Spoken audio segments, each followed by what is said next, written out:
Hey guys, how are you all? I hope you all are doing well. Today we are going to see an amazing what-if story. But before we start, it's just a humble request that if you are new here, please subscribe because it actually motivates me a lot to post more. Also, the stories on my channel are fully written by me, so if you have any suggestions for what-if stories, please let me know below the comments section. Now, without any further delay, let's start. What if Harry Potter joined the Fantastic Four? Harry stared at the stone arch and tried to pretend it was just a doorway. The veil moved with that soft, restless whisper he remembered from fifth year. It sounded like a crowd in the next room, too far away to understand, close enough to make his skin crawl. The air in the chamber felt cool and flat. It always smelled slightly dusty in here, like parchment and old stone left in the dark too long. His wand felt heavy in his hand. You should not be here, some reasonable part of his mind said. You won. You are supposed to rest. The rest of him did not care. There were no Death Eaters left to fight. No prophecy to fulfill. Voldemort was gone. People called him savior and hero and all those other words that sounded fine on the front page and felt like stones in his pockets in the middle of the night. So he had come here instead. Back to the one place that never stopped humming at the edge of his hearing. He took a slow breath. His heart thumped a little too fast anyway. Right?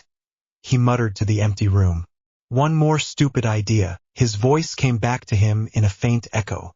The Department of Mysteries had changed since the war.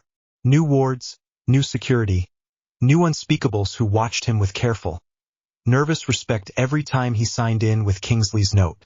But once he reached the lower levels, they stayed away and let him walk the black corridors alone. The room of time still rattled with ticking glass. He had passed it on the way here and seen a shelf of fixed time turners under stasis. The room of love still pulsed with a strange warmth at the end of another corridor. The veil sat between them, like a thin wall between ideas no one truly understood. He wanted that. A wall. Rules. Something that made sense. Magic did not. Harry rubbed his thumb along the seam of his wand. He could feel the faint thrum of the elder wood against his skin, steady and powerful and completely uninterested in physics. Charms worked because he meant them to. Transfiguration worked because McGonagall had told him how to move his wrist and how long to hold the vowel. The whole thing leaned on emotion and intent and a handful of old Latin words that did not fit into any neat table. He had tried to explain that to Hermione 2 nights ago. She had frowned at him over the teapot and stacked notes, and told him he sounded tired. He was tired. This is not about power, he told himself. This is about control. He stepped closer to the arch and took out the other object he had signed for. The relic sat on a stone plinth under a thin shimmer of containment. It looked like a chunk of crystal that had been twisted and frozen mid-turn, edges bent at strange angles that did not match the room around it. His eyes almost slid off it if he looked for too long. The unspeakables did not know where it came from. One of them had muttered the word extra-dimensional in a voice that tried to sound calm. Harry called it the shard. He cancelled the containment charm with a careful flick and lifted the shard with both hands. It was warmer than it looked. Not hot, just warm in a way that felt alive. His fingers tingled where they touched it. The plan was simple. At least it was simple in his notebook. Channel magic through the shard. Maintain a steady flow. Measure how the energy interacts with something that is completely outside his world. If he could keep it stable, if he could hold one constant flow of power without his mood jumping all over it, then maybe he could prove that his magic followed rules.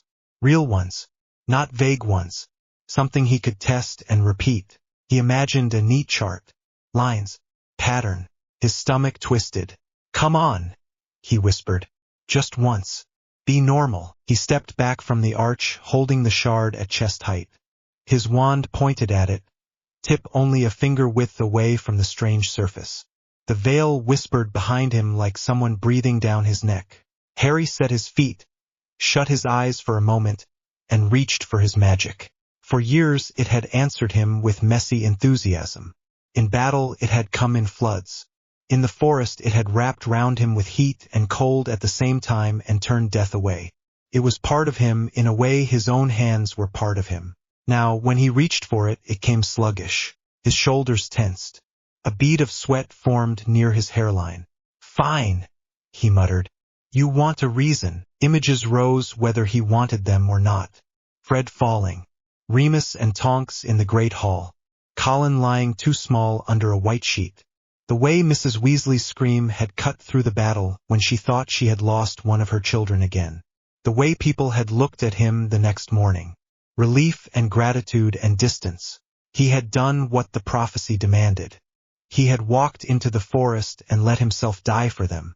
Love magic, Dumbledore had called it, as if putting a label on it made it bearable. Harry gritted his teeth and pushed. Power answered. It rushed up from that sore place in his chest and flooded down his arm in a clean, bright stream. His wand vibrated in his grip. The tip glowed faintly. His fingers tightened around the shard as the energy met it. For a heartbeat nothing happened. Then the shard sang. It did not sound like any human voice. The note went straight into his bones. High and thin and sharp enough to make his ears ring. Light flared along the twisted lines inside the crystal. A pale blue that quickly deepened into something closer to violet. The air pressed in heavy and wrong. The hairs on Harry's arms stood up. Good, he thought, over the noise. Good, this is data. He tried to hold the flow steady. Just a little more, keep it even, keep it calm. The relic did not want calm. The veil whispered louder. The stone platform under his feet vibrated. The blue light shot out of the shard in a jagged spear and struck the arch. For an instant, the thin curtain behind the stone went still. Sound stopped. Harry felt the world take one long breath. Then everything tore. The arch screamed. The whisper from beyond the veil turned into a roar that had no words. It was not sound through air anymore. It was pressure inside his skull. The thin curtain bulged out like something behind it had punched. The edges of the arch cracked. Fine lines raced along the stone. Stop! Harry hissed, and tried to cut the spell. His magic did not listen. It had never been calm. It had never been neat. It had always followed his feelings, and right now, beneath the thin skin of control, he was empty and angry and so very tired of being the thing everyone else pushed around. The shard drank all of that and flared brighter. The light shot through the arch, through the veil. It did not bounce back. It vanished into that endless thin space and pulled. The air shifted. The floor tilted. The chamber seemed to stretch in the wrong direction. Every torch around the walls went out at once. The only light left was the shard in his hands and the thin outline of the arch, glowing with the same sick color. Enough, Harry growled. Finite. He cut the spell the way he had 1,000 times before. Nothing happened. Panic scratched at the edges of his focus. Finite, he shouted, louder, pouring intent into the word. The magic kept pouring anyway, like a dam that had cracked and would not close. His wand hand shook. His grip on the shard slipped. The veil tore open. There was no clean circle, no neat portal with visible edges. The space inside the arch simply ceased to be where it should be. The chamber around him twisted, warped, then folded toward that gap. The sound ripped out of his ears. His stomach lurched in a way that reminded him of Side, a long apparition gone very wrong. Stone blocks from the arch broke free and hung in the air for a second before stretching into thin streaks and vanishing into the tear. The cold of the room vanished under a rush of heat and then freezing air. The two layered over each other in a way that made his skin burn. Harry lost his balance. His knee hit the stone. Pain shot up his leg. His fingers finally slipped from the shard. It flew forward, swallowed by the gap and gone. He felt its absence like a hook dragging his magic after it. The world did not spin. Spinning would have made sense. Instead, the whole room folded. Depth and height swapped places. The veil ripped into a messy knot of light and shadow. Harry had a single, clear thought. I do not want to be here anymore. That wish had never been safe around his power. The tear lunged outward and took him with it. For a second, there was nothing at all. No sound. No weight. No sense of up or down.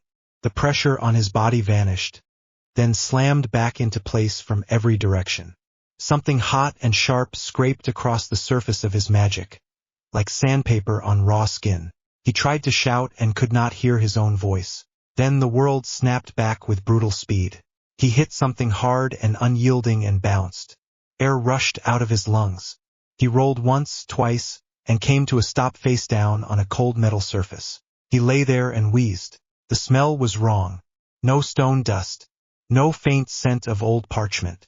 The air held metal, oil, something sharp and sterile that made his nose sting. There was a low hum under his cheek, the sound of some machine running in the distance. Harry forced his eyes open. He was on a raised platform made of dark metal, marked with thin glowing lines that pulsed a faint blue. A ring of machinery stood around the edge, tall and curved and full of cables and panels that hummed with strange light. Beyond that, through a huge window, he saw stars. Not the few pinpricks he had seen from the astronomy tower on cold nights. This was a wide stretch of space, black and crowded with distant points of light, framed by the edge of a blue planet that filled half the view. His breath caught. "Okay," he whispered to himself. "That is new." A voice spoke from somewhere behind him. "Energy spike is off the charts. That is not from the negative zone." Harry flinched and pushed himself up onto his hands and knees, for figures stood at the edge of the platform. They were human, mostly. They wore matching dark suits with a white symbol on the chest. The nearest one was tall and thin, with brown hair shot through with gray and a face lined by years of thinking too much. His eyes were sharp and bright and locked on Harry like he was an interesting problem. Next to him stood a woman with blonde hair tied back and calm eyes that flicked over Harry's body in a quick, assessing sweep. She held herself like someone used to staying steady while the world shook. On her other side stood a man made of stone. Harry's mind stuttered. The figure was huge, shoulders broad enough to block half the light from the window. His skin looked like rough orange rock, cracked and ridged as if someone had carved a person out of a boulder. He crossed thick arms over his chest and frowned in a way that looked familiar and completely wrong at the same time. The last of the four lounged near the edge of the platform, hands on his hips. He had a cocky grin and light hair that fell into his eyes. Heat shimmered faintly around him, as if his body ran a degree or two hotter than it should. Harry's hand tightened on his wand. Not Death Eaters. Not Aurors. Not anyone he had ever seen in any of Hermione's books. He pushed himself to his feet anyway. His legs shook. The floor under his boots was too smooth. "Identify yourself," the tall man said. His voice was calm but excited. "You are in a restricted zone above New York and your entry vector was not through any known portal. What are you and where did you come from?" Harry's ears caught New York and filed it away. His heart hammered. His magic, already scraped raw by the travel, pressed against his skin with prickly urgency. "Stay back," he snapped. His wand came up without conscious thought. "Do not come any closer." The stone man lifted both hands in a slow, placating motion. "Easy, kid," he rumbled. His voice had a rough edge, like gravel. "Nobody is jumping you. Yet." The blonde woman shot him a quick look. "Ben," she said, warning in her tone. Harry's mind latched onto the one clear thing in front of him. A man made of stone. Arms like statue columns. Weight that shook the platform when he shifted. A curse his thoughts supplied. Some dark ritual. Some permanent transfiguration gone wrong that Dumbledore had never mentioned. His stomach clenched. He thought of Professor Lupin, of gray hair and tired eyes and a body dragged through pain every month by something he never asked for. He thought of how often Dumbledore had said necessary. "No," Harry said. The tall man took one careful step forward. "Look," he began, hands open. "We are not here to hurt you. I am Reed Richards. This is Susan Storm, Ben Grimm, and Johnny Storm. We detected an anomaly from the negative zone gate and we are trying to understand it. You are radiating an unknown energy that does not map to any current spectrum. For science and for your safety, I need to run a few tests and—" Harry flicked his wand. Expelliarmus. Reed did not have a wand. The spell still caught him. Red light shot across the space, hit him in the chest, and knocked him backward with a force that would have sent any wizard flying. Reed flew. His body stretched. Instead of tumbling into the machines, his torso lengthened like rubber. His arms whipped out, grabbed two support rails, and swung him round in a messy arc. He landed on his feet again with wide eyes and hair standing slightly on end. "Fascinating," he blurted. Harry stared. The blonde woman moved. An invisible wall snapped into place in front of the team with a soft, ringing sound he felt more than heard. The air rippled as if someone had dropped a pebble into clear water. Harry's next breath hit resistance. Force field up, she said, voice steady. Johnny, stay cool. Ben, do not charge. Reed, you just got blasted. Maybe do not poke the anomaly just yet. The man of stone snorted. I am fine, Reed said. His eyes did not leave Harry's wand. Did you see the vector on that projectile? It behaved like coherent light, but with variable momentum. That should not be possible. Susan, this is incredible. He focused some kind of energy through a channel device. It is like a directed. Harry pointed his wand again. Stupefy. Red light slammed into the invisible wall and broke apart in a spray of sparks. The shield shuddered but held. The blonde woman set her jaw. All right, she said. Enough of that. Harry's lungs burned. His head felt light. Every spell scraped across the raw surface of his magic like stone on skin. The travel had taken more out of him than he wanted to admit. The man at the edge of the platform grinned wider. You see that, he said. He just tried to knock you out, Reed. With a stick. I like him already. Johnny, Susan said without looking round. Do not encourage him. Johnny lifted his hands. Flame bloomed across his fingers, bright and eager. Heat rushed outward in a wave. Harry flinched. His body remembered Fiendfire and the heat of cursed flames in the room of hidden things. The memory slammed into the back of his eyes so hard he tasted ash. He reacted. Protego, a translucent barrier snapped into place around him. It curved tight, a clear bubble that distorted the view of the four strangers beyond. Johnny laughed. Oh, we have a shield guy, he said. Sue, you have competition. Ben shifted his weight, stone feet scraping on metal. And he is shaking, Ben said quietly. Harry was. His hands trembled. Sweat slid down his neck. His magic buzzed in his veins, wild and frayed. His brain tried to track too many things at once. New York, space, unknown portal, negative zone, force fields that answered to a human mind, not a wand. A man made of stone who acted like this was normal. They were not attacking him, not really. They were standing there while he threw curses at them and calling him fascinating. His chest hurt. Harry, he told himself under his breath. Think, he tried. The field in front of the four flickered again as Susan adjusted it. Johnny's flames settled down to a steady glow. Reed kept talking softly, words tumbling out in an excited spill. Harry caught half-phrases. Energy signature. Non-local. Channel focus. Intent. They sounded like Hermione when she really got going about rune arrays, only louder and with more hand motions. It did not feel like a trap. It felt like walking into a Muggle science fiction film. One of Dudley's old posters had shown a group of people in matching suits staring at an explosion in space. He had never thought he would stand on the other side of that glass. The problem was that his body did not care what his brain said. His gut had learned only one rule through the war. Unknown meant danger. The shard experiment had gone wrong. The wall between worlds had broken. He had landed here by mistake. For all he knew, the tier was still open behind him and ready to swallow London. Fear spiked. His shield wavered. Susan saw it. Her eyes narrowed slightly as she watched his hands, his shoulders, the twitch of his jaw. Her mouth tightened, then softened. The force field in front of her relaxed a shade. Ben, she said, voice calm. How many times has Reed turned something on without telling us the risk first? Ben snorted again. Too many, he said. You want a number or a rant? Johnny laughed under his breath. Reed glanced at Susan with faint confusion. This is not about me, he said. It is always about you, Johnny said. Harry blinked. The normality of the argument dragged him sideways. For a moment they sounded like Ron and Hermione in a corridor at school. Susan took a step toward her own shield. It rippled around her like glass. Listen, she said. And this time she aimed her words straight at Harry.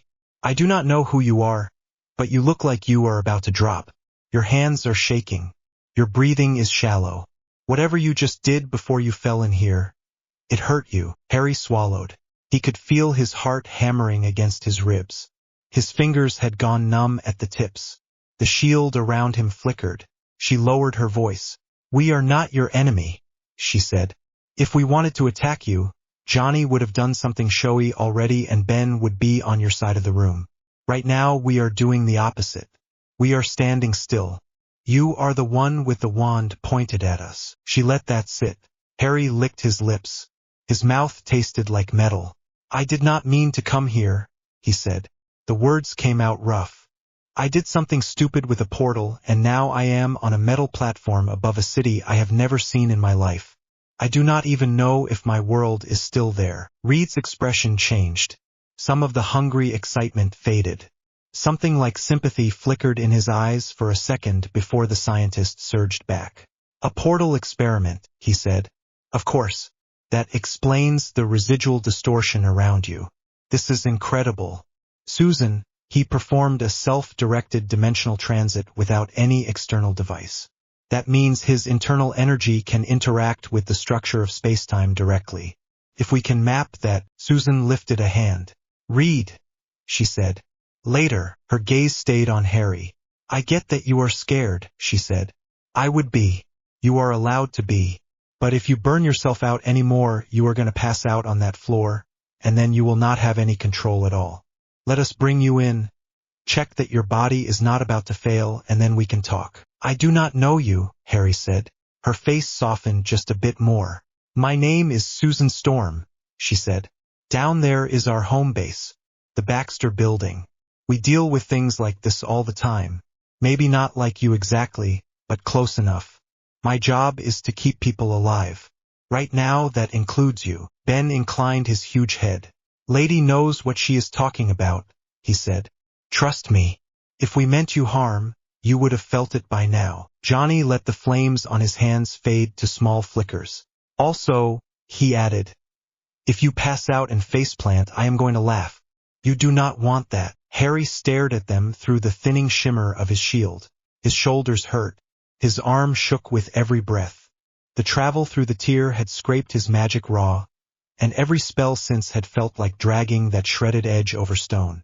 He could tell himself he was fine all he wanted. His body disagreed. He could keep fighting strangers in space, or he could take the tiny chance that they meant what they said. "Maybe this is the punishment," some bitter voice muttered. "You wanted rules. You wanted structure. Congratulations. You dropped yourself into the arms of the most structured people in existence." He felt very suddenly very young. Harry let out a breath he did not know he had been holding. His wand lowered a fraction. "Fine," he said quietly. "But if you chain me to a table, I am leaving. One way or another." Johnny raised his brows. "Chains are not really our style," he said. "Reed prefers scanners." Harry's fingers loosened. He let the shield fade. The air rushed in with a faint pop. Cool metal smell. Recycled air. A hint of ozone from Johnny's last burst of flame. Susan did not drop her own field completely, but it softened. The resistant pressure in front of her eased. "Step toward us nice and slow," she said. "Ben, stay ready just in case. Johnny, no sudden moves. Reed, for the love of everything, stop thinking out loud for 30 seconds. Reed snapped his mouth shut. The way his jaw worked said this was a physical effort. Harry took one step, then another. His legs felt like they belonged to someone else. The metal under his boots thrummed with the vibration of distant engines. His vision blurred at the edges. He blinked hard to clear it. By the time he reached the faint border of Susan's force field, his knees shook so badly he almost sat down right there. The safe thing would have been to stop. Keep his wand up. Demand more answers. He took one more step anyway. Pressure brushed his skin as he passed through the invisible barrier. Felt like walking through a waterfall without water, all at once and gone. Susan's eyes were close now, calm, focused. There were thin lines at the corners that said she had done this kind of thing many times before. "Good," she said softly. "You did well." The praise hit him harder than it should have. His vision tunneled. "Wait," he said. "I need to know if the tear closed. If it is still open, my world is in danger. I need to go back and— His voice broke on the last word. His throat refused to cooperate. Reed leaned in, unable to hold himself back any longer. We detected a single spike, he said quickly. No continuing flow. Whatever portal you opened collapsed the moment you arrived. We can confirm later, but for now, you are not actively tearing the universe in half. See, Johnny said. Only slightly breaking the rules of reality. Harry tried to laugh. The sound came out as a shaky exhale. His wand slipped from his fingers. Susan caught his arm as his knees buckled. Her force field snapped back up around them in a protective bubble as his weight sagged against her. Ben stepped closer with one heavy stride, ready to catch both if they fell. Johnny darted to the control panel and slapped a hand on the nearest button. Bringing us in, he called. Medical bay, one surprise guest incoming. The platform shuddered. The stars outside the window shifted as the entire structure turned, moving toward the distant shape of a gleaming tower that rose above a crowded city. Harry saw it through the blur. Glass and steel and lights. A building that shone like a beacon. The Baxter Building, he thought faintly. The hum in the floor grew louder. His head swam. His body decided it had done enough. Black edged in from the corners of his vision. He heard Susan's voice one last time, calm and firm above the noise. I have got you, she said. You are safe. For the first time in a long time, he wanted to believe it. The world went dark. When awareness crept back, it did not come with pain. That surprised him. He lay still for a moment and listened. Machines beeped in a slow, steady rhythm. Someone breathed nearby. The air smelled clean and sharp, with a faint hint of antiseptic over something sweeter he could not place.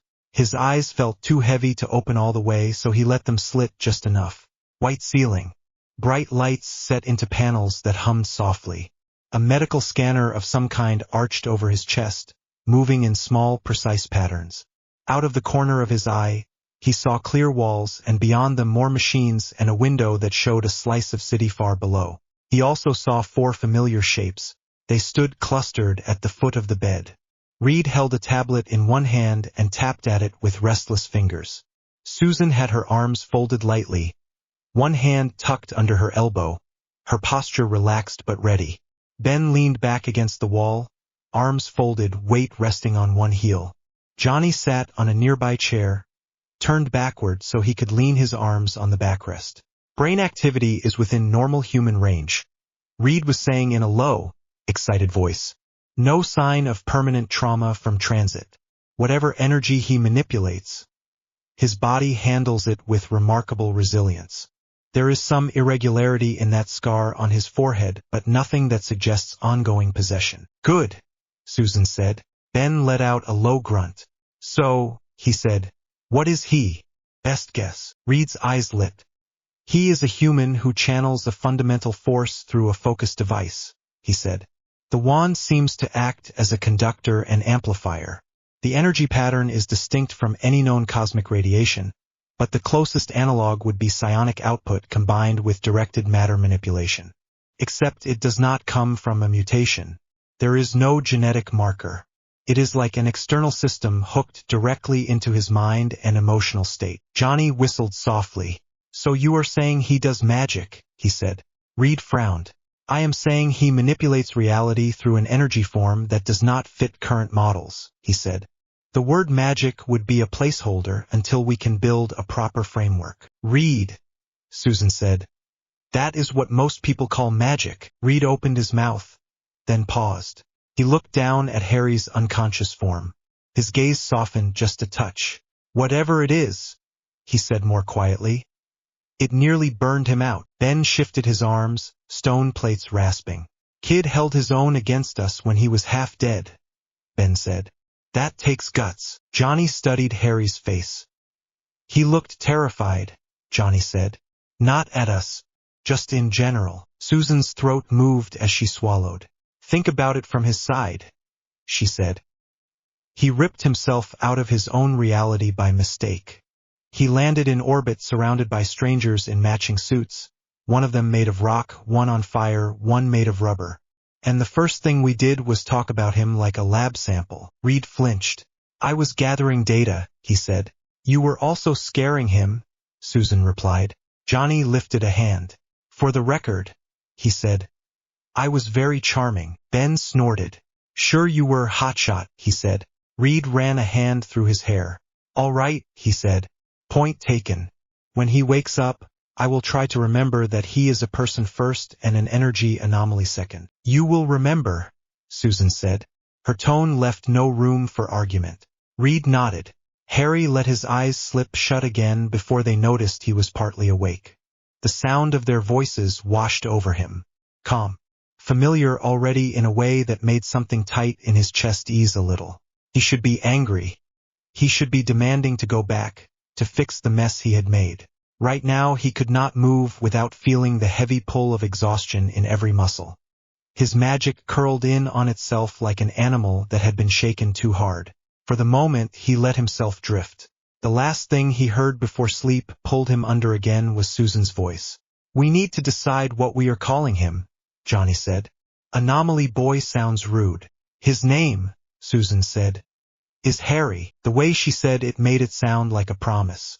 Outside the clear walls, the city lights glittered far below. The Baxter building stood tall above the streets, solid and bright, with one unfamiliar young wizard sleeping inside and a thin crack in the wall between worlds already beginning to matter. Harry woke to the feeling of something ticking under his ribs. For a second he thought it was a clock in the burrow, or one of the little silver instruments on Dumbledore's desk.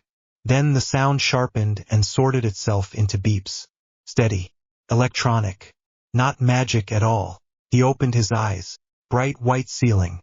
Smooth panels of light instead of candles.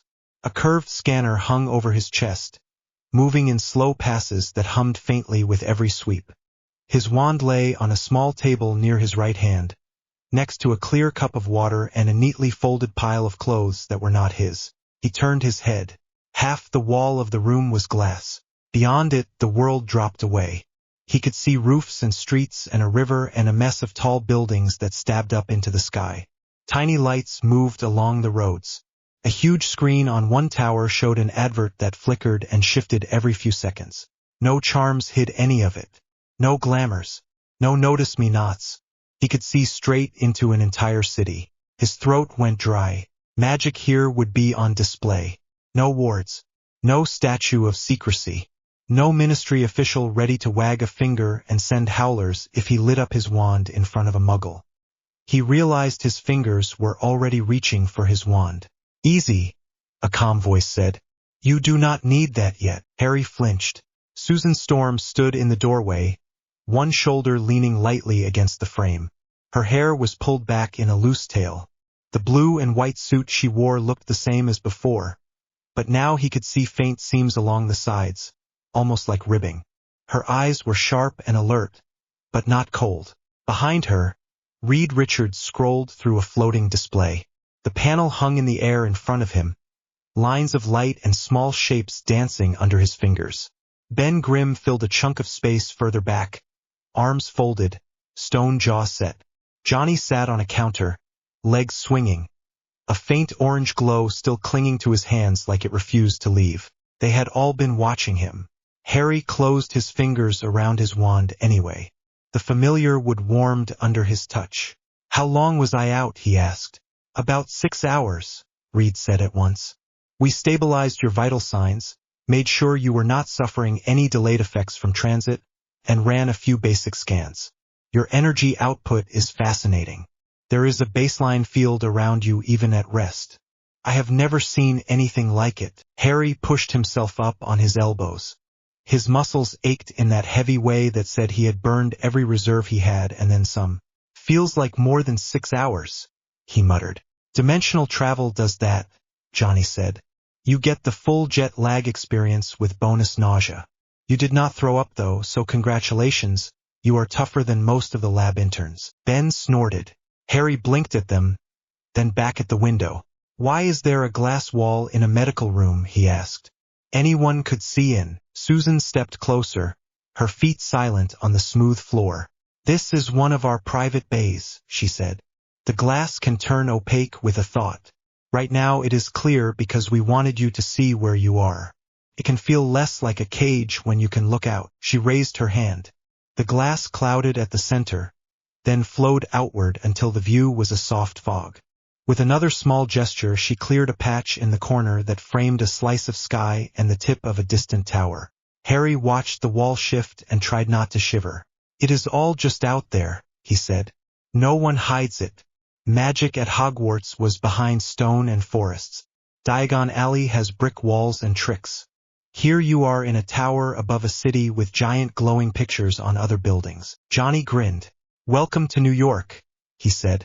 We tried secrecy for about 10 minutes. Did not stick. Reed flicked his fingers, sending a set of readings from the floating panel to a screen near the bed. The Baxter Building is both a home and a research facility, he said. We have a public face. The people down there know who we are. They know we deal with anomalous events. That means they expect strange things in the sky. It gives us some freedom. Harry frowned. And you are fine with that, he asked. Just everyone knowing what you can do. Some days more than others, Susan said quietly. Ben shifted his weight, metal bench creaking under him. You get used to the looks, he rumbled. Or you pretend you do.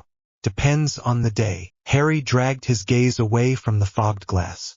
You said you ran scans, he said to Reed. On me. Reed brightened in a way that reminded Harry painfully of Hermione when a new question landed in her lap. Yes, he said. Non-invasive only, given your condition. I mapped your neural patterns, muscle activity, and the energy field that surrounds you even when you are not casting. It is incredible. You are a stable source of what I can only call structured exotic energy. It seems tied directly to your emotional state and intent. When you twitched in your sleep, the field spiked. Harry felt his jaw tighten. You watched me in my sleep and took notes on my nightmares, he said. Reed opened his mouth, closed it again, then tried to soften his tone. We needed to understand the risk, he said. You arrived through a tear that knocked our instruments out for 3 entire seconds. The negative zone gate registered a non-Euclidean quantum distortion that does not match any known profile. If I do not ask questions and gather data, then I am failing all of us. Harry pushed himself fully upright and swung his legs over the side of the bed. The room swayed. He gripped the edge until it steadied. I am not a gate, he said. I am not a field. I am a person who messed up and tore a hole in something he should not have touched. Reed's eyes flicked to the scar on his forehead, then back. Exactly, Reed said. You interacted with a system that is currently beyond my models, which is why I need to understand your rules. The word dug under Harry's skin. My rules? Yes, Reed said. He stepped closer, tablet in hand, enthusiasm sharpening his features. I have read accounts from parallel universes where people work with what they call magic. In almost every case, those systems obey some form of law. Incantations, specific gestures, ritual components, all of it fits into consistent patterns. You mentioned a law when you were semi-conscious. Gamp's law of elemental transfiguration. That suggests a codified framework. If I can map that framework and compare it to the way the negative zone operates, we can prevent another uncontrolled breach. Harry stared at him. Reed saw a pattern to draw, a chart to fill, a gate to control.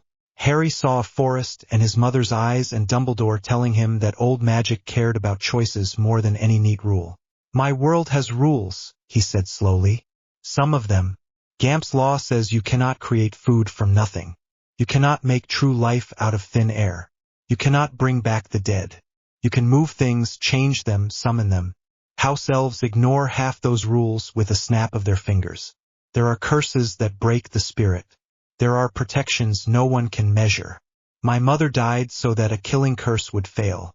That was not a variable you can write down on a whiteboard. Reed did not flinch. Of course we can write it down, he said. Cause and effect. Sacrificial protective magic. If we treat your mother as an energy source before her death and your survival as the output state, there has to be a function that connects those points. It might be complex, but it exists. Harry felt something hot rise in his chest. She was not an energy source, he snapped. She was a person. The machines near his head beeped faster. A shimmer of light flickered around his hand before he forced it down. Susan stepped between them before Reed could answer. "Reed," she said, voice calm but firm. "Take a breath." He blinked at her. "I am just trying to take a breath," she repeated. He did, shoulders lifting and falling. Some of the glassy excitement in his eyes dimmed. Susan turned to Harry. "He is not trying to insult your mother," she said. "He talks like this when he is scared. This whole situation frightens him more than he will admit. When he is scared, he reaches for numbers." Reed made a small sound of protest, but he did not argue. Harry rubbed his thumb along his wand. His hand still shook. "I am tired of being a problem to solve," he said quietly. "Back home that was all I ever was. A scar to decode. Prophecy to complete. A risk in need of a plan. Now I fall through one tear and land in a lab and you start talking about functions and output states." He swallowed. "I am not going through that again." Silence stretched for a second. Johnny slid off the counter and shoved his hands into his pockets. "For what it is worth," he said. "I had a bit of that too. Reed saw me catch fire in space one day and wrote 12 pages before he remembered to ask how I felt about it." Reed looked personally wounded. "It was more like 10, he muttered. Ben huffed. "Kid," he said to Harry, "you are not wrong to be mad. We have had that same argument in this room plenty of times. You wake up with rocks for skin, and suddenly everyone wants to measure it." Susan moved closer to the bed until she stood at Harry's side. "Harry," she said, "listen to me for a second. What Reed sees is a threat profile. A tear that bypassed our safeguards. A form of energy that could rip this building apart if mishandled. That is his job. Mine is to make sure the person at the center of that profile is not crushed under it." She held out her hand. "Here are the rules," she said. "You are not a specimen. You are not a project. You are our guest. You are under our protection. You do not get strapped to a table. You do not get poked without consent. You do not lose your right to say no because you glow on a scanner." Harry stared at her hand. He shook slightly, not from fear, from the tension of holding a line. He let go of the bed and placed his free hand in hers. Her grip was warm and solid. "What happens if I say no?" he asked. "Then we work with what you are willing to give," she said. "And we adapt. The world has not ended yet without understanding every single field. You can wait a little longer." Reed opened his mouth. Susan looked over her shoulder. "Do not," she said. He closed it. Harry let out a breath. "There is still a problem," he said. "I broke something. That portal. The tear. If the residue of that is still hanging around your gate, then my world and yours are both at risk. You said you scanned for anomalies. You wanted to prevent another uncontrolled breach. I do not want to walk away from that." Reed's attention snapped back to the present in a more controlled way. "The negative zone gate is stable now," he said. "The tear collapsed when you arrived. That said, we are still picking up mystic signatures around the frame that our instruments can detect but not interpret. That is where you come in." "Magic consultant," Johnny said. "It even sounds cool. You need a coat and a badge." Harry blinked. "Consultant," he repeated. Susan nodded. "We deal with cosmic rays, unstable molecules, shape-shifting aliens, and cranky governments," she said. "What we do not deal with is whatever you dragged through that veil. You understand that side better than any of us. We are asking for your help. On your terms." Harry thought of the Department of Mysteries, unspeakables muttering at a distance while they poked at prophecies and time and love. He had not been invited to those tables. He had been pushed into the center and told to survive. Being invited with rules felt different. "What does help mean exactly?" he asked. Reed stepped in cautiously, as if approaching a skittish animal. "I want to observe your magic in controlled conditions," he said. "No needles, no cutting, just measuring. I want to see how your energy field behaves when you cast different types of spells. Offensive, defensive, transformative. You mentioned patron uses. That word came up twice in your sleep. I would like to see one, when you are strong enough." Harry's chest tightened. The memory of bright silver and the swell of warmth in his chest rose fast and sharp. The sight of a Dementor gliding through a frozen lake. Sirius falling beyond the veil. The sound of his father's voice that was not his father. He swallowed. They are not tricks, he said. A Patronus is not just light. It is a memory and a feeling and a choice to stand in front of something that wants to suck the hope out of you. If you turn that into numbers, you will lose what matters. Reed held his gaze. Maybe, he said, or maybe we find a way to keep both. The feeling and the framework. I am not asking you to cheapen it. I am asking to see it so that next time something tries to tear this building open, we have one more tool that works. Harry looked at Susan. She squeezed his hand. You get to decide when, she said. Not now. Not while you are shaking. When you feel ready. He realized he was in fact shaking. The effort of sitting upright, the argument, the spike of anger when Reed had reduced his mother to an energy source. All of it had drained what little strength the short rest had given him. His arms ached. His head throbbed in a dull, deep way. Fine, he said. But I want something first. Johnny perked up. You already have free room and board in the tallest tower in the city, he said.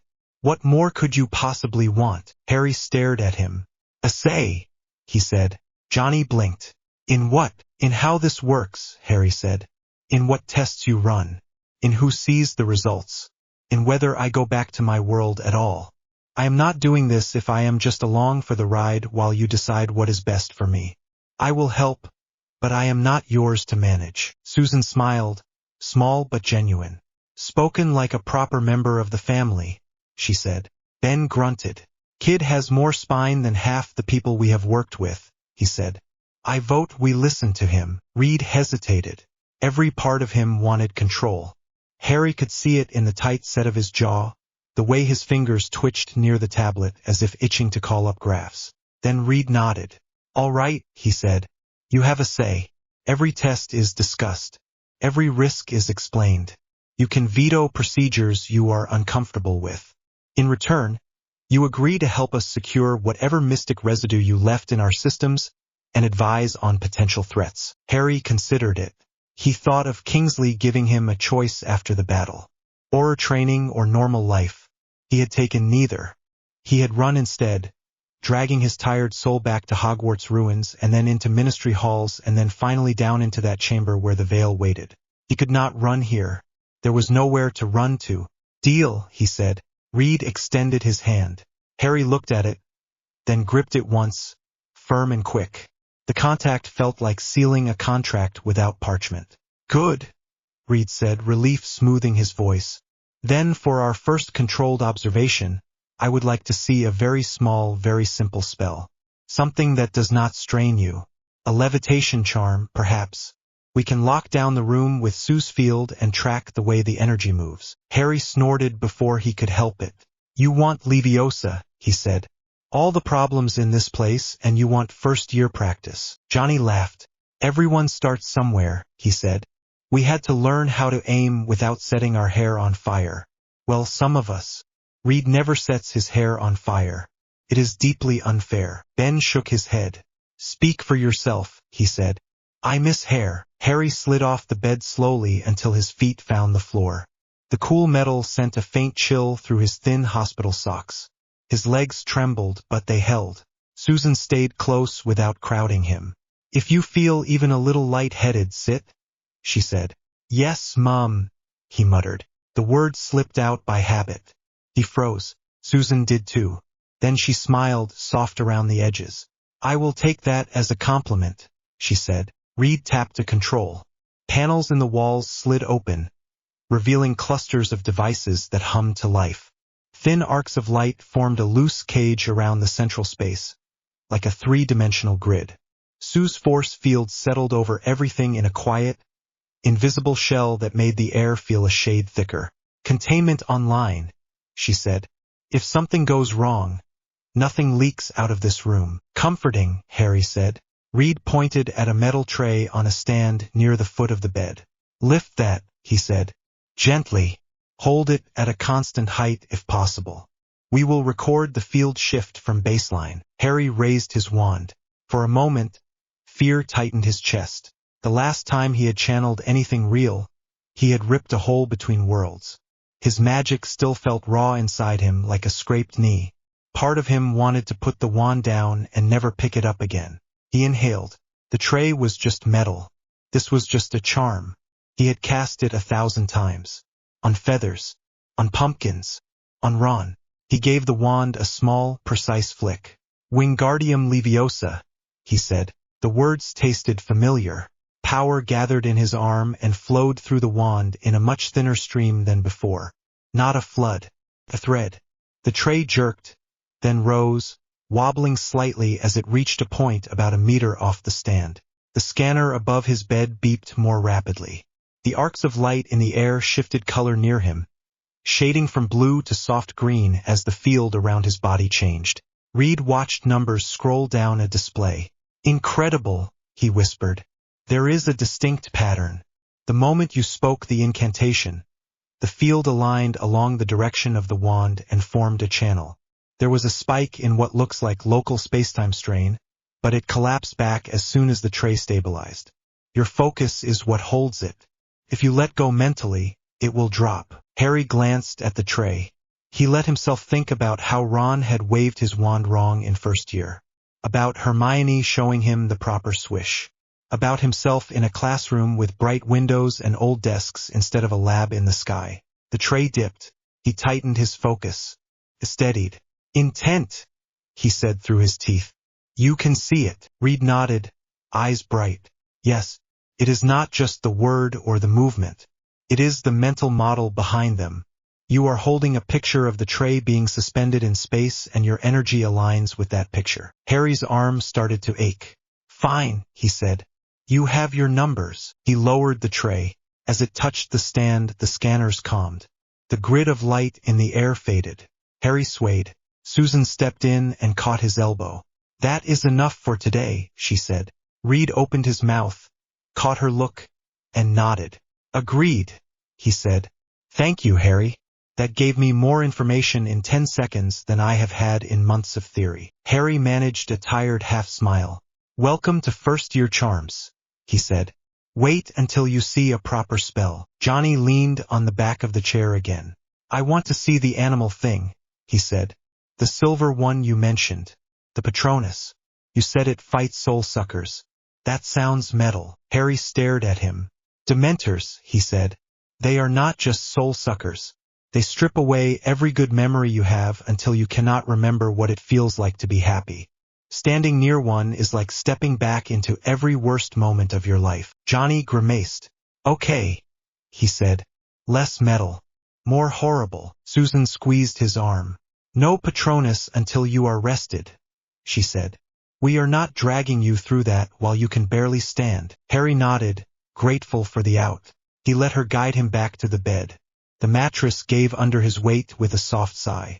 This time when he lay back, the scanner above him powered down to a low idle hum. Lights dimmed, as if Reed had told it to stop looking quite so closely. Rest, Reed said. Later, if you feel up to it, we will take you down to see the gate. I would like your opinion on the residue there. I promise it will be a walk and a look. Nothing more. Harry tilted his head toward him. You have a lot of promises riding on this, he said.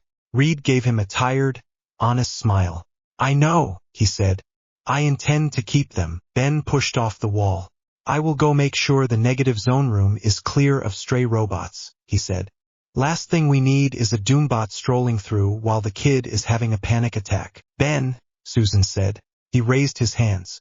Fine. Mild anxiety episode. Harry almost laughed. A yawn caught him instead.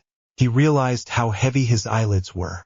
The argument, the charm, the effort of not flinching every time a machine beeped had worn him down. His magic curled low and quiet, content for the moment. As he drifted, he felt fingers adjust the blanket over his chest. Sleep, Susan said softly. We will handle the rest for a while. He wanted to argue that he had spent his whole life handling it, that resting felt like failing. The words did not make it past his lips. In the haze between waking and sleep, a thought floated up, absurd and simple. Logic gate. Reed had his equations. Harry had his choices. Somewhere between the two, a path might open that did not end with the world breaking. For now, he let the gate stay shut. The Baxter building hummed around him, alive with machines and people and more questions than answers, and Harry Potter slept in the heart of it, no longer just a falling anomaly, but the first wizard ever to be invited to help draw the lines. The second time Harry woke in the Baxter building, there was music.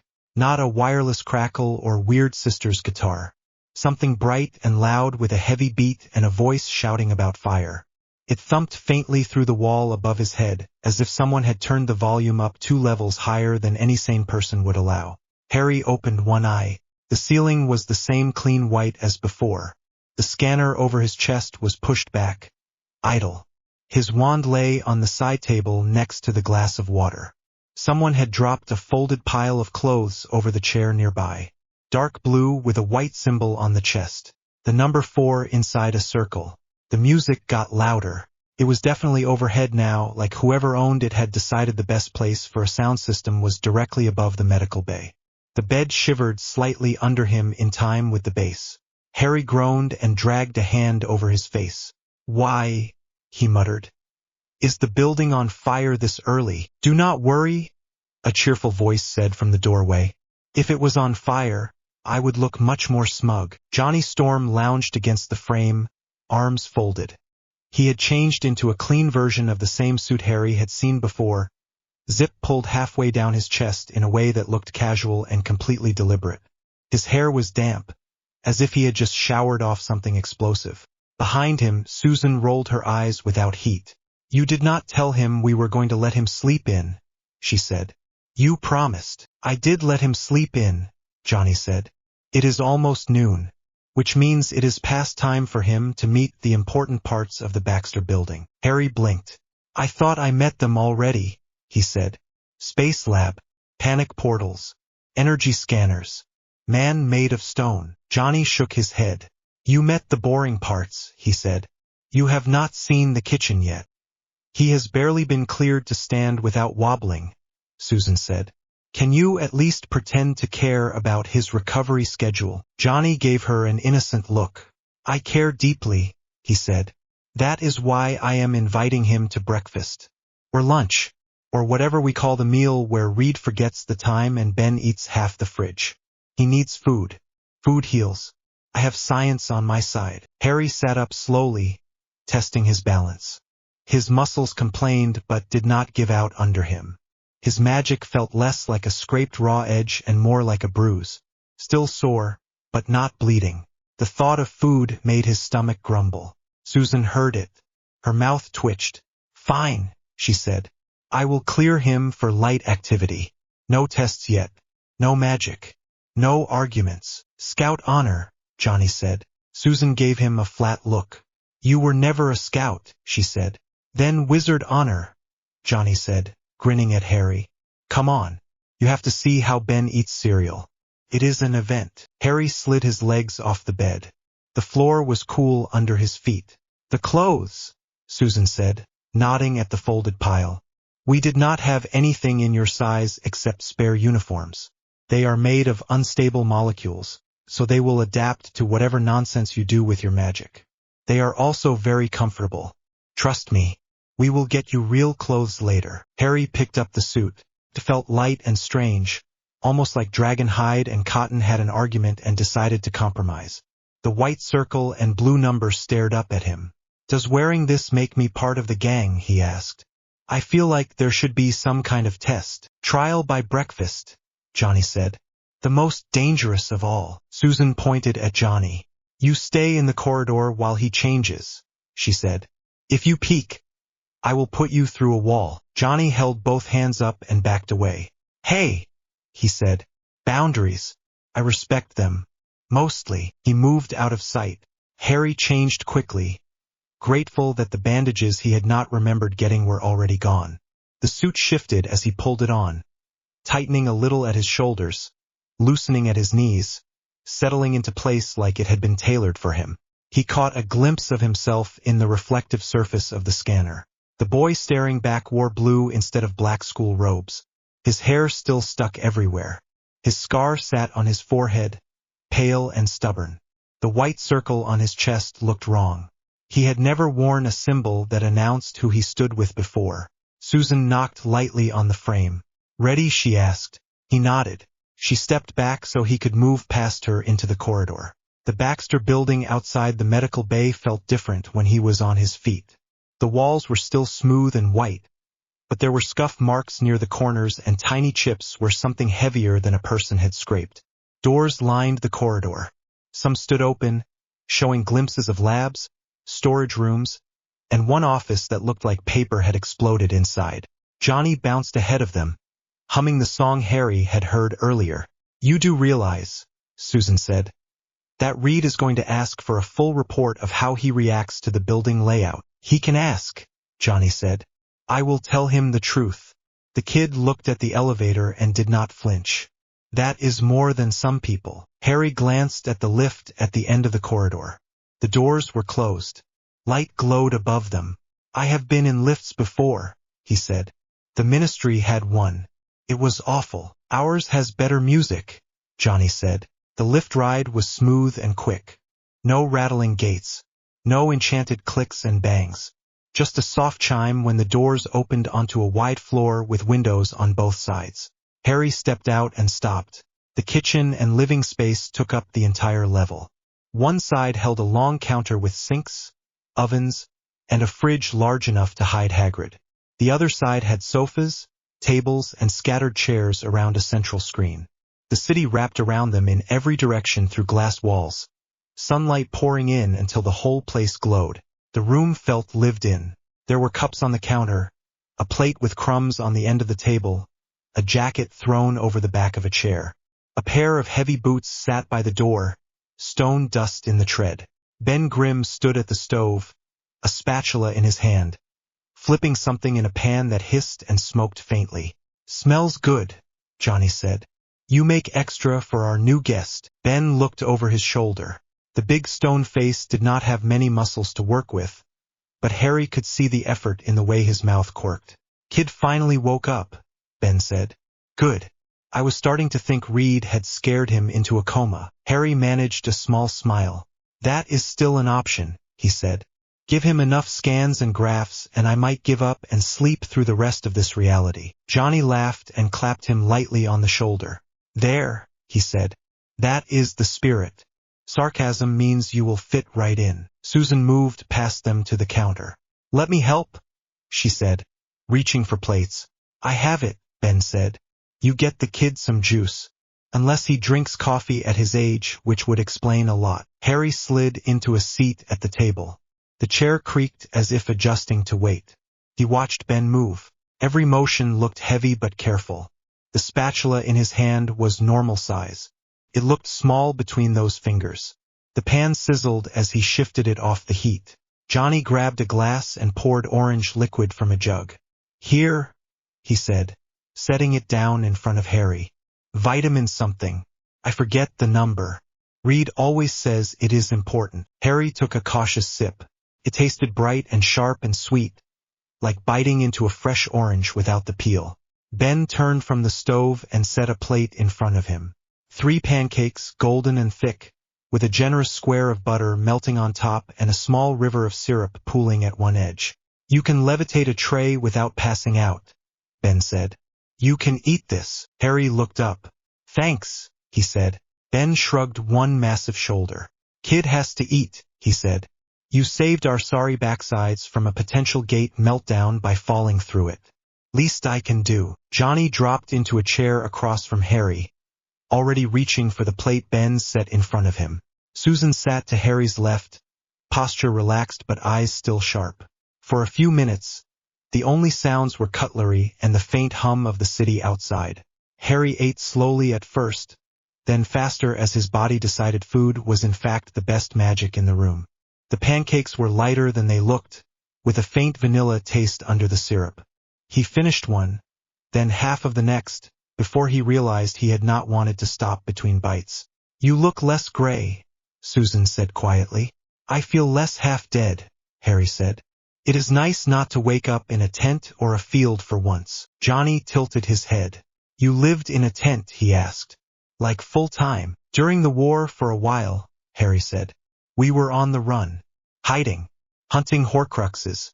It was not a fun camping trip." Johnny chewed thoughtfully. You really did grow up in a different sort of world, he said. Harry snorted. You set yourself on fire for fun, he said. I think that balances it out. Johnny grinned. True, he said. Speaking of fun, we need to talk about something very important. Harry eyed him. What? Johnny leaned forward, elbows on the table. Pranks, he said. Susan sighed. Johnny, she said. What? He protested. We have a new wizard in the tower. He is sad and serious and thinks too much. It is my moral duty to make sure he remembers what fun looks like. Also, I have never had a target who can make things float without touching them. Ben set his fork down with a clack. If you prank the kid, you prank me, he said. We have talked about this. Johnny pointed his fork at him. You say that like it is a bad thing, he said. Come on, big guy. You know you love it when I put glitter in your boots. Ben glared. I found that junk for weeks, he said. Do you know how hard it is to get sparkles out of stone skin? Harry tried to picture it. Glitter, he said.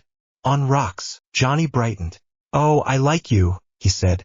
You get the important things. Susan put her glass down. Johnny, she said in that tone that sounded like a warning and a plea at the same time.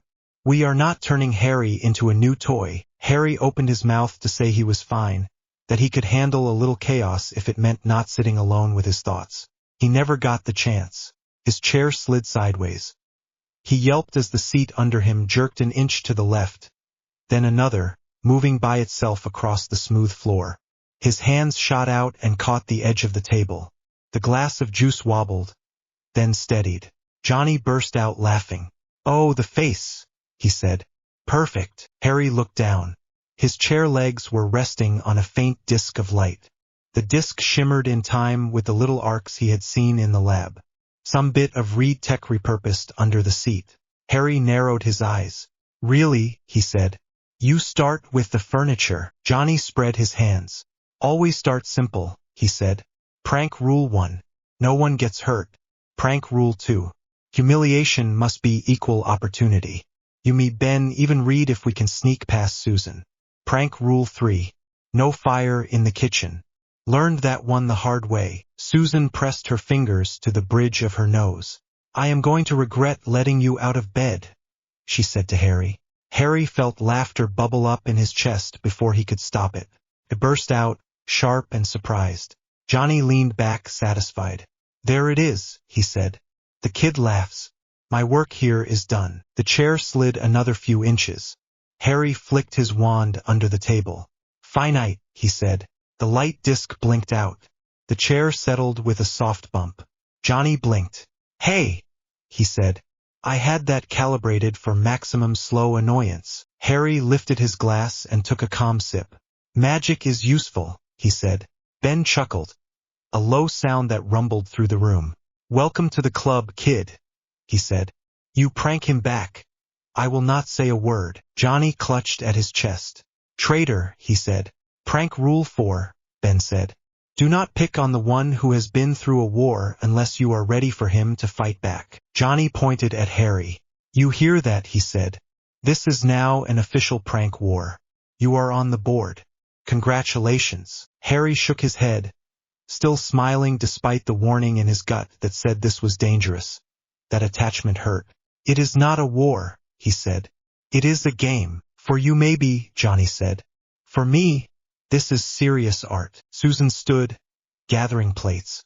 Keep the art small and harmless, she said. If you blow a hole in the kitchen again, Reed will start putting labels on everything and no one wants that. Johnny shuddered.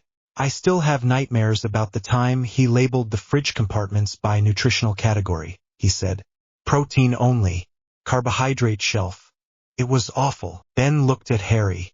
The kid has seen real nightmares, he said. Do not compare your fridge trauma to that. The humor in his voice had an underlayer Harry recognized. It was the same tone he had heard from older Aurors when Ron joked about paperwork after a bad mission. Harry met his eyes. Something silent passed between them. Johnny hopped up, grabbed his plate, and carried it to the counter. I will leave you two serious types to brood, he said. I have a date with the flight deck. Susan shot him a look. No stunts over the river, she said. I hear you, Johnny replied. He lit up. Flame rushed over his body in a smooth surge, not wild like fiendfire but controlled. His skin vanished under rolling fire. The air wavered around him with heat. Harry felt the scar on his forehead twinge. "Flame on," Johnny said with a grin, and blasted up through a hatch in the ceiling that Irised open just in time. The hatch closed behind him. Harry stared at the spot where he had vanished. "That phrase is ridiculous," he said. "It grows on you," Susan said. "You should hear him when he tries to come up with catchphrases for Ben." Ben growled. "We are not repeating those," he said. Susan carried the plates away. "I am going to catch Reed before he disappears into the lab for 8 hours," she said to Harry. "Take it easy. If Ben gets too grumpy, poke him in the arm and see if your wand survives." She left them alone. The room felt quieter without Johnny and Susan. Ben moved round the table and sank into the chair she had vacated. The furniture creaked under his weight, then settled. For a moment they just sat there, listening to the faint hum of the building. Harry studied the texture of Ben Grimm's skin. It was not smooth. The plates of stone overlapped in a pattern that looked almost natural, like cracked, dried earth. There were chips and lines where something harder than he was had hit. Under the orange color there were darker veins, almost like mineral seams. Harry had seen cursed skin before. Gray where life had drained away. Black where dark magic had burned through. He had seen scales, fur, transformations that did not quite fit back when reversed. This was different. Ben stared down at his own hands, fingers resting on the table. "You staring at the ugly," he said without looking up. Harry started. "I am sorry," he said quickly. "I did not mean to be rude. I am just trying to understand. That is all I do lately. Try to understand things that do not make sense." Ben huffed out a breath that was not quite a laugh. "Kid, if I got upset every time someone stared, I would be tired all day," he said. "You are at least doing it quiet." He lifted one heavy hand and flexed it, stone knuckles cracking softly. "Cosmic rays," Ben said. "We were up in space. We got hit with something weird. Reed stretches like chewing gum. So does that field thing. Johnny lights up like a torch. I turned into a rock pile. Did not ask for it. Got it anyway." Harry swallowed. "The curse chose you," he said. Ben frowned. "It was radiation," he said. "Not magic." Harry shook his head. "In my world," he said, "this looks like a curse, a permanent transfiguration with an energy source attached. It is stable, which is strange. Most curses like this eat away at the person inside. Your soul feels the same as any normal person. That is why it bothers me." Ben looked at him properly now.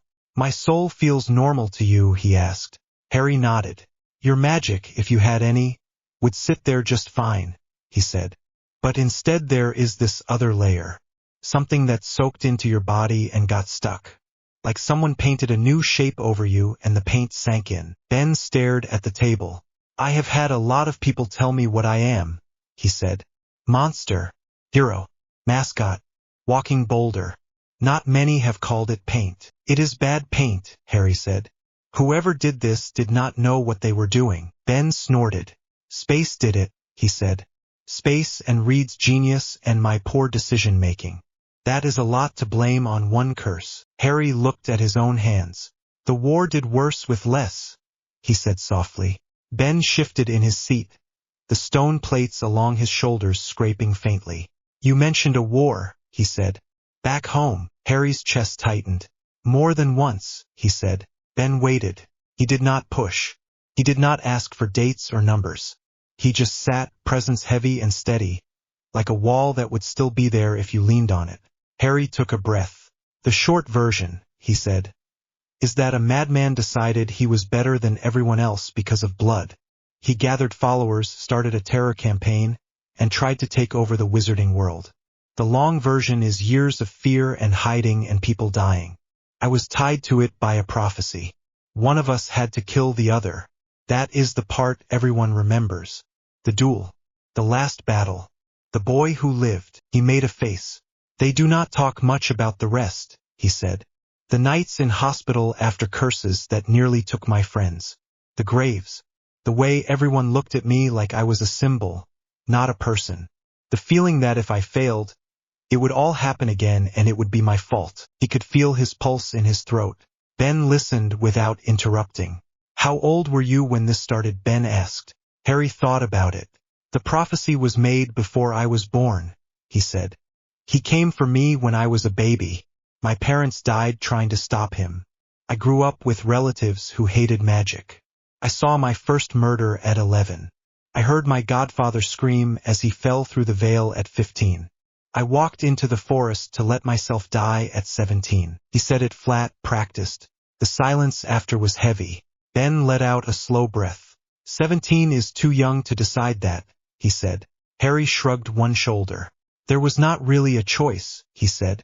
Not if I wanted anyone else to live. Old magic. Blood and sacrifice. Dumbledore explained it like it was clever. I saw it as the only way left. And you won, Ben said. Harry let out a short laugh that had no humor in it. I survived, he said. He died. People cheered. Then they went back to their lives and I realized I did not know what that looked like for me. He looked up again. So when I see you, he said, I do not see a mascot. I see someone who was changed without consent and kept going. I see a curse and a person carrying it. It makes me angry. Ben's stone mouth twisted in something that was not quite a smile. Lot of people get angry for me, he said. They shout and say it is not fair. Then they go back to normal bodies and normal hands and I am still me. He held up one hand again. I miss feeling my own skin, he said quietly. I miss picking up a pencil without snapping it. I miss scratching my own nose without worrying I will crack my face. It is a burden. No sense pretending it is not. Harry's fingers tightened around his wand. What if it did not have to be, he said. Ben looked at him. Kid, he said. Every genius on this floor has taken a crack at changing me back. Reed built machines that could rewrite matter. They worked for a day. Then something snapped and I was back in the rocks. The universe has opinions on what I am. I am not the universe, Harry said. I am a curse breaker with access to magic that does not care about your equations. Let me try. Ben's eyes narrowed. You just told me how tired you are, he said. You still look like you could fall over. I am not letting you burn yourself out playing doctor on my hide. Harry shook his head. That is the point, he said. I have been burning myself out on things I do not choose for years. This would be my choice. Something good. Something that takes this anger and uses it for more than shouting at dead people. Ben studied him. You think you can fix me, he said. Harry swallowed. I think I can try, he said. I see a pattern. Magic that has settled where it does not belong. It may not work. It may backfire. I will not lie about that. But if no one else can see the lines the way I do, then it falls to me to at least look. Ben leaned back, chair groaning. You are a stubborn kid, he said. Ask anyone back home, Harry said. They will agree. Ben was quiet for a long moment. You tell Reed about this, he said finally. And he will build a whole new lab. He will want to measure every twitch while you try to peel this off me. Sue will worry herself sick. Johnny will make jokes about stone peels and mud masks. He sighed. But if there is even a small chance, he said, that I could wake up one day and look in a mirror without seeing a stranger's face, I would be an idiot not to take it. He met Harry's eyes. All right, kid, he said. You get your shot. 1. You blow a gasket, we stop. No arguments. Understood. Harry nodded. Understood, he said. Ben stood. Come on then, he said. Let us go feed the genius a problem he cannot resist. Reed Richards looked exactly like a man who had been handed his favorite puzzle and told it might kill someone. He stood in his lab with a dozen screens floating around him, each showing a different readout. As Harry explained his idea, Reed's eyes grew brighter and more distant at the same time. His fingers twitched as if drawing diagrams in the air. You believe the cosmic ray-induced mutation behaves like a magical overlay, Reed said. A persistent field anchored to Ben's physical structure rather than his genetic code. Yes, Harry said. When I look at him with diagnostic spells, I see a lattice. It does not match anything in our curse books, but it behaves like a binding. It keeps his original form suppressed and channels some kind of external energy through his body. Reed nodded slowly. We have always treated it as a genetic rewrite, he said. A change at the base level of his physical blueprint. If you are correct and it is instead an imposed pattern, then removing it might not be as simple as flipping a switch. You would have to disconnect a field that has become part of his baseline physics. Welcome to my world, Harry said. Our curses sink into who you are. Breaking them means working at the same depth. Ben shifted his weight near the door, arms folded. Do not talk about me like I am not here, he said. Reed blinked and looked up, as if startled to see him. Sorry, Ben, he said. Habit. Ben grunted. Harry pulled his wand from his sleeve. I want to start small, he said. Diagnostics first. No changes. No ripping. Just a good look with you watching. Reed's shoulders eased. That seems reasonable, he said. Susan would prefer it, I am sure. Damn right she would, Susan's voice said from the doorway. She stepped in, arms folded, eyes sharp. You really thought you could set up a huge magical experiment on my team, mate, without telling me, she said to Reed. Reed winced. I was going to call you, he said. You always say that, she replied. Harry raised a hand. This was my idea, he said. If you want to yell at someone, start with me. Susan shook her head. I do not yell at people who want to help, she said. I yell at people who forget that the help comes with risks. Reed, you can observe. Harry, you can work. Ben, you can say stop at any point. Those are the rules. Ben nodded. Fine by me, he said. Johnny slid in behind her, eyes bright with interest. I heard the words huge magical experiment, he said. I am not missing this. Spectator only, Susan said. You so much as light a finger, I will lock you out of the floor. Johnny mimed zipping his lips. Harry noticed he did not actually make contact with his skin. Reed cleared a space in the center of the lab. Stand there, he said to Ben. I will bring up the energy field displays. Harry, what do you need? Harry considered. In my world, curse breaking uses 3 main tools, he said. Words, patterns, and substances. Incantations to direct power, runes to shape it, potions and salves to anchor it in the body. I do not have a full card of ingredients here, but I can adapt with what you have. He nodded toward a rack of vials. Reed followed his gaze. Chemical compounds, he said. We have plenty. Some of them are dangerous. I will mark the ones you are not allowed to touch. Harry snorted. I grew up in Snape's classroom, he said. I can handle labels. He moved closer to Ben. Ready? He asked. Ben squared his shoulders. Do it, he said. Harry raised his wand. First step, he said, mostly for Reed's benefit, is to see what we are dealing with. He drew a slow circle in the air. Revelio maledictus, he murmured. Magic flowed out in a soft wave, blue, white, and thin, washing over Ben's form. On the nearest screen, Reed's instruments picked up a flare in the energy field around him. Lines of light appeared over Ben's body, tracing the outlines of the stone plates, then sinking deeper. Harry saw more than the screen did. The lattice he had mentioned was there, a web of faint lines that wrapped around Ben from head to toe. It pulsed gently, a steady beat that matched the rhythm of his heart. It did not feel dark, not in the way of the Cruciatus or the mark on a Death Eater's arm. Felt alien, like magic that had grown in a different soil. Harry frowned. It is not tied to your soul, he said. It is tied to your physical pattern.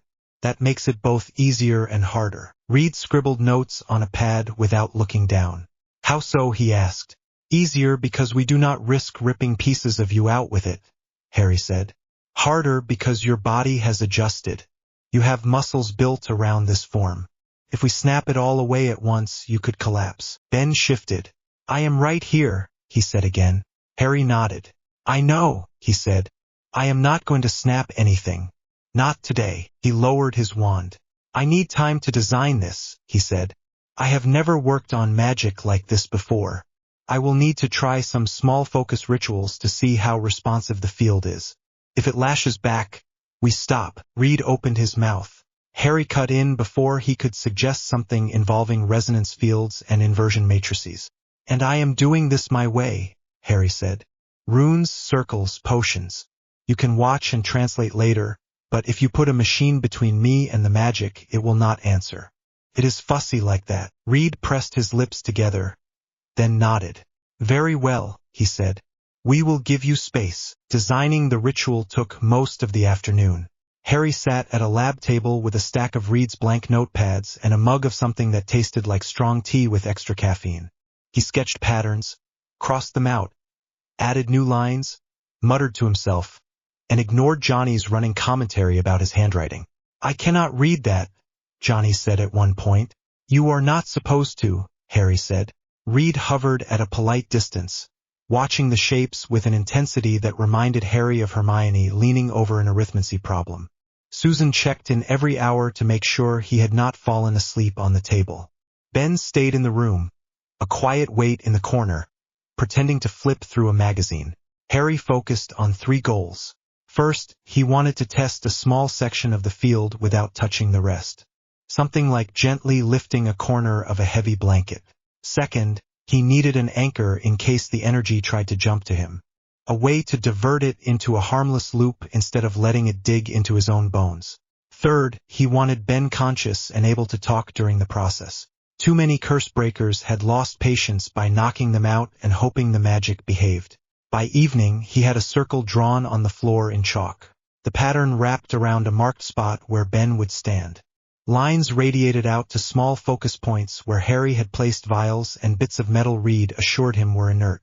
He had mixed a simple potion from local herbs and a base from Reed stores, something that would help stabilize muscles if the stone shifted even a little. Susan eyed the setup with a skeptical frown. This looks like the part of a horror film where everything goes wrong, she said. Harry smiled tightly. In my experience, the horror films never show the paperwork, he said. I have checked this 3 times. Reed crouched near one of the focus points, careful not to smudge the chalk. The symmetry is interesting, he said. You are creating multiple drains around a central point, each tuned to a different potential output. It is like building a safety net of nets. Exactly, Harry said. If one anchor fails, the others pick up the slack. I do not want any loose magic flailing around this lab. He looked at Ben. Last chance to back out, he said. Once we start, it will hurt. Ben stepped into the circle. Kid, he said. I wake up every morning and look in a mirror that does not match how I feel inside. That hurts more than anything you are about to do. He took his place in the center. Harry moved to his own mark at the edge. His robes had been replaced by the blue suit, but he still felt like he was putting on his Cursebreaker hat. He rolled his shoulders, feeling the worn weight of years settle into his stance. Everyone stays behind the line, he said to Reed, Susan, and Johnny. If the circle flares, do not cross it. If I shout for help, do not grab me. Grab Ben. Pull him out. Johnny raised his brows. Comforting, he said. Susan's jaw was tight. We are right here, she stated. Harry nodded once. He raised his wand. Anchor first, he murmured. He traced a line from his heart to the first vial, muttering a grounding charm that smelled faintly of rosemary and iron. He felt the circle accept the link, a quiet tug at the edge of his awareness. He repeated it for each anchor point until the circle felt balanced. Then he focused on Ben. Revelio, he said softly. The lattice around Ben brightened in his sight. The web of foreign energy lit up, threads glowing. Harry chose a spot at Ben's left forearm, where the stone plates were thick but not critical. He touched his wand to that point, just above the rough surface. Incisio Lumen, he breathed. The spell was an old one, used by curse breakers to tease apart tangled charms. It did not cut the way a knife did. It separated, creating a thin line where magic could be coaxed out. The effect was immediate. Ben grunted as a sharp sensation ran up his arm. On the screen, Reed's instruments showed a spike. The field around Ben's forearm flared brighter, then thinned in a narrow strip where Harry's wand touched. Harry felt resistance. The foreign energy clung hard, like ivy rooted into stone. He did not force it. Instead, he whispered the second part of the spell. Veni ad lumen, come to the light. The magic responded. A tiny thread peeled away from the lattice and followed the tip of his wand, like a piece of mist drawn into a breeze. It flowed along the carved path in the circle toward the nearest anchor vial. The vial glowed faintly as it absorbed the stray energy. Reed made an excited sound. "Susan," he said, "do you see this? The external field is redirecting without destabilizing the core structure." "Keep your comments quiet," Susan said.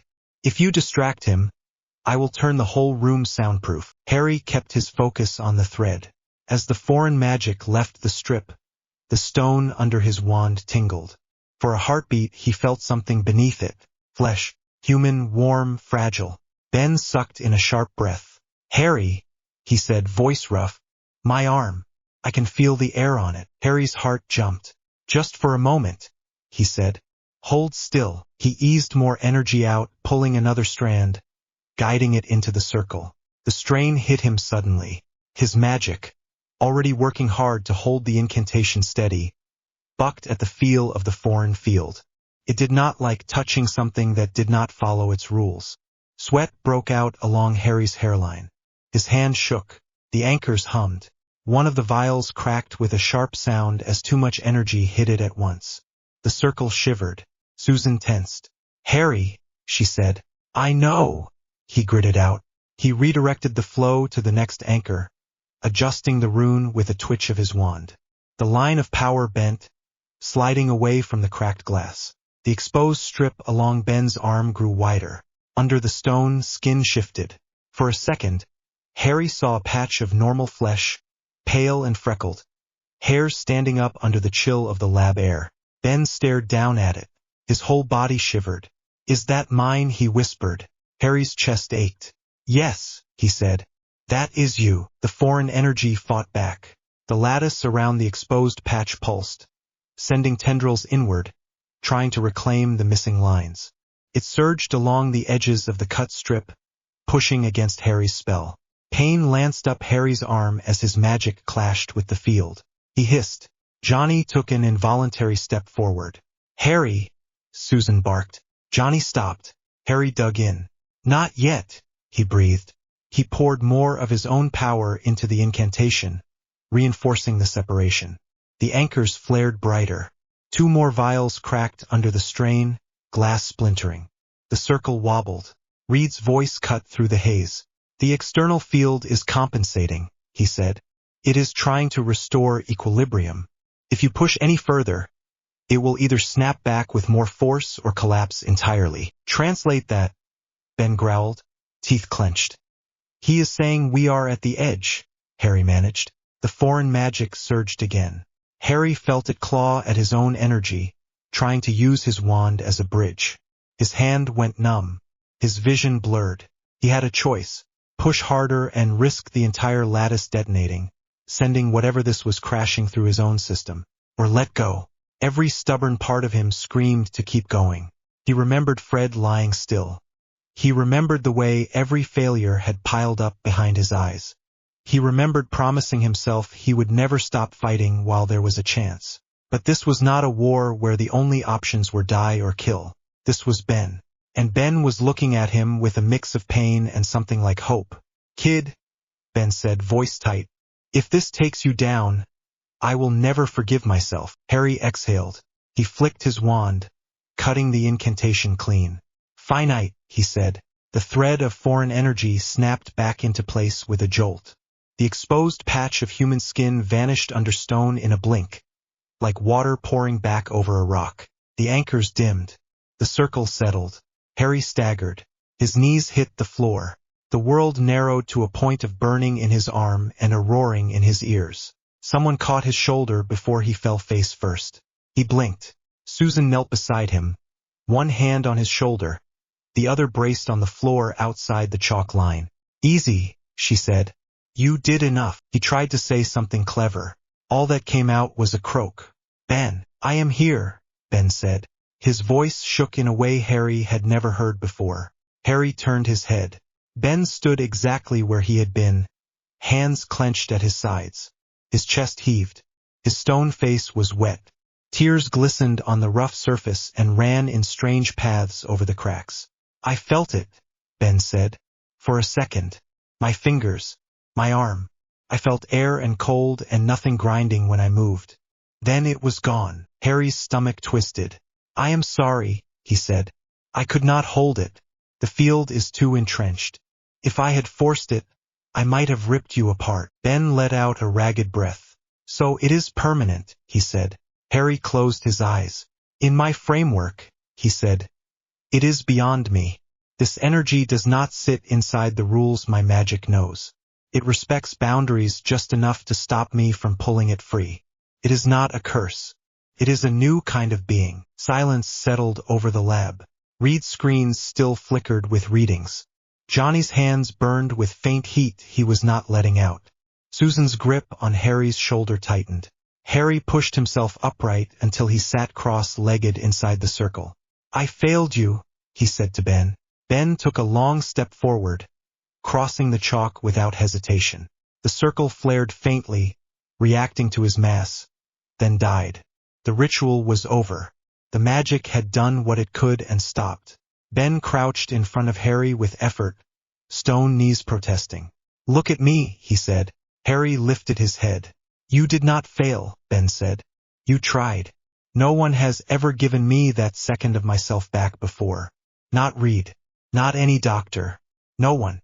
You did. For one heartbeat, I felt like me. He reached out and set his heavy hand on Harry's shoulder. I will not pretend it does not hurt that it went away, he said. It does. It hurts a lot.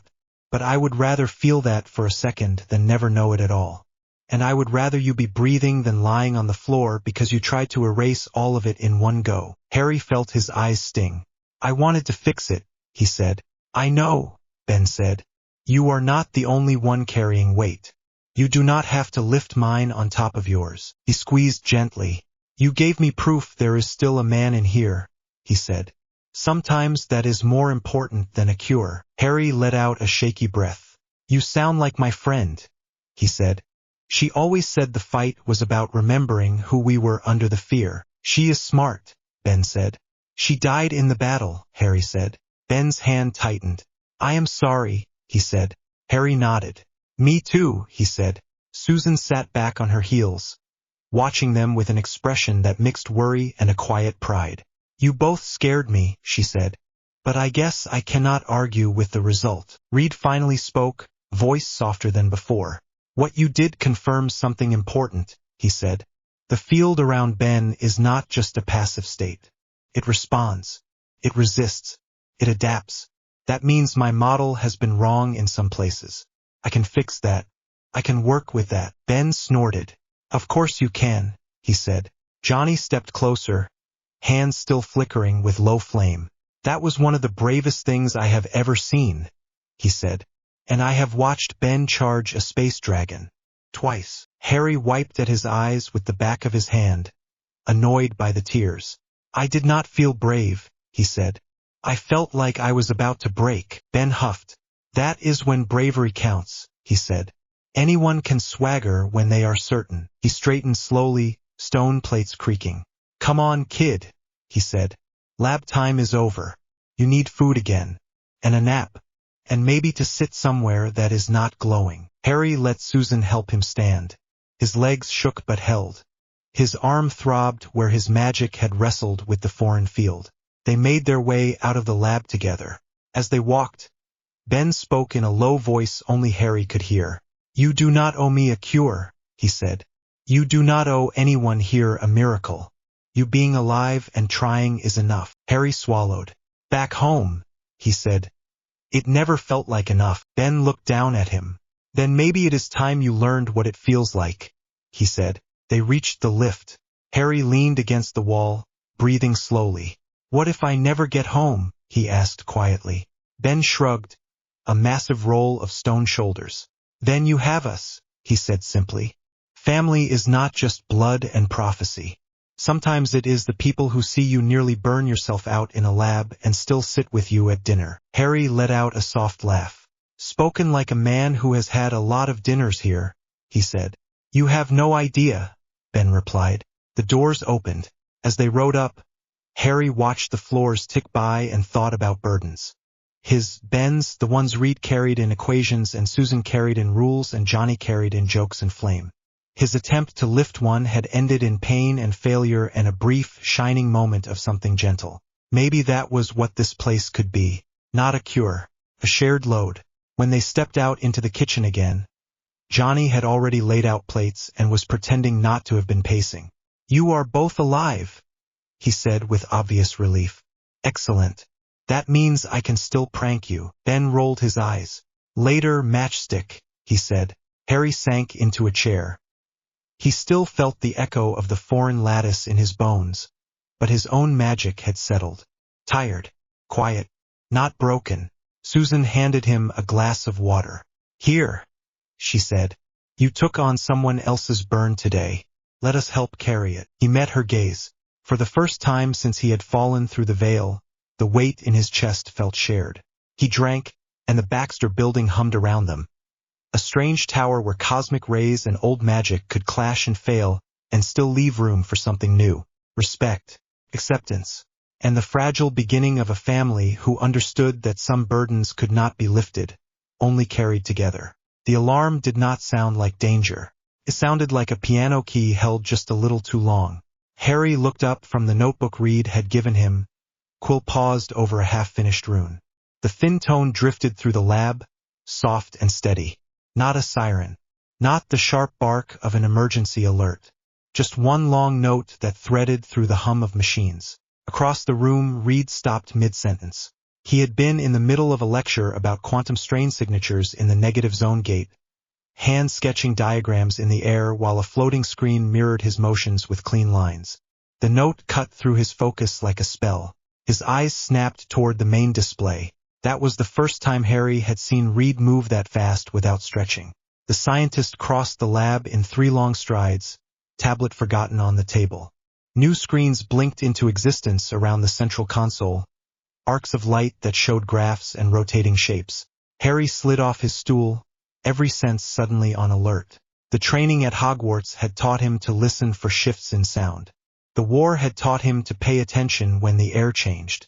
Right now the lab felt tighter, like a ward had noticed something wrong. Susan appeared in the doorway almost as soon as the tone started. She wore her suit and a focused expression, hair pulled back from her face. "What is it?" she asked. Reed did not look away from the data. "Sensor Tier 3 just picked up a foreign pattern in our orbital shield," he said. His voice was calm but strained. "It matches the tail of the disturbance from the other day, with a new modulation that was not present in the original breach." Harry frowned. "You mean when I fell through?" he said. Reed nodded once. "Yes," he said. "Same base frequency, same non-local distortion, but this time it comes in short pulses instead of a single spike. Someone is poking at the wound." Harry's hand tightened on the notebook. The skin along his arms prickled. Across the lab, the note grew a fraction louder, then settled again. Johnny arrived less than a heartbeat later, sliding through the door with his usual lack of respect for personal space, a smear of soot on his cheek. "I felt the shield twitch," he said. "Figured it was either a bad sign or Reed finally made coffee strong enough to vibrate the whole tower." Ben lumbered in behind him, stone feet heavy on the metal floor. "What did the kid break now?" he asked. Harry rolled his eyes. "Not me," he said. "At least not this time." Reed flicked his fingers through one of the graphs, expanding a set of lines that looked like a mess of peaks and dips to Harry. Reed's gaze sharpened. "There," he murmured. "Do you see that Spike Sue's field picked up the same phase shift 3 times in the last 10 minutes? Equal intervals. That is not random noise." Susan stepped closer, eyes on the readings. "How long has it been doing that?" she asked. "Since 3 minutes before the alert started," Reed said. "The system flagged it once it confirmed a pattern. The pulses are faint but focused.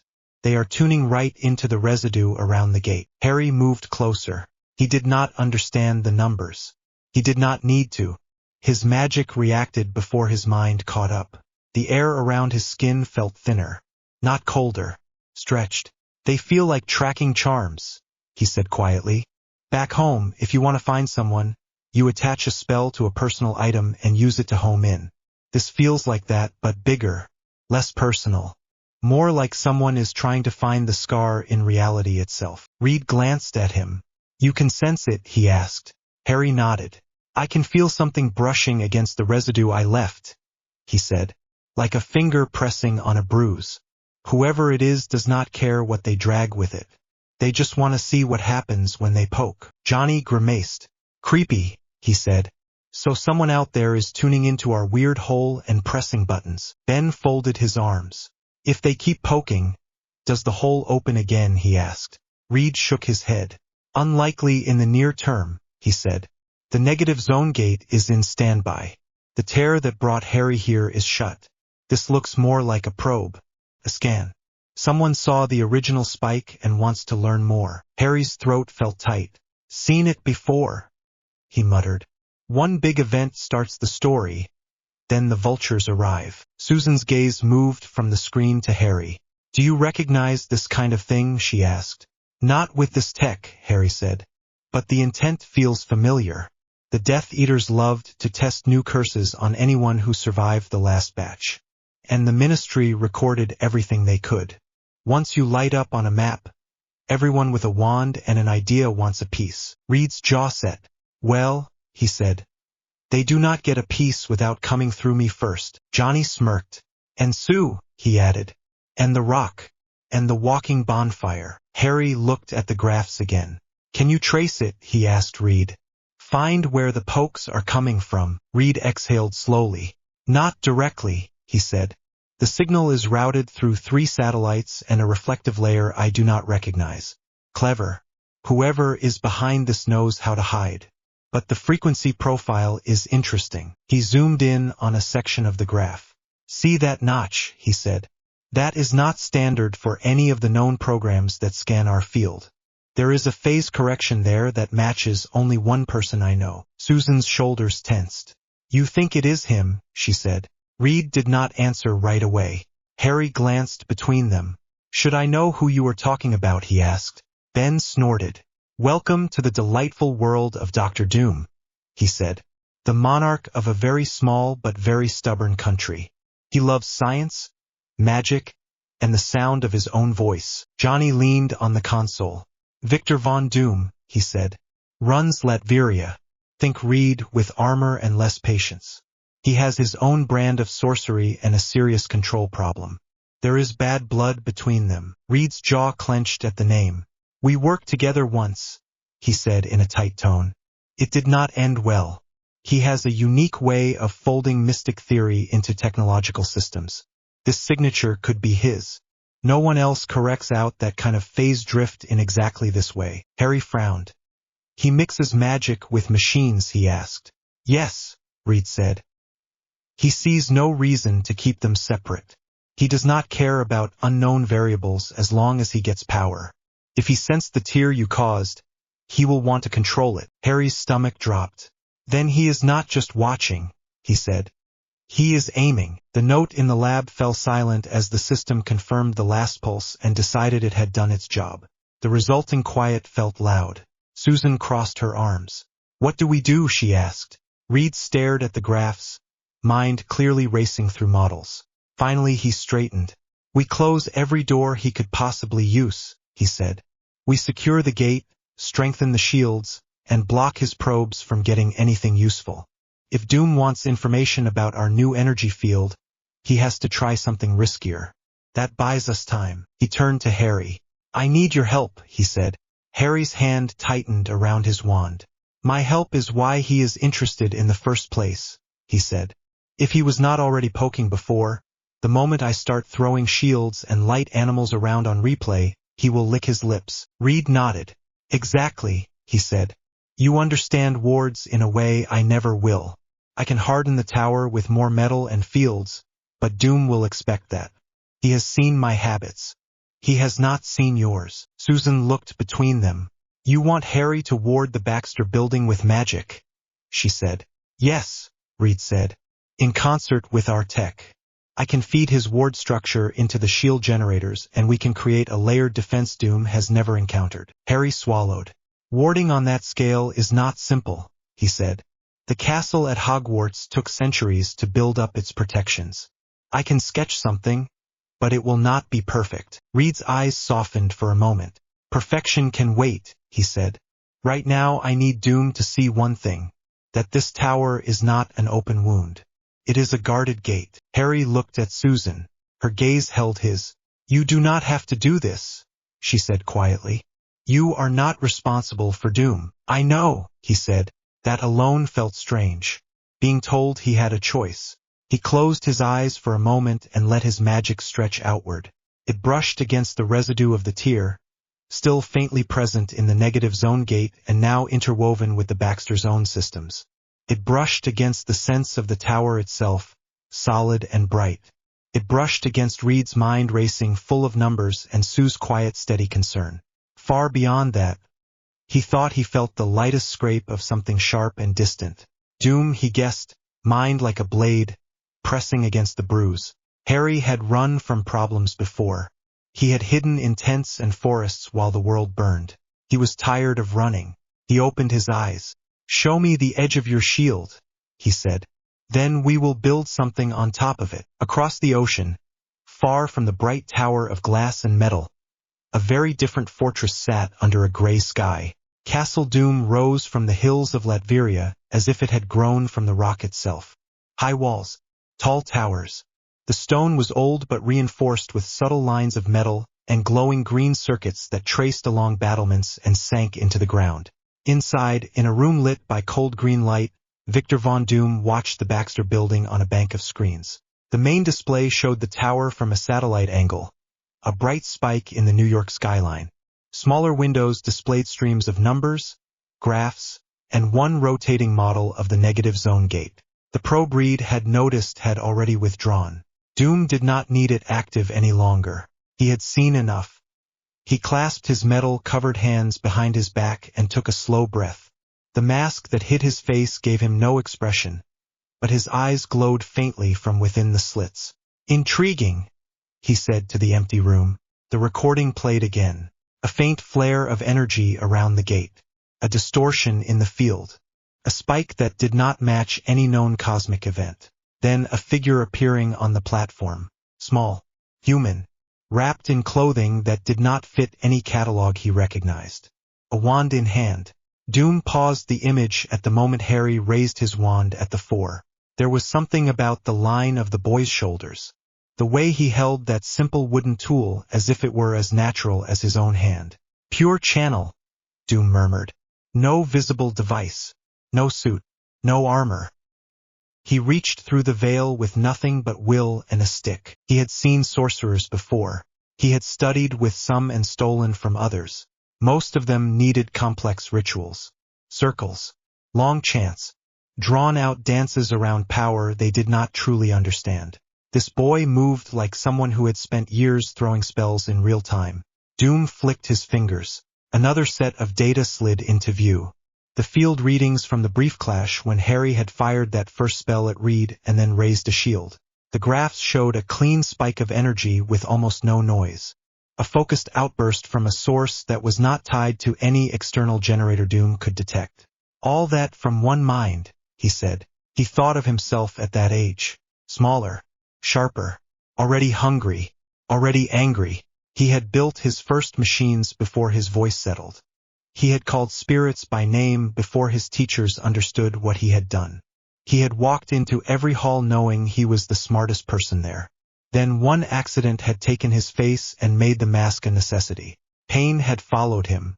So had purpose. He turned from the screens and walked to the far side of the room. A circle of runes glowed faintly on the floor. Old sigils from old books, drawn in metal and carved into the stone. At the center of the circle sat a small stone altar, and on the altar lay a single framed photograph. A woman looked out from it, dark hair, kind eyes, a smile that did not reach the edges of her mouth.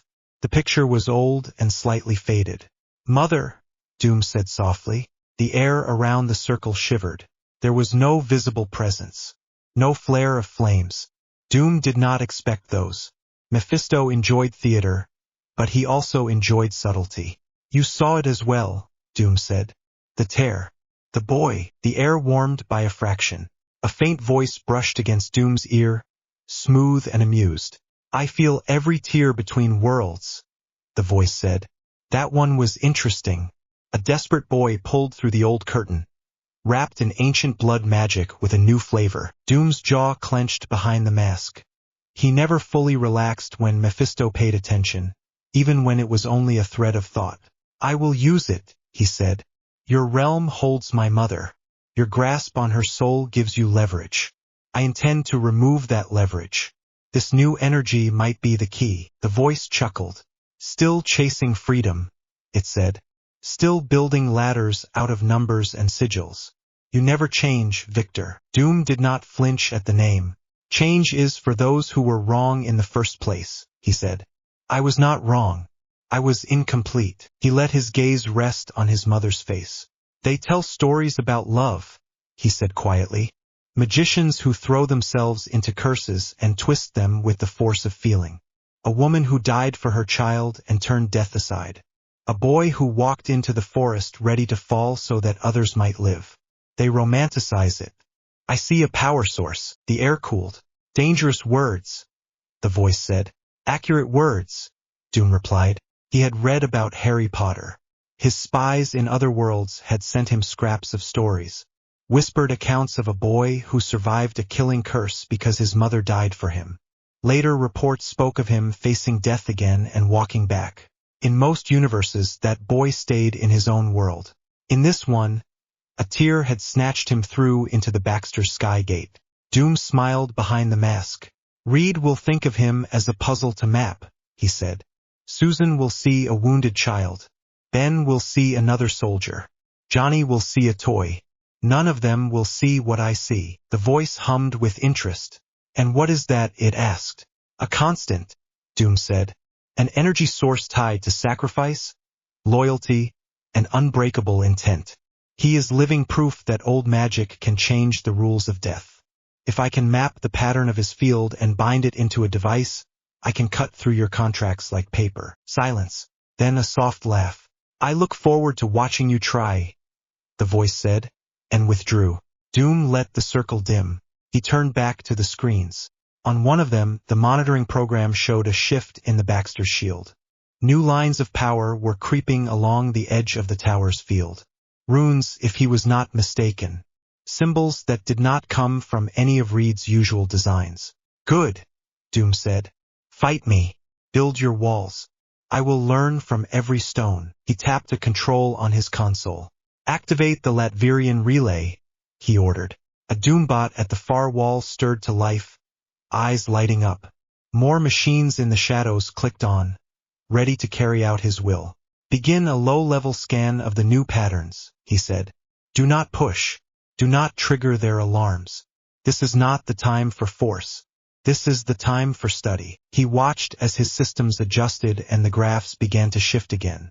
The shadow of Latveria stretched across the ocean, invisible but very real, reaching for the bright tower where a boy with a scar and a wand had begun to draw lines no one else understood. Harry's hands shook slightly as he pressed the chalk to the floor. He hated that.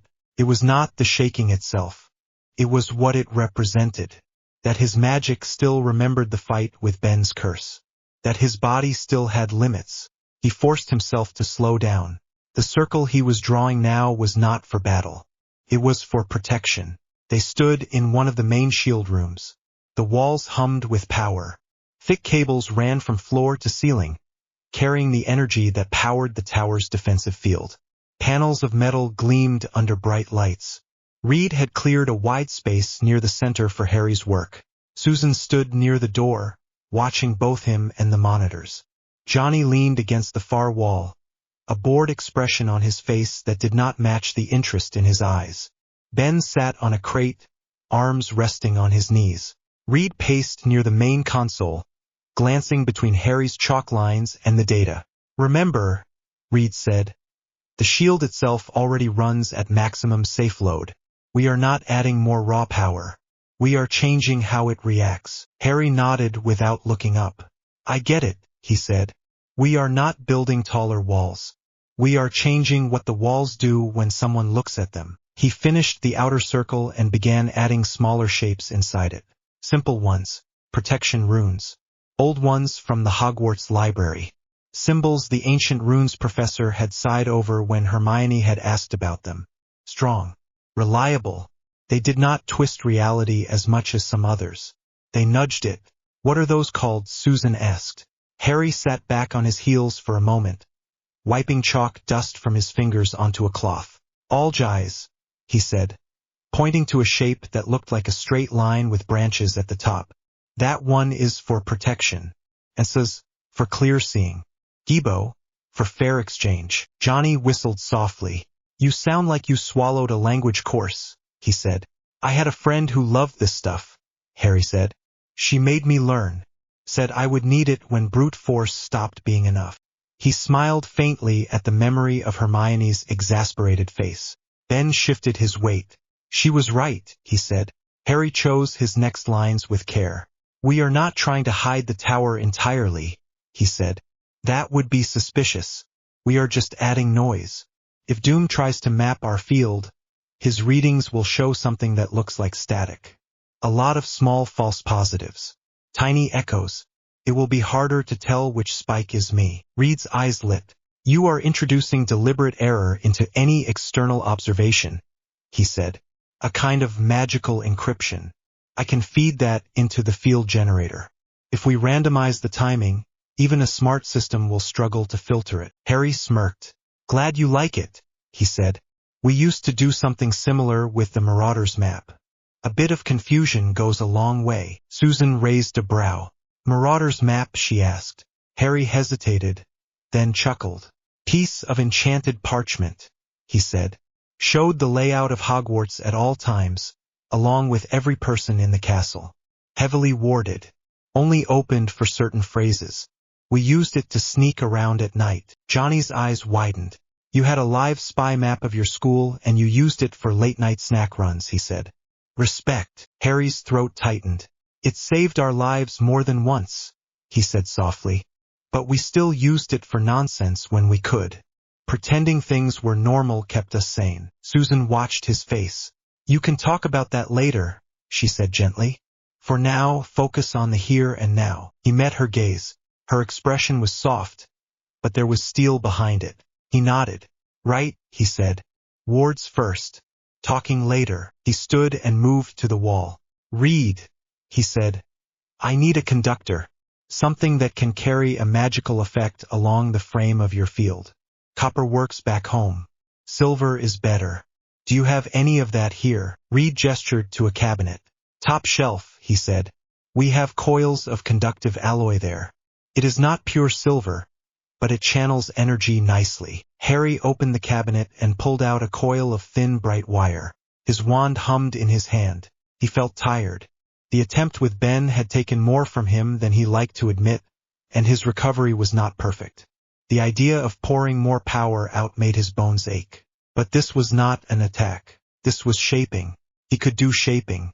I will draw the runes on this, he said. Then we attach it along the shield frame. The pattern will ride your field.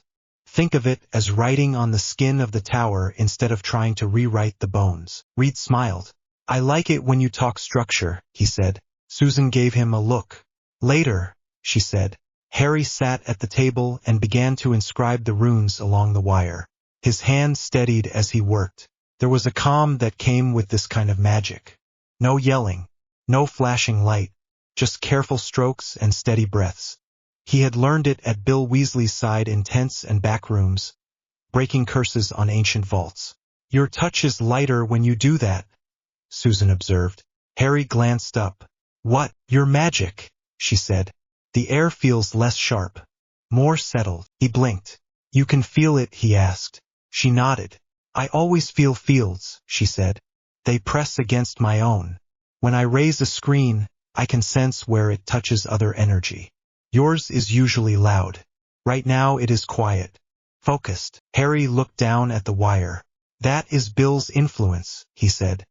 He taught me that not every problem needs a hammer. Some need a key. Ben rumbled a laugh. Reed could stand to learn that lesson, he said. Hey, Johnny said. Reed is very gentle when he is not accidentally exposing us to cosmic rays. Reed pretended not to hear. Harry finished the last rune and stood. Ready, he said. Reed moved to the main console. On your signal, he said.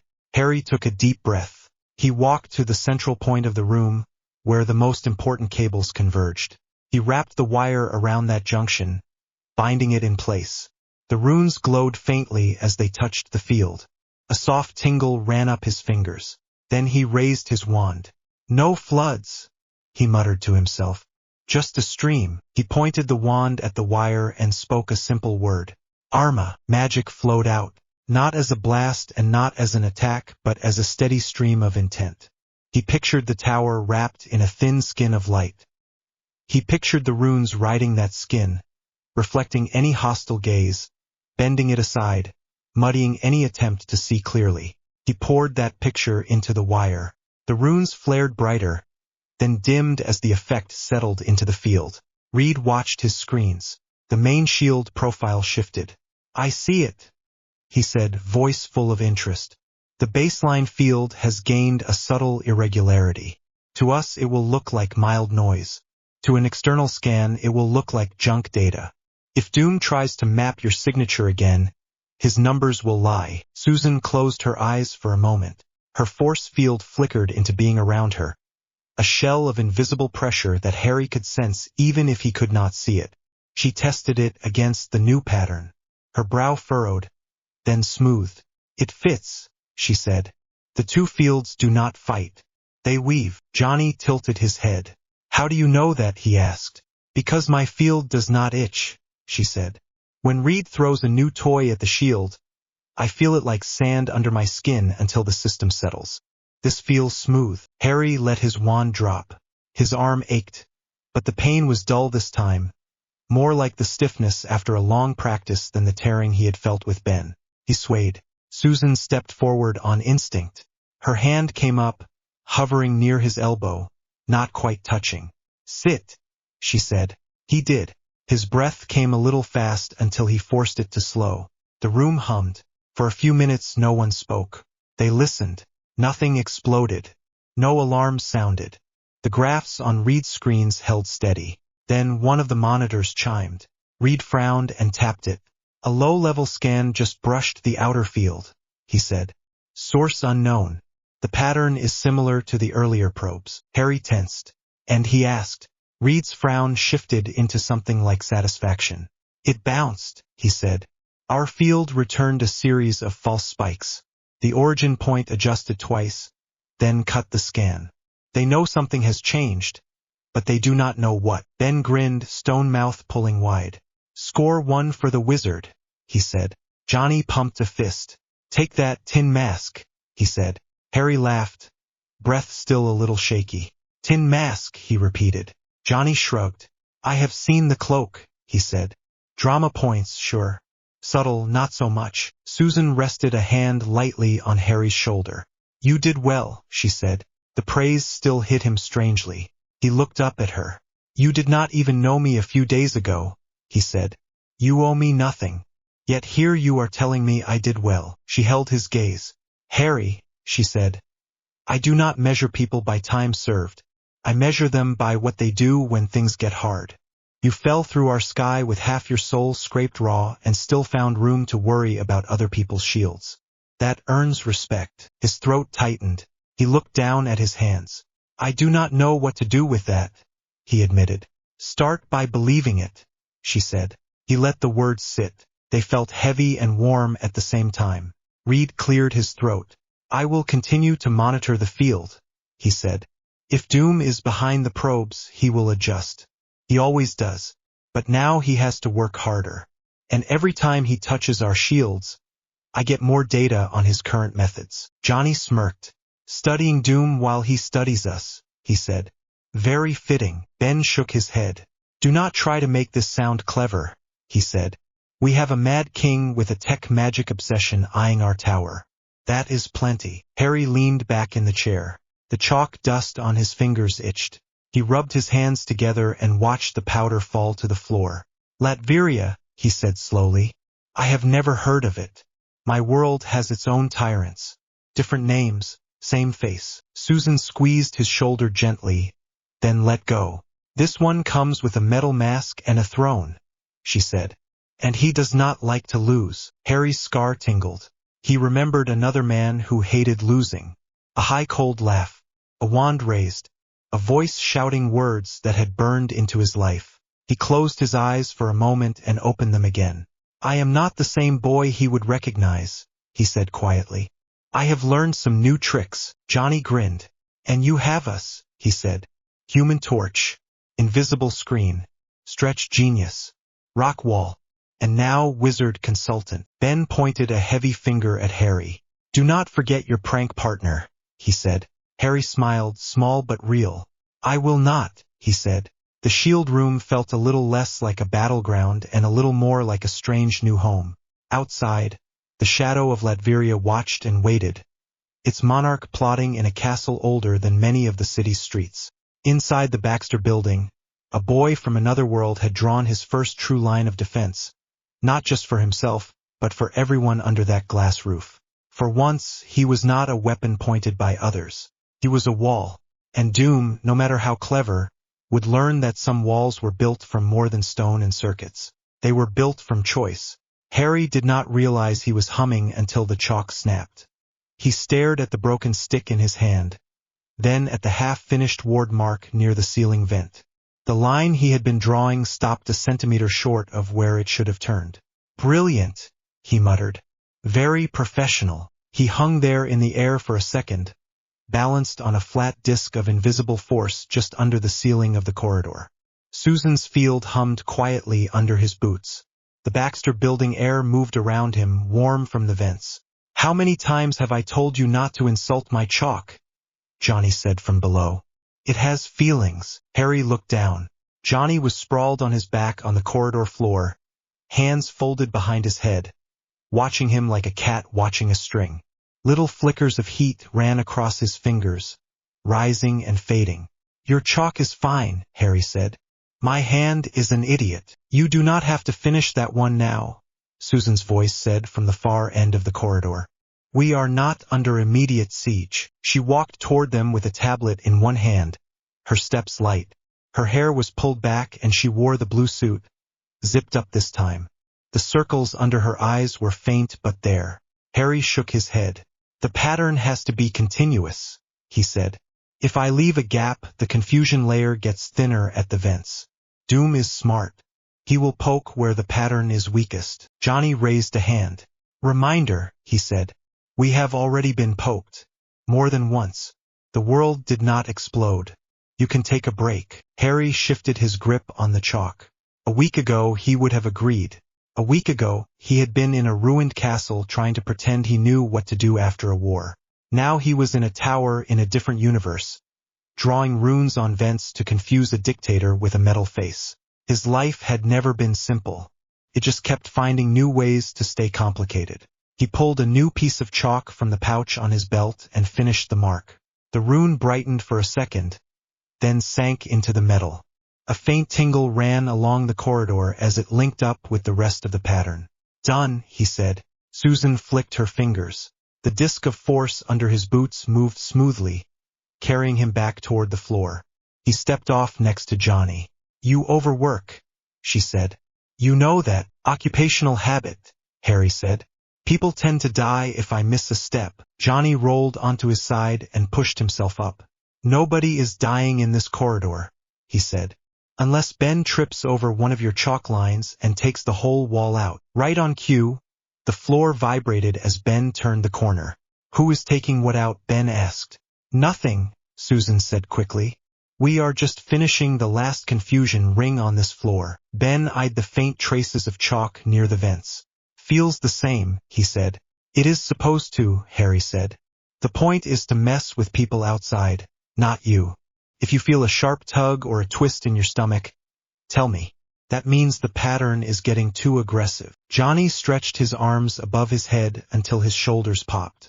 We done for the morning, he asked. Because I have been told there is an exciting field trip coming up. Harry glanced at Susan. She smiled faintly. Reed has finally finished sulking about the extra noise in his graphs, she said. He wants to take Harry down to see the negative zone gate. Harry's stomach flipped, not from fear, from something sharper. He had seen the gate once already, in falling flashes and panic. He barely remembered anything beyond light and the sense of his magic screaming as it tore. Seeing it calm, with both feet on the ground, felt like walking back into the forest where he had gone to die. Only this time he was not alone. He nodded. "Let us do it," he said. Johnny grinned. "Field trip," he said.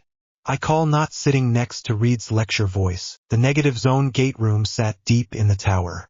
They took the central lift down, the lights ticking past the numbers until the doors opened on a level that felt different from the others.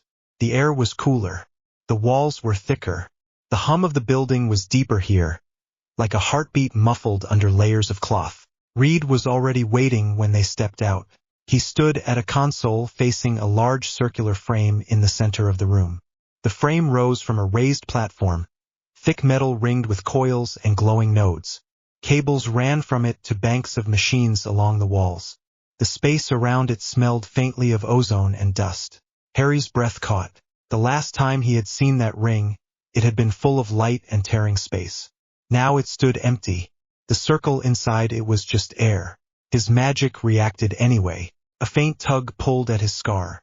The same ache he felt when Dementors were near, but without the cold.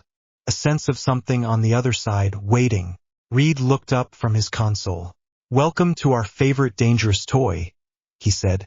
"This is the primary negative zone gate.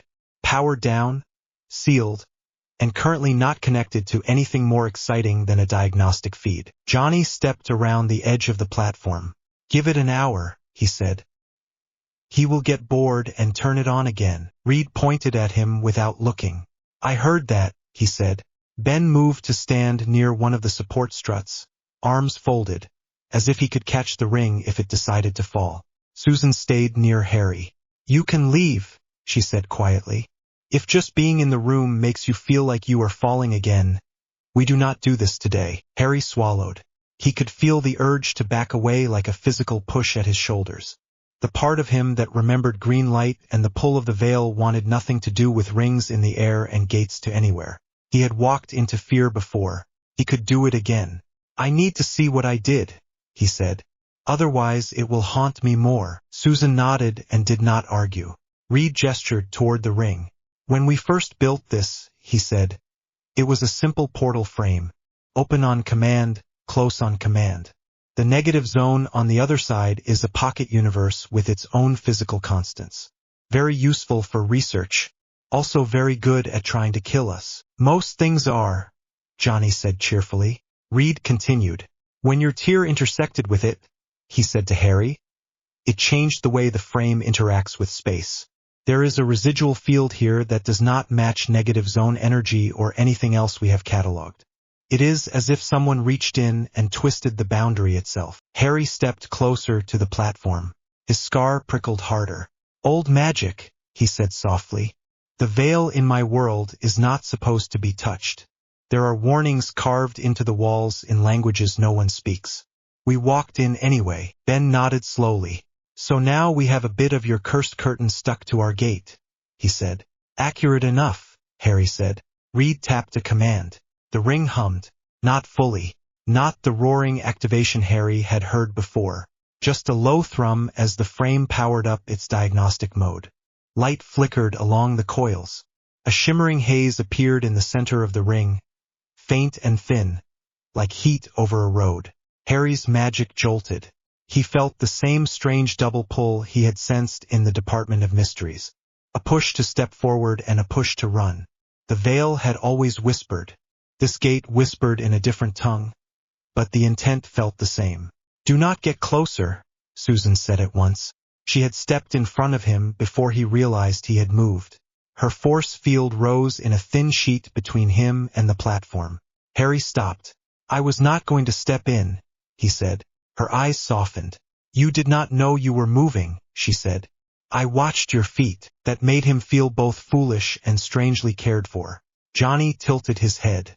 "What does it feel like?" he asked. "We just get readings. You get whatever your wizard senses are." Harry forced his attention away from the pull and tried to put it into words. "It feels like a room behind a curtain," he said slowly. "Dark and full of echoes. The curtain is thin, but if you push your hand through you might not get it back the same way. There is something on the other side. Not a person. Not a mind. Just rules. Reed's fingers stilled on the console. Rules, he repeated. Harry nodded. My world's veil is built into a chamber in the Ministry, he said. No one knows who made it, but it has the sense of old law. You do not break it. You go through on its terms or not at all. This feels similar. The negative zone has its own law. Our tier dragged some of that law into your gate and left a piece of the old one behind. Reed's eyes lit despite the tension. You are describing boundary conditions, he said. Different universes have different base conditions. When you tear between them, there is a negotiation. The fact that you feel those as intent suggests that magic in your world is intimately tied to the underlying rules. That is incredible. Susan shot him a look. Reed, she said in a warning tone. He blinked. Right, he said. Not the time to be excited. Harry let out a shaky breath. Do you feel anything right now from outside, he asked. Any more pokes? Reed checked the side screen. No new probe patterns in the last hour, he said. Our confusion layer is holding. If Doom is still watching, he is doing it from behind more layers. Harry's scar twinged again. Someone is watching, he said.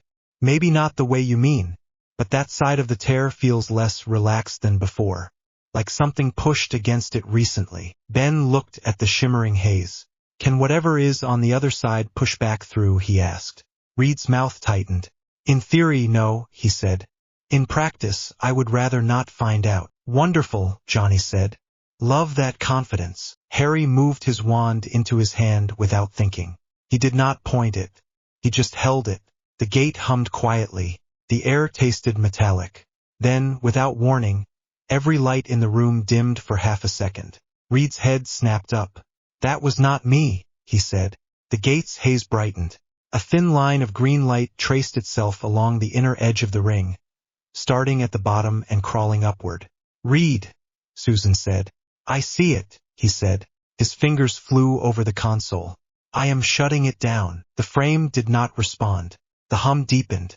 The green line completed its circle and flared. Harry's wand hand tingled. That feels wrong, he said. The light snapped inward. For a heartbeat, the circle was full of emerald glow. Harry's lungs forgot to work.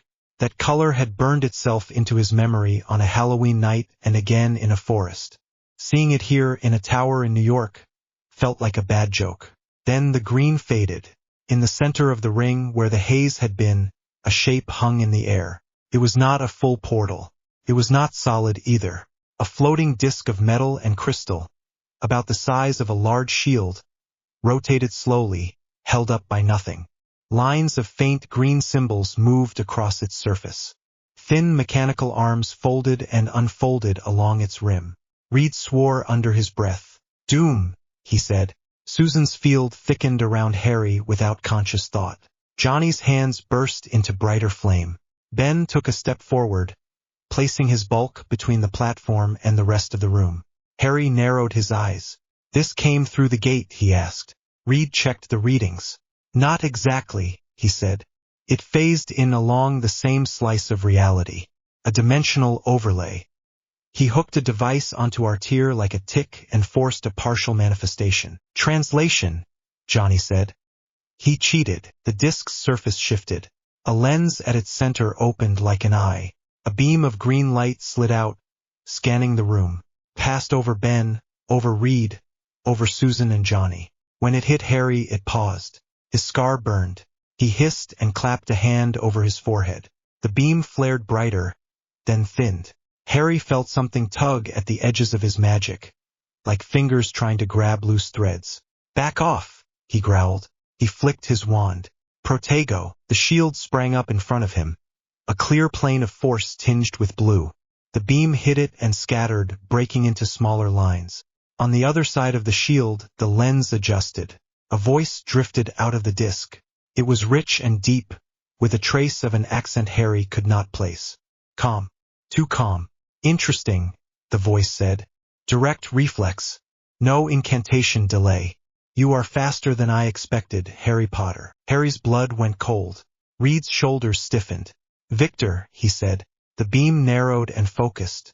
The surface of the disc shimmered. An image formed above it. A tall figure in green and metal, cloak falling in heavy folds. A metal mask with slits for eyes and mouth. The eyes within the mask glowed faintly. Dr. Doom. Even as a projected image, he filled the room. Richards, Doom said. Still meddling where you do not understand. Reed's jaw clenched. You sent a device through my gate, he said. That is more than meddling. That is an act of aggression. Do not dress it in the language of diplomacy, Doom said. You knew the risks when you opened that hole. You lacked the discipline to close it completely. I am here to see what you failed to study. His gaze shifted to Harry. Harry's shield held. The beam pressed against it and slid off. You have caused quite a stir, Harry Potter, Doom said. Across universes, your story has reached ears that appreciate power. Surviving death. Bending old magic. Now you have torn a new path between worlds with your own field. Remarkable. Harry felt his teeth grind.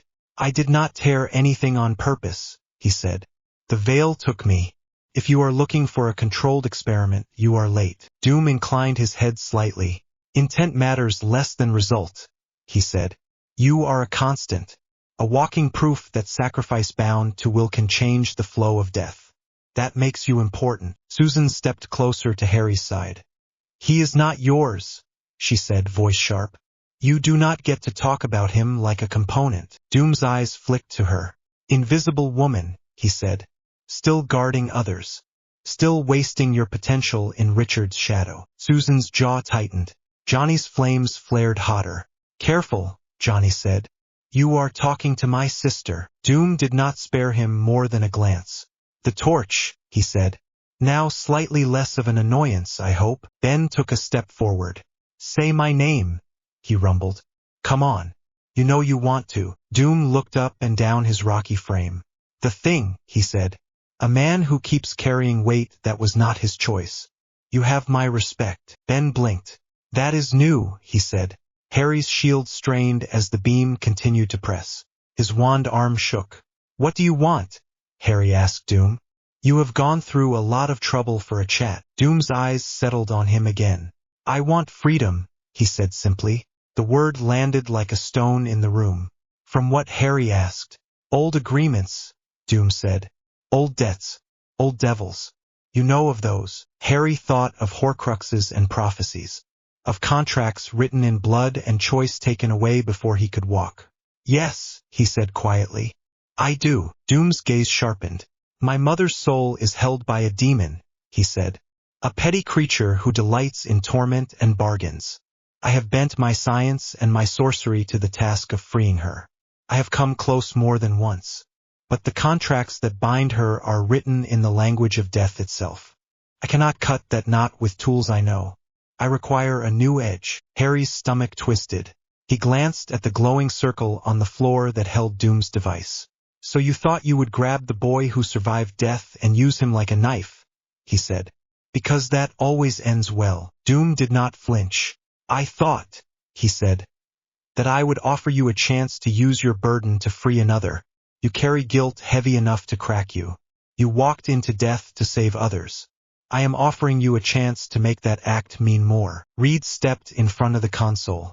You are not bargaining with him, he said. You are manipulating him. You always have an angle, Victor.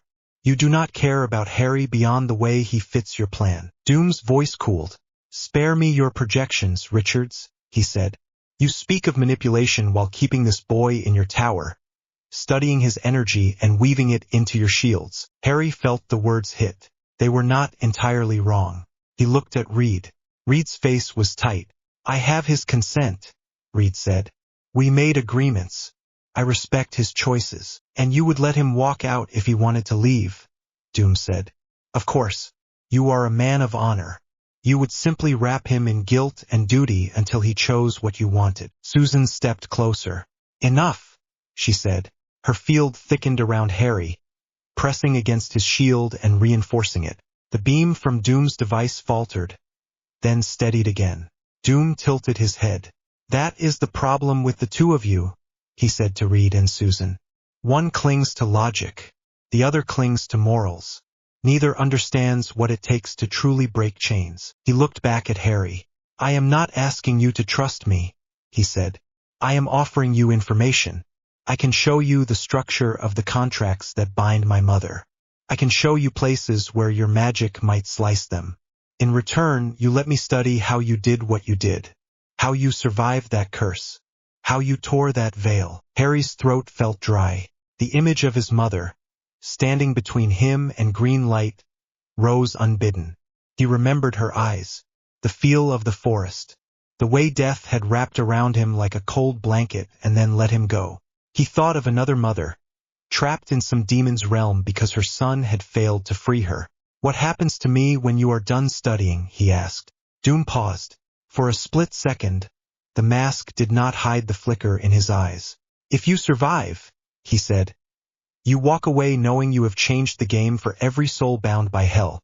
If you do not, your sacrifice will not be wasted. Harry barked out a laugh.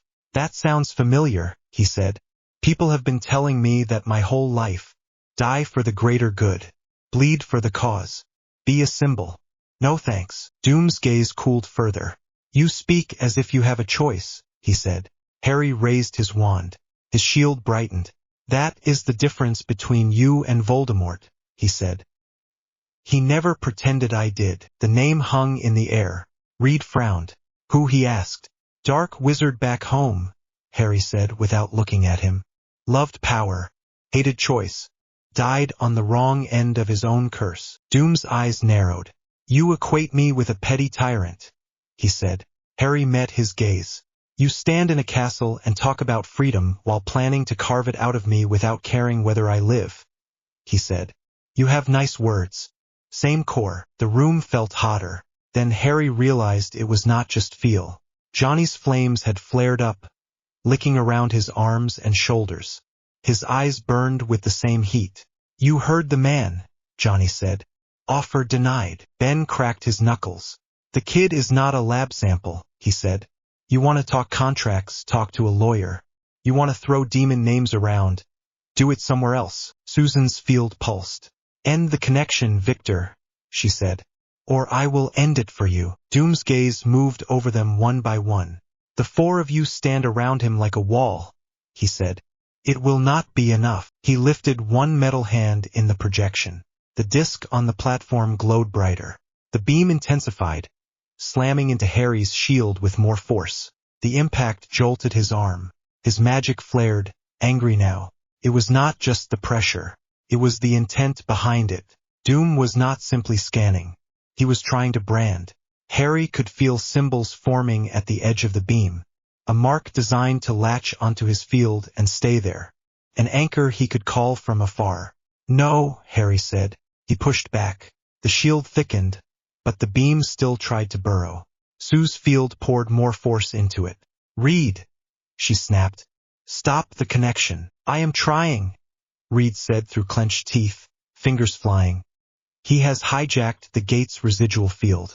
It is acting as his focus. Then break the focus, Ben said. The ring hummed louder. The green symbols on the disk's surface spun faster. Harry's scar burned like fire. He could feel Doom's mark scraping at the edges of his magic, looking for a way in. If it settled, Doom would have a thread straight to him. He had carried one mark on his body for years. A connection to a madman who had used it to invade his mind and call his followers. He was not doing that again. He made a decision. Sue, he said through his teeth. Drop your field. What? She said. Absolutely not. Trust me, he said. Please. She hesitated for half a second. Then, with visible effort, she peeled her force field back from his shield. The beam hit Harry's barrier full force. His arm shook. He let the shield drop. Before Doom's mark could latch, Harry stepped into the gap. He reached through the connection. Not physically. With his magic. He grabbed the beam like a rope and pulled. For an instant he felt Doom's presence directly. Not just the projection. A mind like steel. Sharp. Focused on a single goal. No room for doubt. No room for mercy. Doom felt him too. Harry heard his surprised intake of breath across two links and a dimension. Interesting, Doom said softly. Harry did not give him more time. He poured his own magic into the connection. Not a curse, not a hex. A Patronus would have been too complex with half his strength drained. Instead he reached for something simpler, the same old magic that had wrapped around him in the forest. Choice. He thought of his mother. He thought of the Weasleys crowded around a table. He thought of Hermione's hand on his arm. He thought of the four standing around him now. Then he shoved that sense of stubborn human love down the beam. The effect was messy. Doom's device was not made to handle that kind of energy. The green light flickered. Symbols scrambled. The lens at the center cracked. On the platform, the disc shuddered. On the other end, in Latveria, Doom staggered. He had tied part of his awareness to the relay. The shock slammed into his mind like a physical blow. The taste of alien love, not warm but fierce, surged through his perception. He tore the connection away before it could burrow deeper. Back in the gate room, the projection flickered. Doom's image distorted. "You dare," he snarled.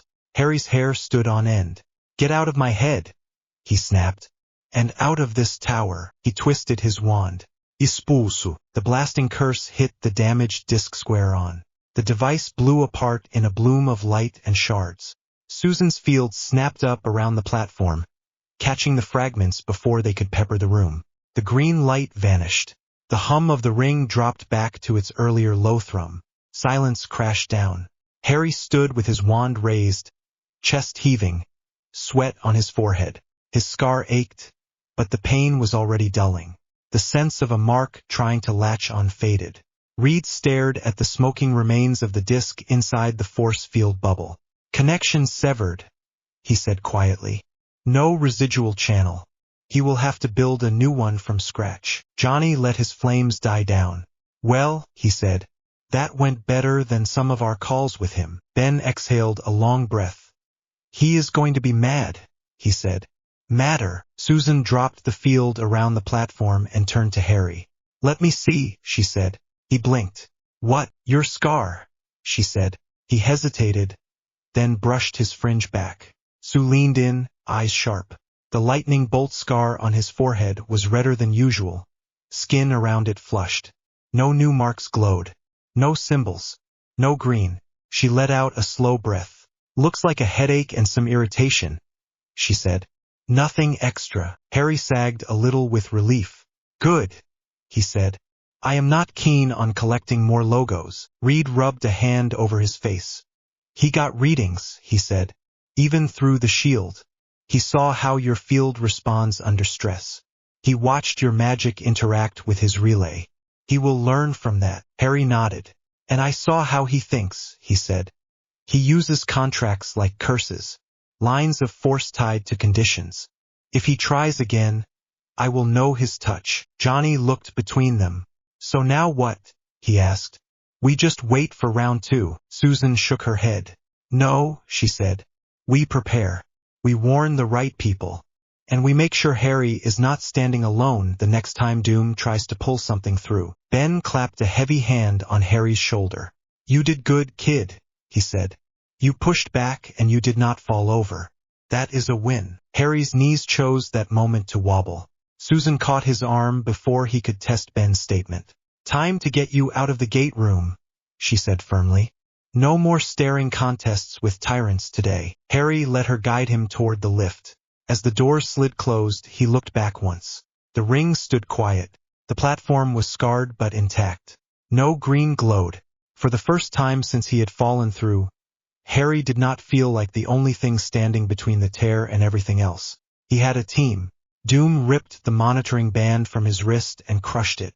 The metal screamed and crumpled. He stood in the circle of runes in his castle's core chamber, cloak swirling around him, breath coming faster than he would admit. The relay had exploded, not just physically. The link he had forged through the scar in reality had been flooded with something he had not expected.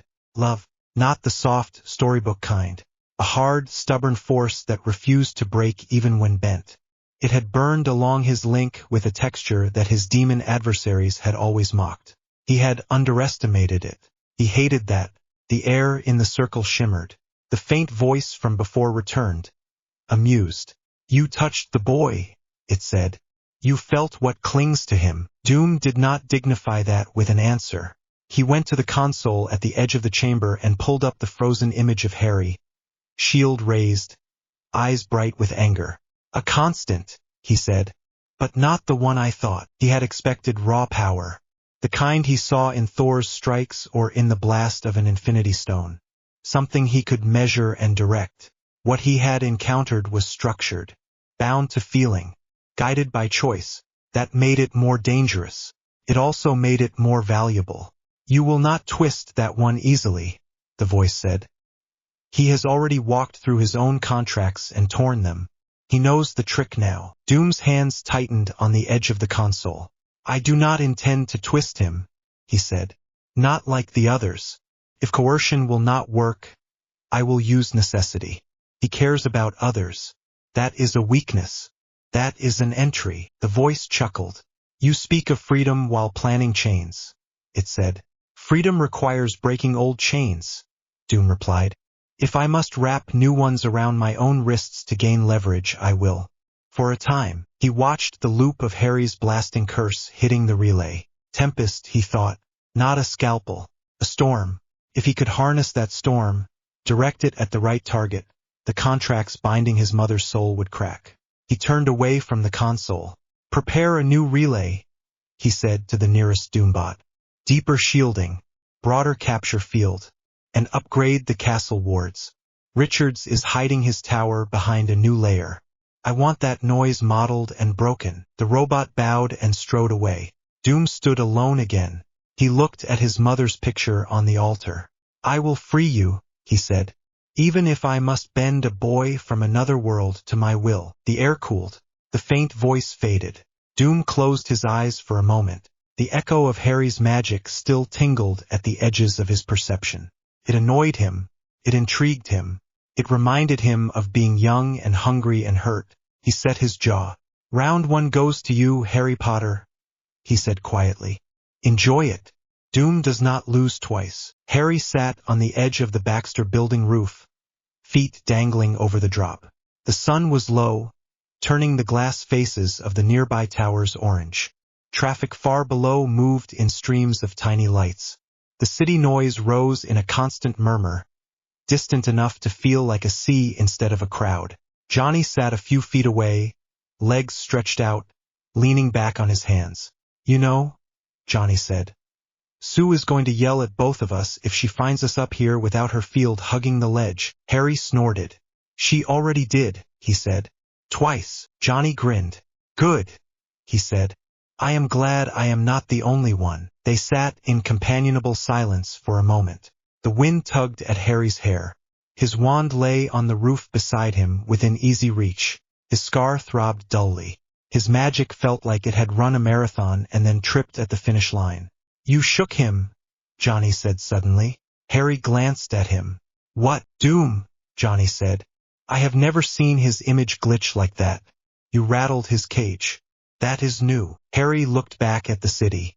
He was trying to brand me, he said. I have had enough of being branded. I reacted. Johnny nodded. Fair, he said. For what it is worth, you look terrifying.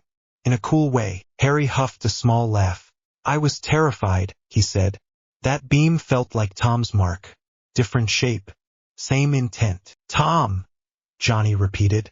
The Dark Wizard. Yeah, Harry said. He did not like his real name said. Made him seem human. He preferred the scary one. Johnny picked at a crack in the concrete with his shoe. I do not understand all the magic theory, he said. I leave that to you and Reed. But I get monsters. And I get guys who think the rules do not apply to them. Doom is one of them. Tom sounds like another. You beat one. You can handle the other. Harry let the words sit. You were not there, he said quietly. At Hogwarts. In the forest. In the hall after. You did not see how many people fell before we got there. Johnny's voice softened. You are right, he said. I was not. I am not going to pretend I know what that felt like. He shifted closer, just enough that their shoulders almost touched. But I can be here now, he said. That counts for something. Harry looked at him. You really do not shut up, do you, he said. Johnny grinned. Not if I can help it, he said. Silence gives doom room in your head. So does guilt. I am not letting him rent space there without paying. Harry snorted. Guilt is expensive, he said. He will go broke. They fell quiet again. After a minute, Harry spoke. He offered to help me, he said. In his way. Show me how to cut through contracts. Free his mother. Free others. Part of me wanted to say yes. Johnny nodded slowly. Part of you still wants to fix everything, he said. Even when fixing it might break you. Harry's fingers curled on the concrete. Back home, I survived because my mum died, he said. Because old magic bent around her love. If I could use that to pull someone else out, part of me thinks I should. Even if it is Doom's mother. Thing is, Johnny said, you do not know where the line is. He does. He will drag you over it and tell you it is for the greater good. Harry sighed. That phrase should be banned, he said. Agreed, Johnny said. He leaned back and looked up at the sky. You know what I think, he asked. No, Harry said. But that has never stopped you from telling me. Johnny smirked. I think we find you a way home, he said. On our terms. Not Doom's. Not some demons. Ours. You came through a tear. Tears can go both ways. Reed loves a challenge. With your magic and his brain, we can figure out something. Harry's chest tightened. You would help me leave, he said.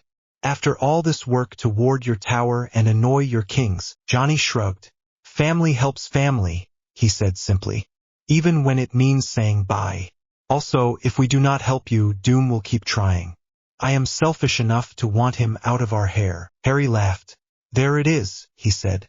The real reason. Johnny bumped his shoulder lightly against Harry's. You are not a weapon, he said. You are not a shield. You are a person who fell into our mess. You get a say in what happens next. Harry looked down at the street far below. Tiny people moved like ants. So what if I do not know what I want? He said quietly. Going back means facing everything I left. Staying means never seeing them again. Neither feels like an easy choice. Johnny was quiet for a long moment. Then we buy time, he said. We keep you alive. We keep Doom out. We let you breathe for once without someone telling you the world will end if you do not pick fast enough. Harry swallowed. Breathing without a deadline sounded strange. He looked at Johnny. Thanks, he said. Johnny gave him a lopsided smile. Do not mention it, he said. Ever. I have a reputation to maintain. Harry rolled his eyes. Loud idiot, he said. Exactly, Johnny said. A gust of wind swept over the roof. Harry felt the wards around the tower respond.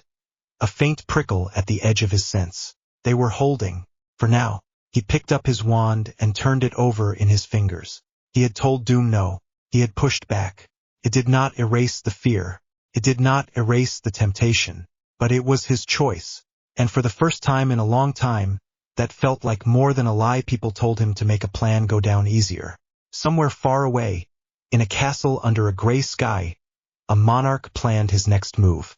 Up on the roof of a glass tower, a boy from another world sat with a human torch and watched the sun go down. Round 1 was over. The war had not truly begun yet. But Harry Potter was not alone anymore. And Doom had no idea how dangerous that made him. The second time the alarm sang, Harry already knew the note. A thin tone threaded through the Baxter building. Almost gentle. No siren. No stuttering beep. Just that stretched piano sound that meant the shield had felt something strange and did not like it. Harry dropped his toast back on the plate. They were in the main kitchen. Morning light came through the huge windows. Ben sat at the table with a bowl the size of a sink, working through cereal that looked more like gravel. Johnny leaned against the counter, mug in hand, pretending his coffee was more important than gravity. Reed had 3 screens hovering over the table, full of graphs and projected models, while his actual plate sat untouched. Sue stood at the stove, flipping something in a pan. The alarm cut through all of it. Reed looked up at once. Tier 3, he said. Outer field only. Harry felt it too. A faint brush along his wards. The confusion pattern that they had woven into the shields shivered in one spot like a spider web hit by a pebble. It is the same side as yesterday, Harry said. Southeast quadrant. About halfway up. Sue turned the stove off and set the pan aside. Everyone move, she said. No shouting, no panic. Just that command voice Harry had started to associate with her. They moved. Reed closed the screens with a wave and headed for the nearest lift. Ben set the bowl down and stood, stone shoulders rolling. Johnny downed the rest of his coffee in one gulp and followed with a muttered complaint about cold breakfast. Harry grabbed his wand from the counter where he had left it and slipped it into his sleeve. He reached with his magic as they walked, feeling along the maze of wards and fields. The poke was still there, lighter than the one that had carried Doom's relay. More careful, like a fingertip brushing paint to see if it was dry. The confusion pattern is working, he said as the lift doors closed. Whoever it is getting a mess instead of a clean line. But they keep testing the same area. Reed nodded, eyes distant. That spot lines up with the view line from one of the Latverian spy sats, he said. Doom uses them to stare at us even when he pretends he does not care. Our last relay encounter came from a similar angle. He is probably adjusting his instruments. Ben frowned. You can tell it is him just from that, he asked. Yes, Reed said. The signal carries a component we saw in the relay before it blew. There is an extra layer. That is what worries me. The lift opened on the monitor deck. This was one of Harry's favorite rooms, despite the reason they always came here. Floor-to-ceiling displays, some showing the city outside, some showing abstract shapes of energy. The Baxter Building's own heartbeat, drawn as lines and colors. One wall held a map of the Earth in soft blue and white. Little points of light marked satellites and objects in orbit. A few glowed red. A single point pulsed in a darker shade. Latveria Relay, Reed said, stepping onto the raised platform in front of the main console. Low power. Just enough to feel the edges. Johnny whistled. He is nothing if not persistent, he said. Harry walked closer to the largest display. It showed a model of the tower's shield, a translucent shell around a simple outline of the building. His confusion wards flickered across it in faint lines, constantly shifting. One patch near the middle pulsed slightly brighter. There, Harry said, pointing. That is where he is hitting. Reed magnified the section. The view zoomed in until the ward lines became a tight mesh of glowing threads. A thin beam of greenish light from outside touched the mesh and spread, trying to find a path. Harry's magic reacted.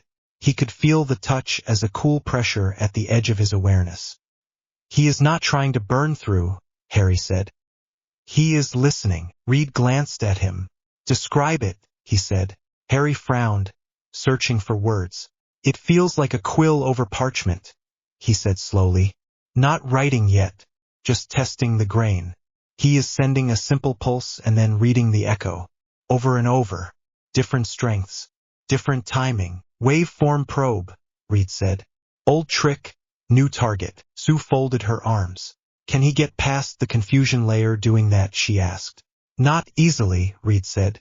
Our pattern is randomized and linked to Harry's runes.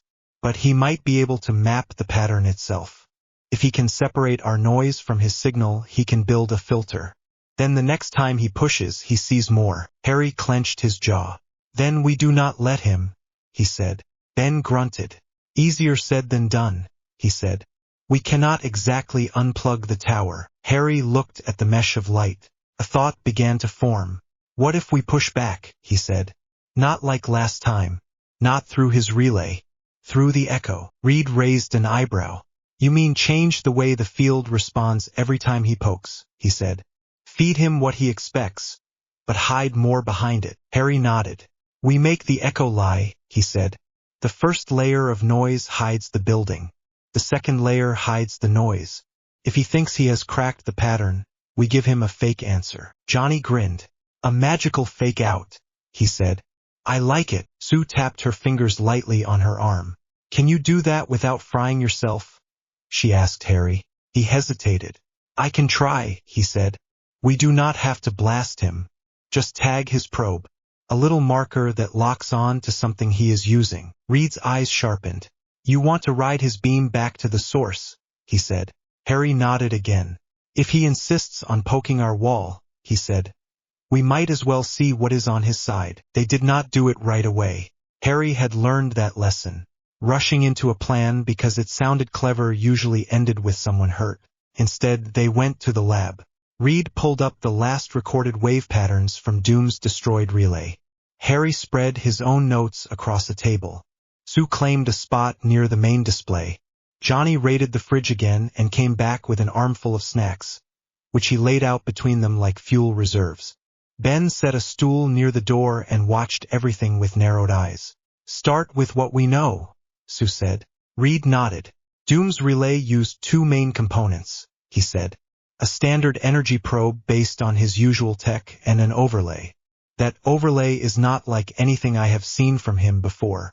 It carries a signature that looks and tastes, for lack of a better term, like the negative zone and something else layered together." He touched the screen. Two waveforms appeared. One blue, smooth and familiar. One red, jagged and strange. Harry leaned forward. The red one made his skin prickle. "That is the thing that grabbed at my magic," he said. "Yes," Reed said. "This is the part that tried to leave a mark on you. When you sent your pushback along the beam, it destabilized this layer. That is what caused the relay to explode. The tech sections could have taken the hit. The other piece could not." Harry stared at the red line. "It feels wrong," he said quietly. "Old, but not like the Veil. Greedy." Sue watched his face. "That is the demonic piece," she said. Johnny stopped halfway through opening a packet of crisps. "Hold on," he said. "We are talking literal demons now. We already knew Doom had made deals with something nasty," Ben said. "This just shows us its fingerprint." Reed expanded a small section of the red wave. "According to the data," he said, "this pattern does not come from the negative zone. It matches none of our catalog of cosmic rays, extra-dimensional noise, or standard mystic outputs. However, when I compared it to old readings from certain events Strange asked us to keep under wraps, there is a partial overlap." Harry's head snapped up. "Strange?" he asked. "Dr. Stephen Strange," Sue said. "Earth's main sorcerer. He and Reed share notes sometimes. Very carefully. There was an incident a while back involving a demon and a contract. Strange let us record the energy pattern from the ritual circle so we could build monitors in case it ever happened near the tower." Reed brought another wave onto the screen. It was not identical to Doom's red line, but it rhymed. Similar ridges. Similar rhythm. Twisted just enough to be a variation. Harry's stomach dropped. "That is a contract," he said. Johnny blinked. "Come again," he said. "In my world," Harry said, "magic contracts have a feel. An unbreakable vow binds around the participants like chains. You feel it in the air. The vow enforces itself. The line you have here feels like that. A promise that punishes if it is broken. Only this one is not between people. It is between Doom and something on the other side." Ben scratched his chin. "Which other side?" he asked. Harry shook his head. "Not the Veil I know," he said. "A different place. But the structure is the same. Conditions, penalties, rewards. Doom signed up for something that caught his mother in the web. Now he wants to cut her out." Sue frowned. "He told you that much himself," she said. "He wants freedom. He believes this is the only way." "He believes his way is the only way," Harry said. "That is different from there being no way." Reed pointed at the two red lines again. "The interesting part," he said, "is that Doom's current pattern has an extra modulation that the Strange recording did not. There is a subtle oscillation here. A third anchor woven into the contract." Harry leaned closer. "Third anchor," he repeated. "The first is Doom himself," Reed said. "The second is the entity holding his mother. The third is new. The frequency matches something we have only seen in one place." He brought up another line. This one Harry knew. He did not need to see it. He felt it. The field reading from the night he had appeared in their gate. The spike with the strange curve. The trace of old magic that did not belong in this universe. His stomach clenched. "That is me," he said. Reed nodded, expression grim. "Before you arrived, Doom's contract architecture involved only him and the demon," he said. "When the tier formed and you fell through, your field hit the boundary conditions of both universes at once. That changed the equation. Doom has revised his contract. He is now weaving your signature into the bargain as a third term. Johnny's face darkened. So he is not just trying to slap a tracking spell on Harry, he said. He is rebuilding a deal with Hell using Harry as a clause. Harry swallowed. What does that mean in practice? He asked. For me, Reed took a slow breath. We are still modeling it, he said. But in simple terms, Doom is trying to exploit the way your magic handled the killing curse. You survived a lethal ritual because of how sacrifice wrapped around you. That broke one set of rules.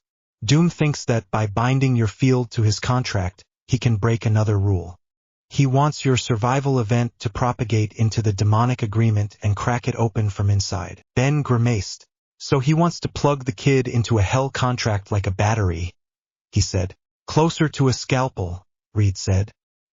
He wants to cut through specific clauses without tearing the whole thing apart. That takes precision. That is why he keeps scanning your scar. He is looking for the exact pattern that turned Avada Kedavra into something it could not finish. Harry's hand drifted to his forehead. He did not realize he was doing it until his fingers brushed the scar. Felt hot under his touch. So my scar is not just a reminder, he said quietly. It is a piece of code he thinks he can copy. Sue stepped closer to him. Look at me, she said. He dragged his gaze from the screen and met her eyes. You are not a resource, she said. Not for Doom. Not for anyone. Do you hear me? He nodded. The word did not land the way she wanted yet, but he nodded. Reed shut down the projection for a moment, leaving the screens blank. I need to say something, he said. They all looked at him. I have been treating your magic as data, he said to Harry. From the moment you appeared, my instinct was to measure, chart, and model. That is how I understand the world. But listening to Doom frame you as a constant and seeing his contract code, I realize I am not as far from him as I like to think. Sue's eyes softened, but she stayed quiet. Johnny looked as if he wanted to jump in and yell that Reed was nothing like Doom, but held back. Ben waited. Harry frowned. You are not building contracts that bind souls, he said. No, Reed said. But I am still in danger of turning you into a means to an end. I tell myself the ends are noble. Protection. Knowledge. Better defenses. That is how men like Doom justify everything they do. I do not want to walk even one step down that path. The room felt very still. Harry shifted his weight. Back home, he said slowly. People did that to me. Turned me into a symbol. A weapon. Prophecy. The boy who lived. The chosen one. They measured my life in how useful I was to their plans. I hated it. I have nodded along here because you saved my life and because I do not know where else to go. But sometimes when you talk about my field as a constant, I feel like I am back in Dumbledore's office listening to him tell me this is all necessary. Reed's shoulders dropped. I am sorry, he said. I have been thoughtless. Harry studied his face. It was not Doom's face. There were lines of strain there, and patches of guilt that did not belong to someone who thought he deserved everything he wanted. Reed looked like a man who knew the cost of mistakes and did not want to repeat them. I get why you do it, Harry said. Your brain is wired for numbers. Mine is wired for trying not to let people die. That is why we run into each other. Just remember the person under the graph. Reed nodded. I will, he said. From this moment on, any study we do of your magic is by your choice, with clear limits. No hidden tests. No pushing past what you consent to. Sue exhaled. Good, she said, because I was about 2 minutes away from shoving you into a force field lecture. Johnny relaxed a fraction. Trust me, he said to Reed. You do not want to sit through one of those. Ben smiled slightly. You are getting better at this, Stretch, he said. Talking like a human. Reed gave him a look that was half annoyed and half fond. Harry let some of the tension drain from his shoulders. Doom's plan still hung over them like a storm cloud, but at least they were pointing in the same direction now. They went back to the waveforms. If Doom was weaving Harry into his contract, that meant the contract line had to touch the tear more often than before. Contracts like this are not static, Harry said. tracing a finger along the air just above the red pattern. They need maintenance. The demon will test the bond from time to time. Doom will respond. It is like both sides tugging on a rope to make sure it still holds. Reed nodded. Every tug is a signal, he said. Signals can be tracked. Sue linked the two red lines on the screen, highlighting the differences. These extra oscillations, she said. The ones that match Harry's spike. Do they appear only after his arrival? Yes, Reed said. The first time we see them is the same night his field hit our gate. Since then, every probe from Latveria carries a faint echo of that pattern. It is as if Doom has added a third term to the equation and is now recalibrating his contract every time he contacts the entity. Johnny frowned. How do you recalibrate a deal with hell? He asked. Harry gave a humorless smile. Blood, he said. Sacrifice. New conditions. You changed the price or the promise. Doom probably offered something else to balance adding me to the mess. Ben grunted. What else has he got to offer that he has not already thrown in? He asked. That is what worries me, Reed said softly. Harry looked at the traces again. If we tune my detection wards to that pattern, he said, we can feel each recalibration. Maybe even catch bits of the wording. Sue tilted her head. You can hear the words from a magical contract just from the energy pattern, she asked. Not like reading a page, Harry said. But the intent leaves shapes. When someone swears to never harm a person, the binding feels different than when they swear to obey. If we capture enough samples, I might be able to tell what Doom agreed to, or what he must do to break it. Reed's eyes lit with a familiar spark. That is something I can help with, he said. We build a filter that isolates the contract frequency. Feed it into a translator that can compare each spike against known emotional and mental states. With your input on how those feel from the inside, we can annotate the pattern. Harry gave him a look. You just promised not to treat me like data, he said. Reed raised both hands, palms out. I am suggesting a voluntary collaboration, he said. You are the only one who can give meaning to these shapes. Without you, they are just lines on a screen. With you, they become a script we can read. I cannot force that. I can only ask. Harry thought about it. Doom wanted to use him to cut contracts. They wanted to use his experience to read them. One stripped choice away. The other offered it. Fine, he said. Let us build your filter. Johnny grinned. Science and magic team up, he said. Somebody put that on a poster. The next few hours blurred into a strange kind of work. Reed built the device. Harry supplied the structure. Sue coordinated the shield levels so that when they opened the detection net wider, the tower did not light up like a beacon to anyone watching. Johnny and Ben did what they always did in these situations.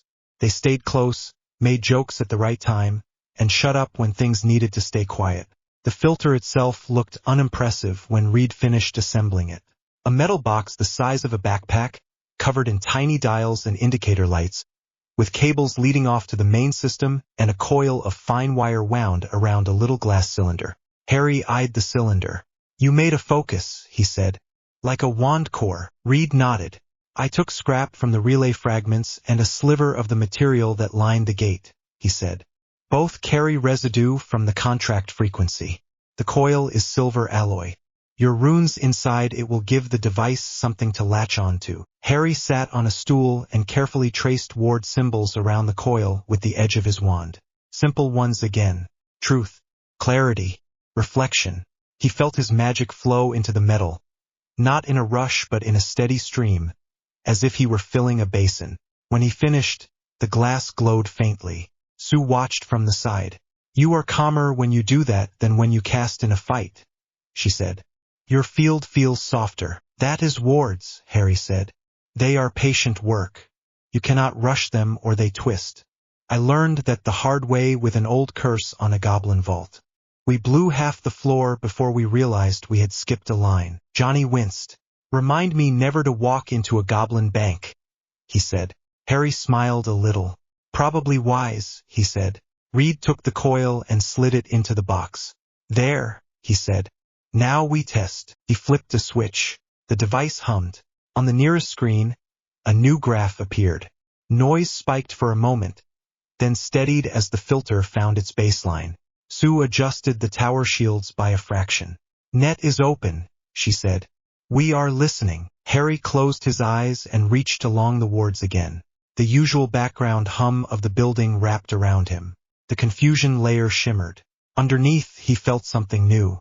A faint thread, very thin, running outward from the tower and into the distance. "Your device is talking to the wards," he said. "I can feel the line." Reed leaned over the console. "We are getting a signal," he said. "Very faint. That is the residue from Doom's last probe. The filter is isolating the contract frequency in it." He magnified the little spike. It looked like a narrow mountain on the graph. "How do we turn this into something we can understand?" Sue asked. Reed smiled slightly. "We cheat," he said. "We convert the signal into sound." Johnny perked up. "We are going to listen to a demon bargain like a song," he said. "That is either very cool or very stupid." Ben nodded. "Probably both," he said. Reed tapped a few keys. The lab speakers crackled. A low tone emerged. It was not music. No rhythm, no melody. Just a deep note that rose and fell in a strange pattern. It made Harry's skin crawl. He felt his magic respond, trying to shape itself around the sound. "Stop!" he said sharply. Reed cut the output at once. "You all right?" Sue asked. Harry sat very still, forcing his shoulders to relax. "It tries to hook you," he said. "Even in this form. You have to be careful with it." "Can you identify anything from just that?" Reed asked. Harry closed his eyes again and replayed the sound in his head. He imagined the note as a line of light in front of him, twisting at certain points. Each twist carried a flavor. "Obligation," he said slowly. "Penalty. Reward."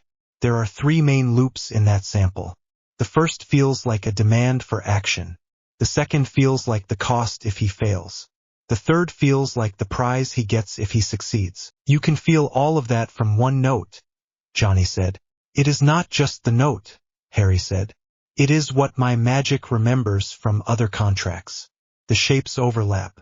This one is more complex, but the bones are the same." Reed nodded, eyes bright. "If we collect enough samples over time," he said, "we can chart how those loops change. Maybe even identify when Doom adds new terms or when the entity tightens the conditions." Sue looked at the filter box. "How often will we get samples like this?" she asked. "Every time Doom touches his contract through our tear," Reed said, "which he will need to do if he wants to keep binding Harry into it. The more he tries to use that third anchor, the more data we get on how it works." "Using his own obsession against him," Ben said. "Not bad." Harry rubbed his scar again, thoughtful. "If the contract has 3 anchors now," he said, "what happens if you knock one out?" Reed frowned. "In theory, the structure destabilizes," he said. "Depending on how it is designed, it could collapse fully, or it could rebuild with a different shape. But taking out an anchor is not easy. Doom will guard his end. The entity will guard its end. That leaves yours." Harry nodded. "If I am linked as a third term," he said, "then breaking my end might break the whole thing." Johnny stared at him.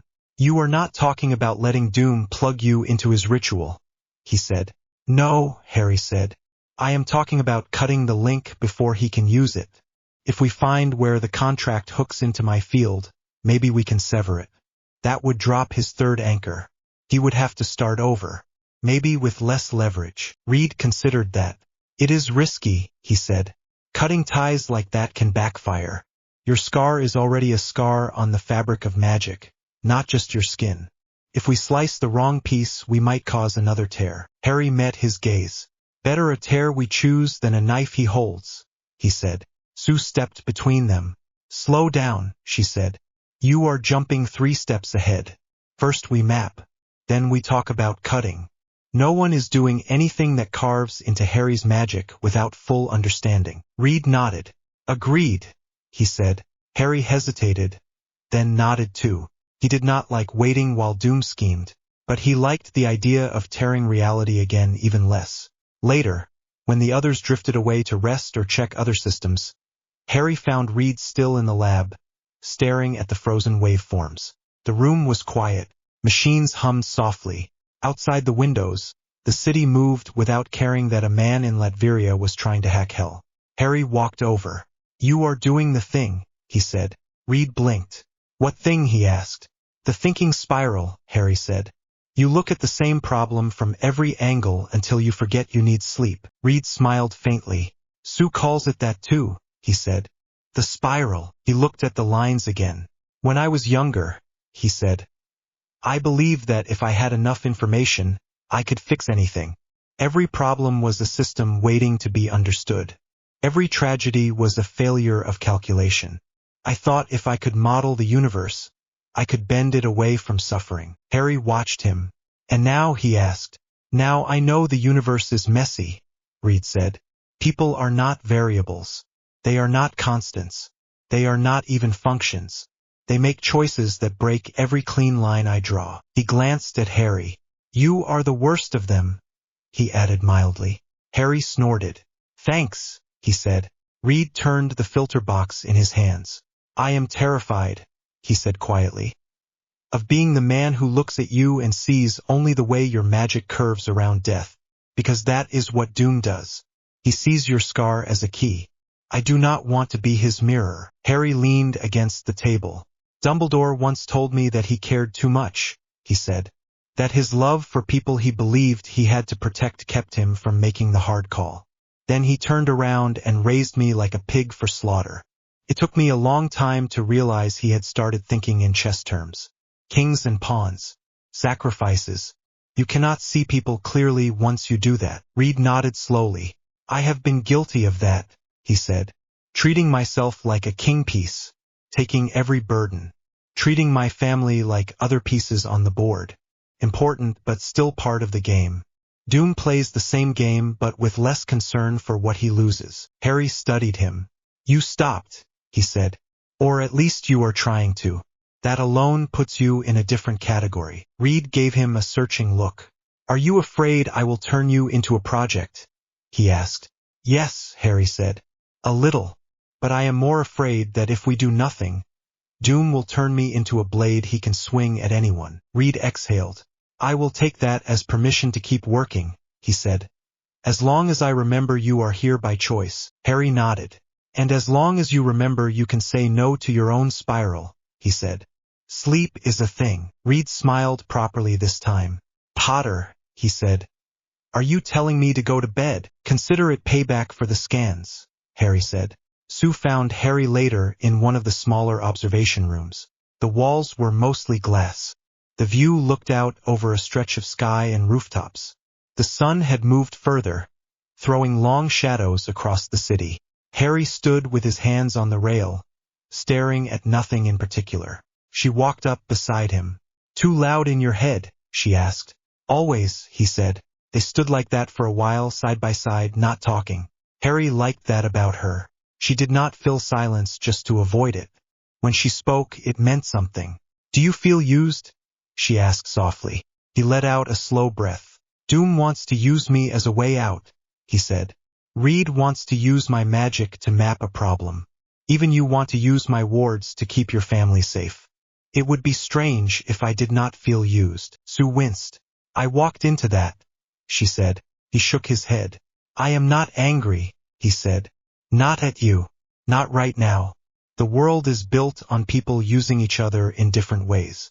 The problem comes when they forget to care what that use costs." She turned to face him. "I care," she said. "So does Reed.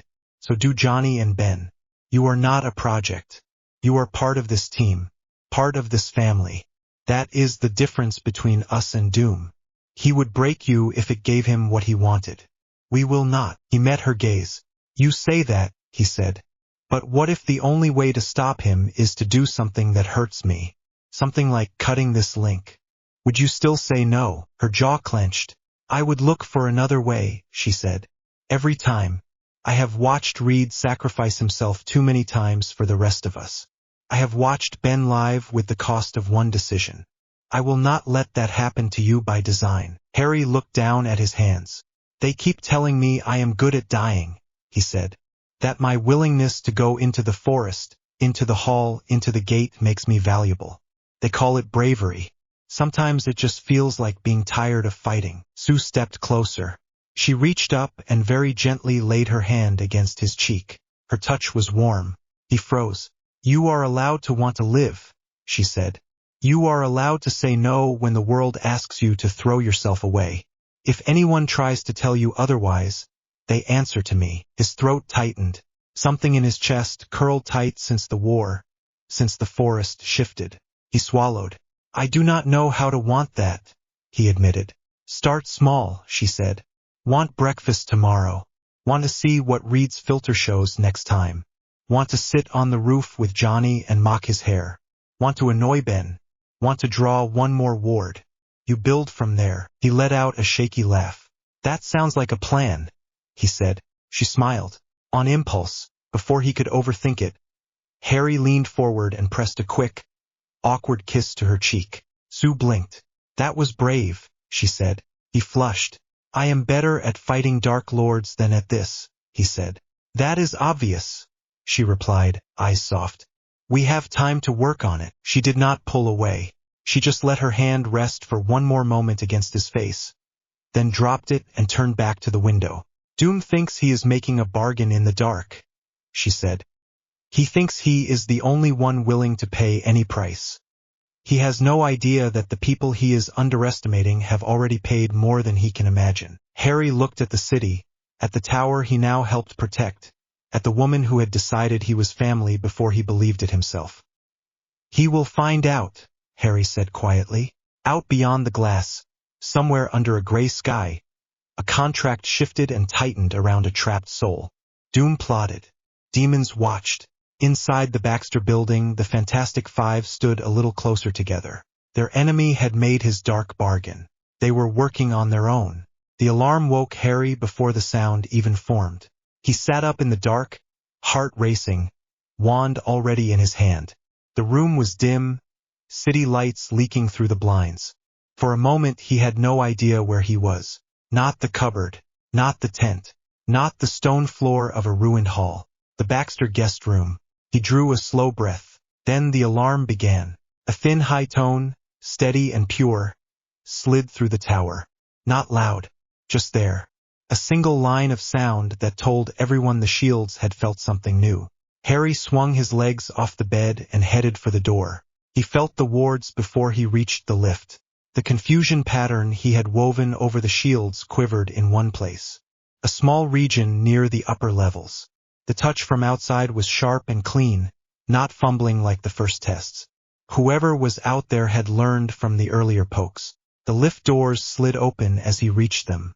Sue stood inside, already in the blue suit, hair tied back. Reed was with her, clothes slightly rumpled, eyes very awake. Johnny jogged up the corridor from the other side, half-dressed, shirt open, hair sticking up. Ben came in from the stairs, stone feet heavy on the floor. "Nobody sleeps through that tone," Johnny muttered as the doors closed. "Outer field again," Sue said. "Same sector." "Yes," Reed said. "But the pattern is different this time. Stronger, more focused. Not a simple scan." Harry leaned his shoulder against the lift wall and shut his eyes for a second. He reached along the wards. The outside touch felt like a clean needle pressing into the mesh. No random pulses. No scattered timing.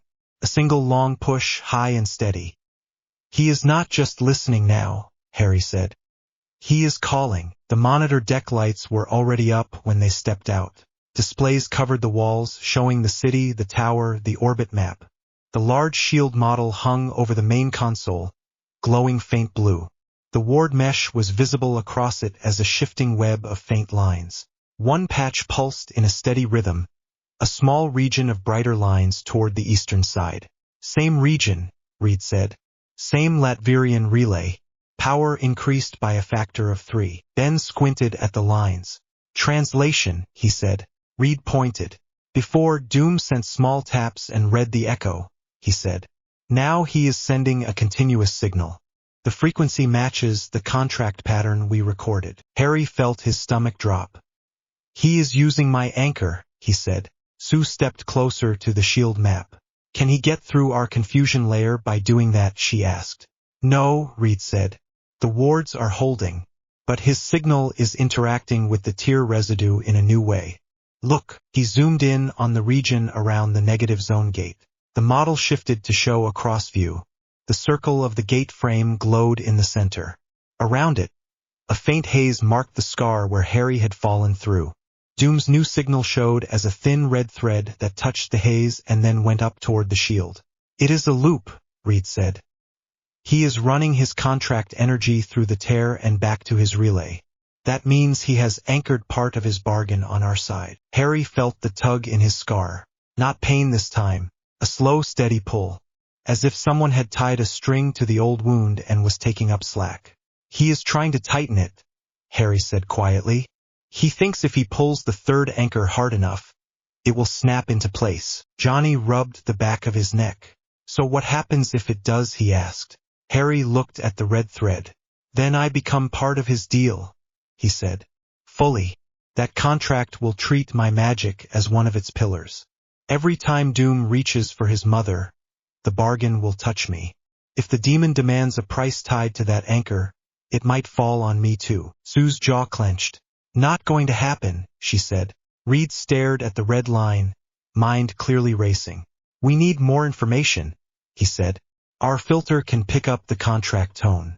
But to understand what he is doing right now, we need an expert on this kind of bargain. He hesitated. Magic expert, Johnny said. You mean Harry? I mean someone who has dealt with this specific type of entity, Reed said. Dr. Strange. Ben grunted. The Cape Wizard, he said. Last time we called him, the house tried to throw me into a wall. Sue gave him a small smile. You scared the relics, she said. They will adjust. Reed looked at Harry. You can say no, he said. This involves your magic, your history. If you do not want another mage poking at your scar, we look for another way. Harry watched the red thread move slowly on the display. Doom was pulling. The demon on the other end was tugging back. Every tug made the scar itch. I grew up with people making choices for me, Harry said. I am done with that. If Strange can help us cut this link or at least map it, we need him. Sue nodded once. Then we pay the Sanctum a visit, she said. Johnny brightened. Field trip to the Weird House, he said. I am in. Ben sighed. If the carpets start trying to bite, I am leaving, he said. The Sanctum Sanctorum sat in Greenwich Village, tucked between normal buildings as if it belonged there. Harry thought it did not. He could feel it from the moment they turned the corner. The house sat in its own patch of pressure. The air around it felt thicker, as if someone had laid several layers of wards over the brick and glass. The round window above the door held a strange symbol that made his eyes sting if he stared too long.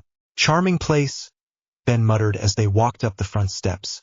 Johnny looked up at the round window. Still creepy, he said.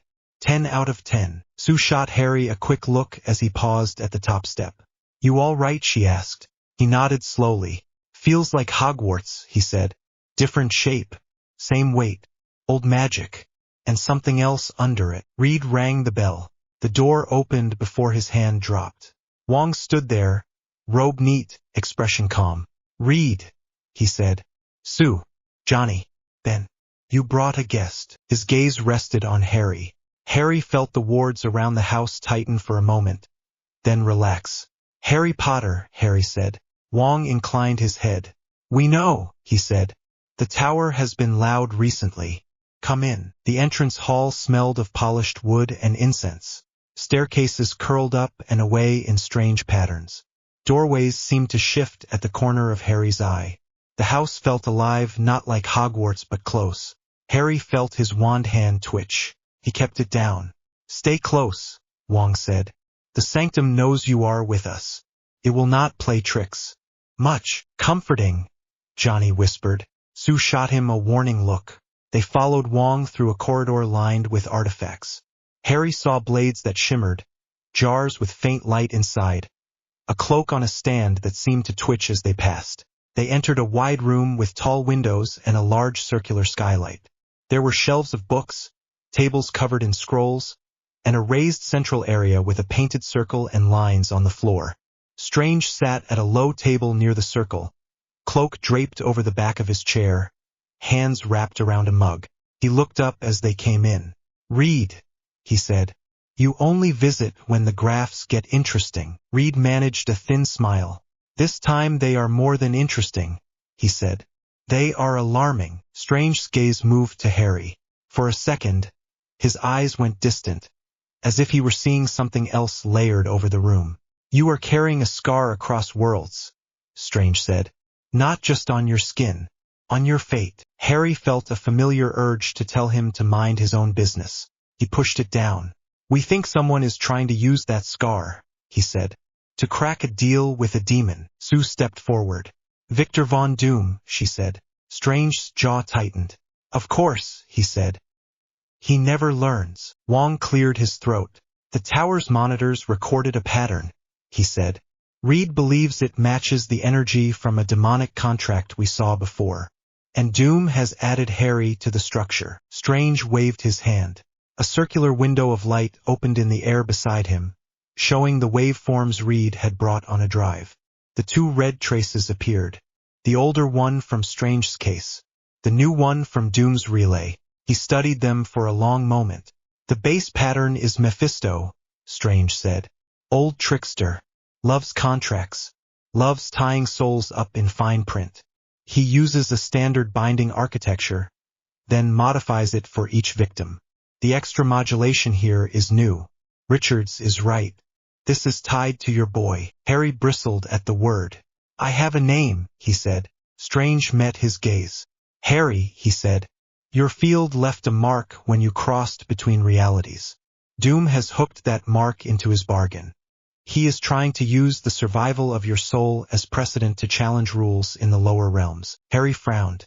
"You are saying the fact that I walked back from death once is his case study," he said. "In simple terms," Strange said.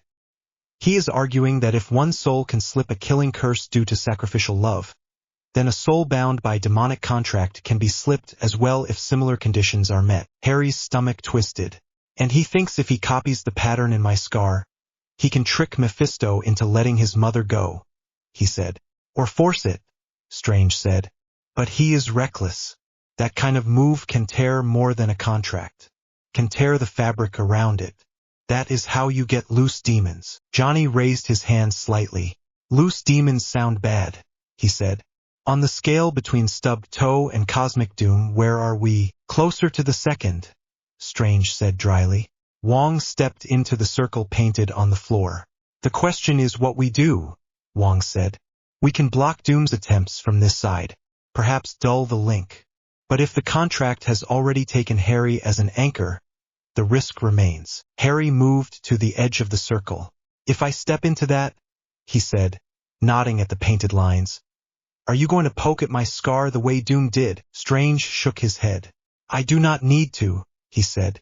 "Your signature is loud enough already. I can work with echoes. The circle is to protect you, not to bind you." Harry studied his face. Strange looked tired in a way Harry recognized. The lines at his eyes were not only from age. They were from watching too many disasters from too close. "What does the circle do?" Harry asked. "Anchors you to this room," Strange said. "And to me. If Doom pulls on his end, the circle takes some of the strain. It also lets us see more clearly how the contract touches you. Then we can look for ways to cut the link without ripping the tier wider." Reed stepped closer. "We have a filter built already," he said. "It can isolate the contract frequency when Doom pokes the tower. If we tie it into your circle, we can record what happens when he tightens the anchor." Sue looked between Strange and Harry. "What are the risks?" she asked. "Some," Strange said. "If Doom pulls hard while we are looking, Harry may feel pain. The scar might flare. There is a chance of backlash from the contract if Mephisto notices us tracing his work. But I will be there to divert it. And the Sanctum wards will help. Worst case," Harry said, "you pass out," Strange said. "In a more extreme case, the contract might try to grab more of you. That is why the circle matters. It gives us a buffer." Sue took a slow breath. She looked at Harry. "I will not decide this for you," she said. "If you want to walk out of here and never talk to Strange, we leave." Harry swallowed. He thought of Doom, standing in his gray castle, talking about freedom, ready to carve it out of him. He thought of the feeling of the mark trying to settle into his magic. He thought of Dumbledore arranging him for slaughter without asking what he wanted. "I am tired of people writing my name into contracts without my say," he said. "If there is a chance to see what Doom has done and stop it, I take it." Sue nodded once. "All right," she said. "Then I am here. The second anything looks wrong, I pull you out. Circle or no circle." Strange smiled very faintly. "You remind me of someone," he said. She gave him a level look. "Is that good or bad?" she asked. "Exasperating," he said. "And useful." The circle on the floor was not chalk. It was metal inlaid into the stone. Thin lines curled from the center to the outer ring, intersecting at points where small symbols were etched. Candles sat at 4 points around the edge, not yet lit. Harry stepped into the middle. The air inside the circle felt thicker, as if someone had turned up gravity just a little for him and no one else. Strange stood at the edge. He raised his hand and the candles lit, steady yellow flames. "The circle holds," Wong said quietly from the side. Reed connected the filter box to a small sanctum console. Wires ran from it to the floor, where they merged into the metal lines. The glass cylinder at the top of the box glowed faintly with the runes Harry had placed on it back in the Baxter lab. Sue stood just outside the circle, close enough that Harry could see the worry in her eyes. Johnny and Ben flanked the doorway, ready for anything that came through the walls. Harry held his wand loosely at his side. He drew in a breath. "Tell me what to do," he said. "Feel," Strange said. "Nothing more. I will handle the rest." He closed his own eyes and began to murmur under his breath. The words were not Latin. They were older and had a different rhythm. The symbols on the floor brightened. Harry felt his magic respond, stretching upward like a tree reaching for light. The edges of the circle warmed. The world outside the metal ring faded a little. He could still see Sue, Reed, the others, but they seemed further away. The sounds of the city were gone. Only the heartbeat of the sanctum remained, a slow pulse at the edge of his awareness. Strange's voice dropped lower. "Now," he said. The filter box hummed.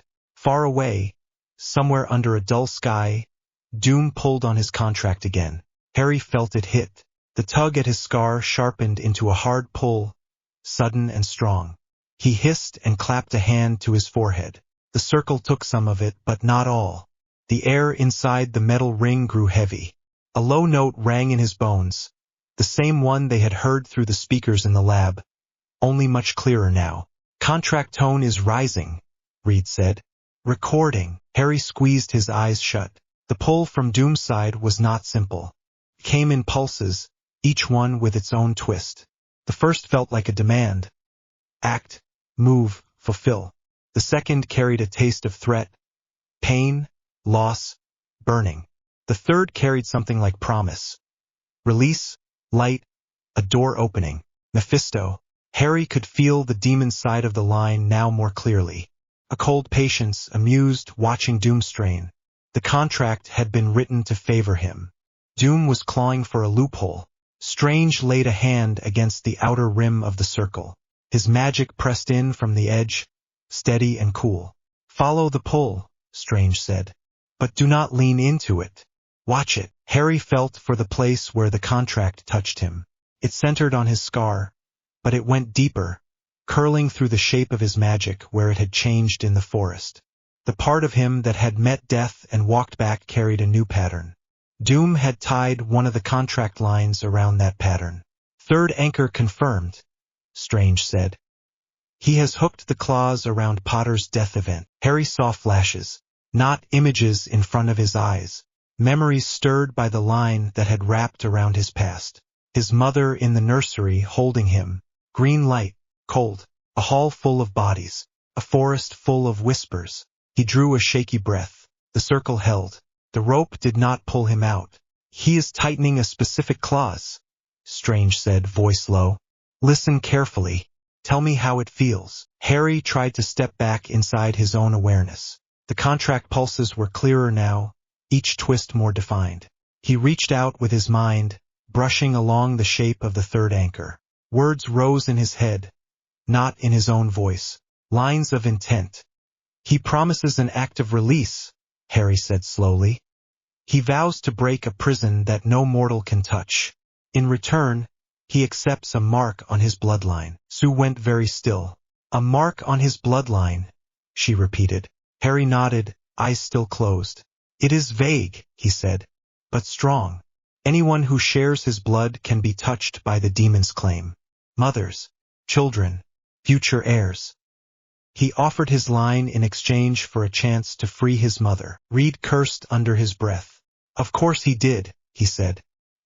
He thinks he can outplay the demon later. Strange's jaw tightened. That is Mephisto's favorite trick, he said. You offer something abstract, thinking you will manage it. He takes it in ways you never expect. The pull at Harry's scar intensified. New lines formed. He adds more, Harry said. He offers a third party as proof. A stranger whose soul already touched death and came back. He offers me as a taste of the outcome he seeks. Sue's hands curled into fists. Without asking him, she said. He thinks my existence is a loophole, Harry said. If he can show Mephisto that the rules were broken once, the demon will agree to a trial. One attempt to copy the effect. If it works, his mother walks. And if it fails? Strange asked quietly. Harry swallowed. Then the contract takes the third anchor as payment, he said. That is me. It also tightens the claim on his bloodline. His mother stays trapped and his heirs are marked for future use. Johnny swore. Ben's stone hands creaked. Why is every villain bad at reading fine print? Johnny said. Because they think they will be the one who beats the game, Ben replied. The contract pulse climbed higher. Harry felt sweat slide down his back. His scar burned hot. His knees shook. The circle kept him in place, but strain filled his limbs. Mephisto is considering, Strange said. The pressure is the demon examining the new terms. Harry felt that too. The cold attention along the line. A sly interest. The demon tasted the story of a boy who had survived a killing curse and walked into death by choice. It sampled the texture of that act. Love. Sacrifice. Will. It wanted more. The note in Harry's bones sharpened. Pain lanced through his head. He gasped and nearly dropped his wand. Harry, Sue said. Her voice sounded far away. He forced his eyes open. The edges of the room blurred. He saw Strange. One hand on the circle, the other raised, drawing a sigil in the air. Golden lines hung in front of him. The demon is reaching through the anchor, Strange said. Curious thing. Mephisto loves interesting souls. Keep him out, Sue snapped. Strange gritted his teeth. I am trying, he said. He is not subtle. The low note rose to a rough buzz. Harry could feel the contract line start to burrow deeper, trying to trace not just his scar but the shape of his choices. He had one clear thought. This is how I got marked the first time. He was not letting that happen again. No, he whispered. He gathered what magic he could still move and wrapped it around the scar. Not a shield this time. Shields could be cracked. He wrapped it as if he were putting his hand over a small candle flame to protect it from wind. He pulled memory into it the same way he had done with his Patronus. Not just his death, his life. Ron's laugh, Hermione's glare, Ginny's stubborn smirk, the Burrow kitchen crowded and loud, Hagrid's huge clumsy hands, Sirius falling through the veil, Dumbledore on the tower, Snape's last words. He poured the raw, messy truth of it all into the scar. The contract line hit that wall of memory. For a moment the pain spiked. Then something shifted. Mephisto tasted more than Doom had planned to offer. The demon recoiled. The pressure eased slightly, like a hand pulling back from a hot stove. Strange seized the opening. He drove his own spell into the line, not to break it but to tag it. A small mark, his own signature, laid alongside Doom's. The low note dropped by a fraction. Connection is steady, Reed said, voice tight. We are recording all of this. Harry forced his breathing to settle. The pain in his head dulled into a throb. The pull at his scar changed. Less forceful. More curious. Mephisto has accepted the new clause, Strange said slowly. He finds it amusing. Doom will get his trial run. The demon will watch and learn. The third anchor is now active. Harry opened his eyes fully. So I am inside the bargain, he said. Yes, Strange said. But we are as well now. He lifted his hand. The sigil he had drawn earlier glowed faint gold on the surface of the circle. I marked the line when the demon flinched, Strange said. That gives us a trace. We can see when the contract tightens. We can also try to shove our own weight into the next pull. Sue exhaled shakily. So Doom got what he wanted, she said. And so did Mephisto. Where does that leave us? Harry stepped carefully to the edge of the circle. His legs were unsteady. Sue moved without thinking and caught his arm. He leaned into her for a second, letting her take some of his weight. His skin was damp. His hands shook. I felt the conditions, he said. He offered his line. He offered me. In exchange, he gets one attempt to copy my death for his mother. If it fails, the demon keeps everything. Reed swallowed. If Doom tries to perform that ritual and we are not ready, he said, we lose you. His bloodline is cursed. And Mephisto has a story he can sell to anyone else with a mother in chains. Wong stepped closer. There is one advantage, he said. Doom cannot perform this attempt in secret now. Every time he works the contract, the Sanctum will hear it. So will your tower, if your filter is linked correctly. Reed nodded. It is, he said. We will know the moment he starts. Harry shifted his grip on Sue's sleeve and straightened. He looked at Strange. Can the contract be cut? He asked. My piece of it. Strange did not answer at once. He looked tired again. That is difficult, he said. Cut too little and Doom still has his anchor. Cut too much and you might tear your link to your own death event. That event is part of what holds you stable here. You might lose more than a mark. Harry frowned. What do you mean? He asked. Your survival changed you, Strange said. On a level deeper than magic. Your soul sits in a slightly different alignment to reality now. If we rip that alignment loose, you could unravel. Not just here. Everywhere. Sue's hand tightened on his arm. Then we do not cut yet, she said. Strange nodded. We watch, he said. We prepare. When Doom makes his move, we hit from two sides. Reed's tech, my wards, Harry's own control. Maybe we can hijack the effect. Johnny raised his hand again. Hijack in what way? He asked. Strange gave a small smile. Demon hates losing souls, he said. If Doom manages to crack a hole in that contract for his mother, Mephisto will slam it shut. But if we time it right, we might reach in first and pull more than one person out. Reed's eyes widened. You think we can extend the effect, he said. Apply the survival pattern to more than one anchor. In theory, Strange said. Harry stared at him. You are saying we might be able to free his mother and stop Mephisto from taking payment, he said. Or at least reduce the cost, Strange said. Give Doom what he wants in a way that does not hand the demon your soul or curse his heirs beyond repair. Sue looked skeptical. And Doom just goes along with that, she said. Strange's smile widened a little. He will if he thinks it was his idea, he said. Johnny laughed under his breath. Magicians, he said. Every plan is a con. Harry let out a breath he had not noticed he was holding. The ache in his head remained, but a new thread ran alongside it. Hope, not the bright kind, the stubborn kind. We are going to hijack a demon deal, he said. I thought my life could not get stranger. Ben snorted. Wait until you see our next family holiday, he said. Doom stood in the heart of Castle Doom. Cloak pooled at his feet, hands folded behind his back. The contract circle glowed on the floor before him. Lines of red energy traced symbols in the air. The taste of brimstone sat heavy around the ring. At the center of the circle, a small mirror of dark glass floated, held up by nothing. He had just finished the latest exchange. He had offered his line. He had offered the third anchor. Mephisto had laughed softly in his head and agreed. Now, as the echo of the contact faded, Doom felt something else. A second presence had touched the line. Not the boy, not the demon, someone else. He replayed the moment in his mind.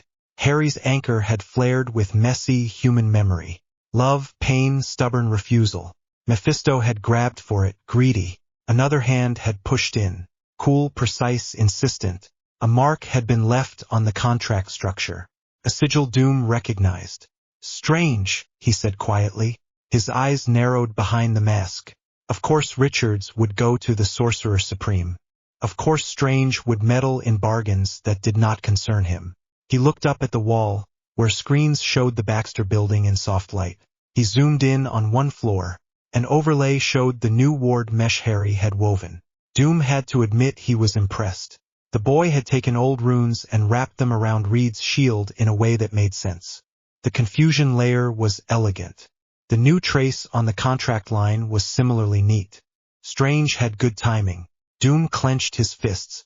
They thought they could slip their own work into his deal and he would not notice. They thought he would sit back and let them shape his one chance. He walked to the altar where his mother's picture sat.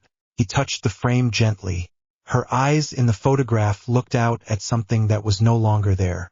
Strange will not steal this from us, Doom said softly. Richards will not use my mother's fate as a field test. Potter will not die for their comfort. His voice hardened. If anyone takes that boy's life for this bargain, it will be me. If anyone saves him, it will be me. Not out of kindness, out of control. He turned back to the circle. There was another way to force the timing. Doom had planned to wait until his models of Potter's Scar were complete before attempting the ritual. Now he had to account for Strange. He could not let the sanctum dictate the rhythm. He needed new pressure points. The boy cared about others. Strange and Richards cared about the boy. So Doom needed something that put them all in one frame at the right moment. An event. Crisis. He walked to a console and brought up a map of New York. He overlaid it with his spy feed of the tower and the sanctum. He marked weak points in the city fabric. Places where demonic energy could slip through if the contract pulsed in the right way. He smiled behind the mask. A test, he said. Something that forces Strange and Richards to act together. Something that makes Potter show his hand. He tapped a command. Doombots powered up in hidden vaults under the castle. These were not the standard models. He had been busy while his relays probed the tower. He had woven small fragments of demonic energy into new circuits. Not enough to bind a soul. Enough to let the machines survive in places normal metal would crumble. He sent them their instructions. Stage an incursion, he said. Not on the tower. On the city. Near the sanctum. Enough to draw them out. Enough to make them reach for their new toys. He watched as the signal left Latveria, bouncing through relays, heading toward hidden launch sites around the world. He rested his hand on his mother's picture again.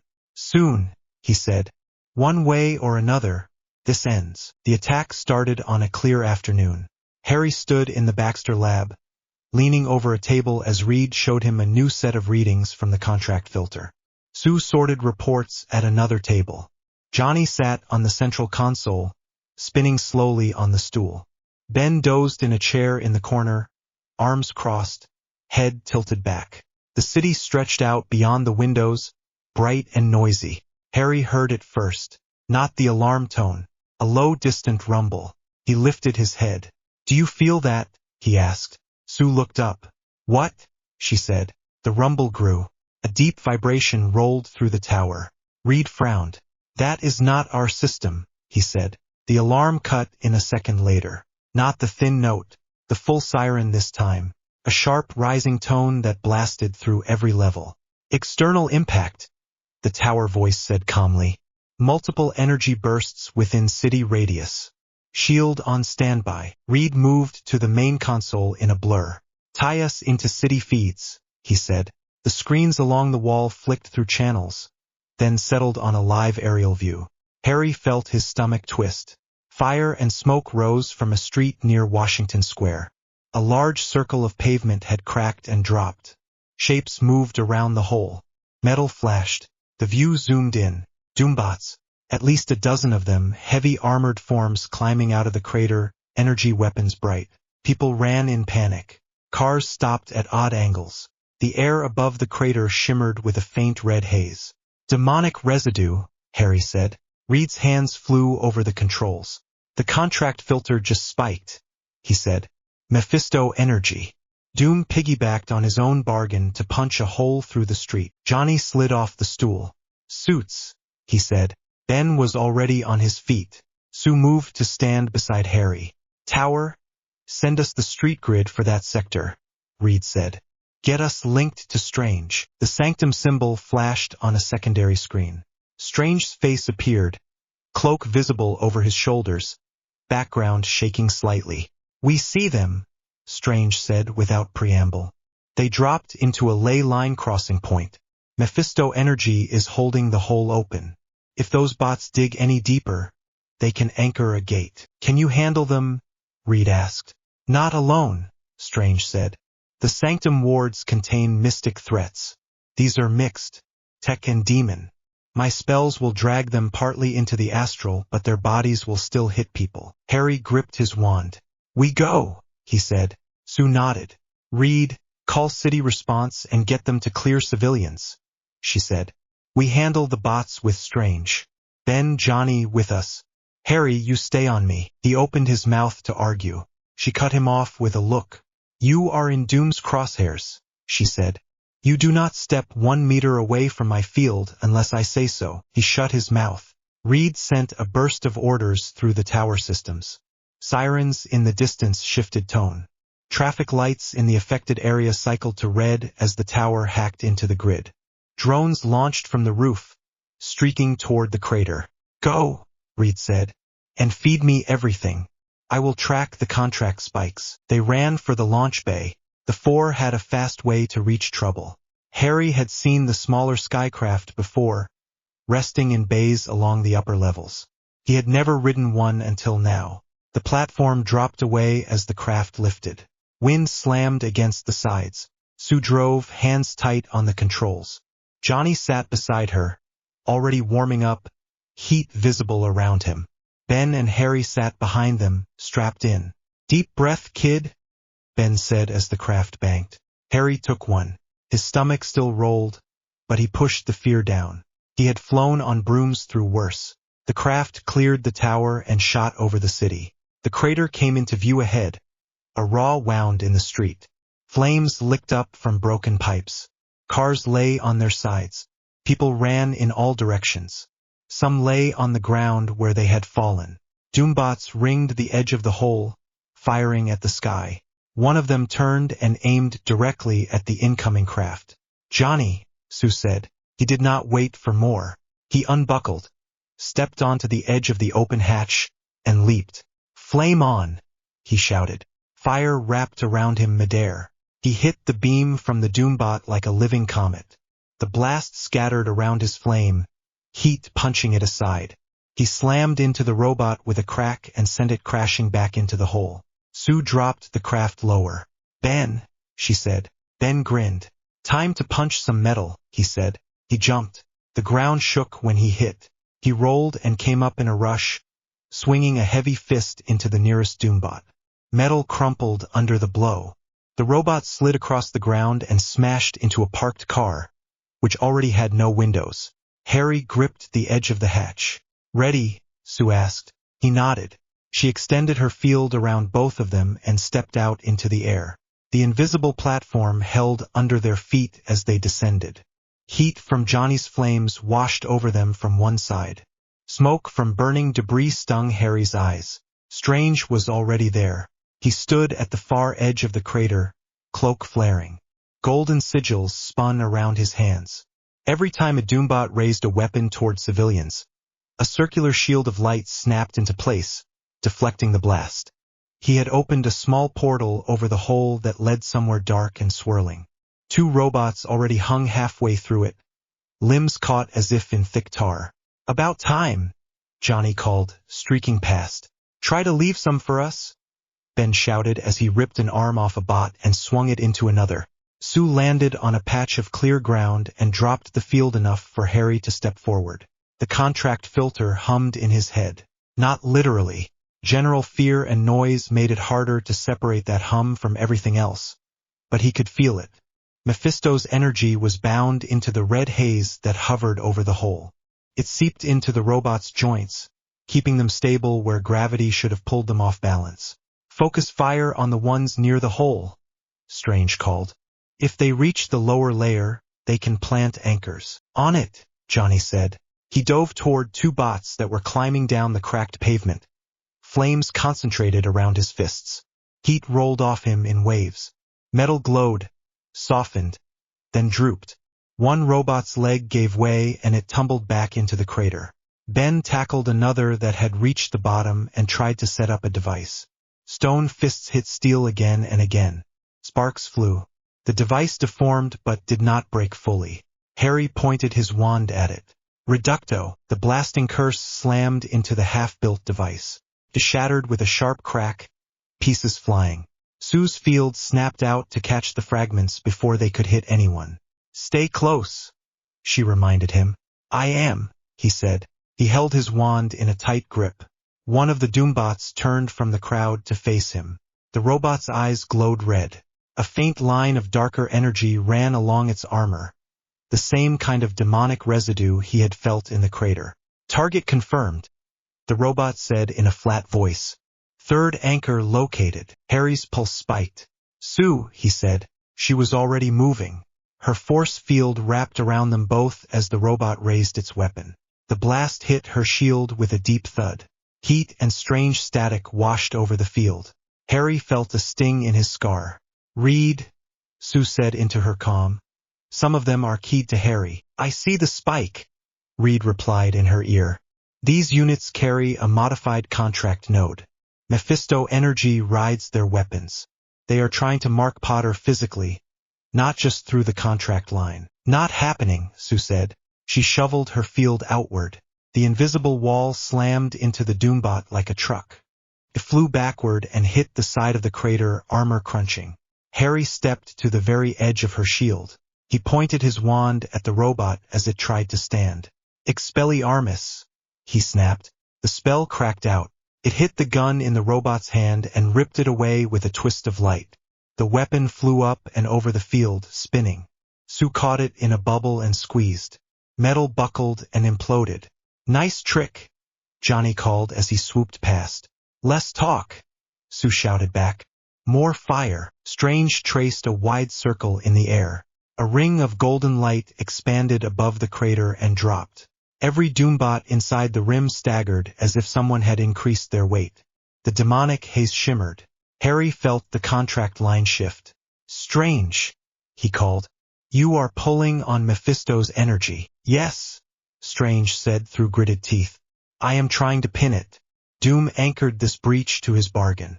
"If I twist the link, I can keep the gate from widening." Harry felt like someone had shoved a thumb into his scar again. The contract line tied to him pulled one way. Strange pulled another. Mephisto muttered in the depths. Doom watched through relay feeds, eyes narrowed. He had wanted a test. He had gotten a fight. "Potter is on site," Doom said to himself as he watched Harry on the screen. "Strange is present. Richards is feeding data. Good." He flicked a control and adjusted the Doombot commands. The robots stopped shooting at random targets. Every sensor turned toward Harry. "New priority," the automated voice intoned in the crater. "Secure the third anchor. Secondary targets are the family and the sorcerer." "Great," Johnny said. "I always wanted to be a secondary target." 3 robots moved in a tight formation toward Sue's field. Harry felt the hair on his arms lift as they charged weapons. Demonic energy built at their gun barrels. This was not normal heat or force. This was contract-shaped. "Read," he said fast. "If those beams hit me, the contract gets a physical mark to grab. We cannot let that happen." Sue heard the edge in his voice. She raised both hands. Her field thickened until Harry could almost see a faint shimmer in the air. The first beam hit. It sounded like a drum hit underwater. Violet light splashed across her shield. The force made her knees dip. Harry saw her fingers twitch as she held. He stepped closer, almost shoulder to shoulder inside the field. "I can help," he said. "You cannot drop your own guard," she replied through clenched teeth. "Not what I mean," he said. He pressed his wand lightly against the inside of her field. His magic brushed her construct. He had never done this before. Their energies met where wand tip touched the invisible barrier. Her field felt smooth and controlled. His magic felt rougher, more raw. He pushed a steady stream into the field, not to change its shape, only to feed it. Sue's eyes widened as the strain eased. I can feel that, she said. Keep it steady. Another beam hit. This one scattered more. The combined field held. Outside, Ben tore the arm off one of the attackers and used it to smash another into the crater wall. Johnny flew tight circles around a third, heating its sensors until they blew. Strange dragged two more bots halfway into a golden void and sealed it. One robot slipped past. Fast. Too fast. It appeared near the edge of the field, arm already extended. Harry had a split second to see the barrel of the gun glow with a nasty dark green. Then Sue shoved herself between him and the shot. The beam hit her full in the chest. Her field took most of it. Not all. Harry heard the crack of energy. He smelled burnt cloth. Sue stumbled back into him. The world narrowed. He caught her as she fell. Her suit smoked at the front, fabric charred over her ribs. A thin line of angry red ran across her skin where the beam had grazed through. She gasped, breath shallow. Harry's vision went red at the edges. His scar flared white-hot. His magic surged before he could think. He stepped forward, one arm still around Sue, wand raised. Everything in him focused on the Doombot that had fired.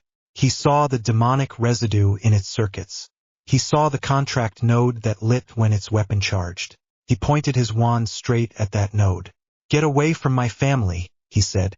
He did not use Latin. He did not speak any set spell. He poured intent out. The same stubborn force he had used against Doom's relay, but sharper. The magic hit the node like a blow. The demonic energy inside the robot screamed and shot out, not into the beam path but back along the command link that tied the bot to Doom's systems. Miles away, in a chamber under Castle Doom, a small relay crystal cracked. Doom staggered. He had not expected that kind of backlash. He caught himself and adjusted, cutting that particular line before the wave could hit him fully. In the crater, the Doombot locked in place. Its eyes flickered. The demonic residue that had held it together bled out in a thin mist and vanished. The body collapsed in on itself, dead metal. Harry panted. His wand hand shook. His scar ached as if someone had punched it from the inside. Sue shifted against him. He looked down. Are you with me? He asked. She grimaced. Hurts, she said. Not dying. He let out a breath he did not dare call relief. Strange appeared at his side in a swirl of red cloak and golden light. Let me, Strange said. He laid two fingers close to the burned line on Sue's ribs, not touching the skin. A soft glow flowed from his hand. The angry red softened a little. It was a glancing blow, Strange said. The field took the worst. There is some contract residue. I can burn most of it off. Harry's jaw clenched. Do it, he said. Sue managed a small smile. You are bossy when you are scared, she said. Stay still, he replied. He did not step away until Strange finished and the wound closed into an angry mark instead of an open burn. Around them, the last Doombots fell. Ben smashed one into the street with a final punch. Johnny landed beside him, flames fading, chest heaving. Anyone else? Johnny called. No Metal replied. Fire crews moved in. Sirens wailed. Reed's voice came over the comm. I saw that spike, he said. Harry, what did you do to that unit? I hit the contract node, Harry said. Sent the energy back. Strange looked at him with new respect. That was risky, Strange said. It worked, Harry replied. He looked at the crater. The red haze was thinner now. Mephisto had pulled his energy back when the fight turned against his chosen toys. Doom's test had not gone the way he wanted. Harry could feel the contract line humming in his scar. Angry, interested, alive. He tightened his grip around Sue for a second. I am fine, she said softly. He realized his hand was shaking. He let go and stepped back, though he stayed close. Doom wanted you marked, Strange said. He failed. He did learn something about your reflexes. So did Mephisto. Harry nodded. And we learned that his mixed bots can be broken, he said. We also saw how the contract line behaves when it anchors a gate. Next time we do better. Johnny groaned.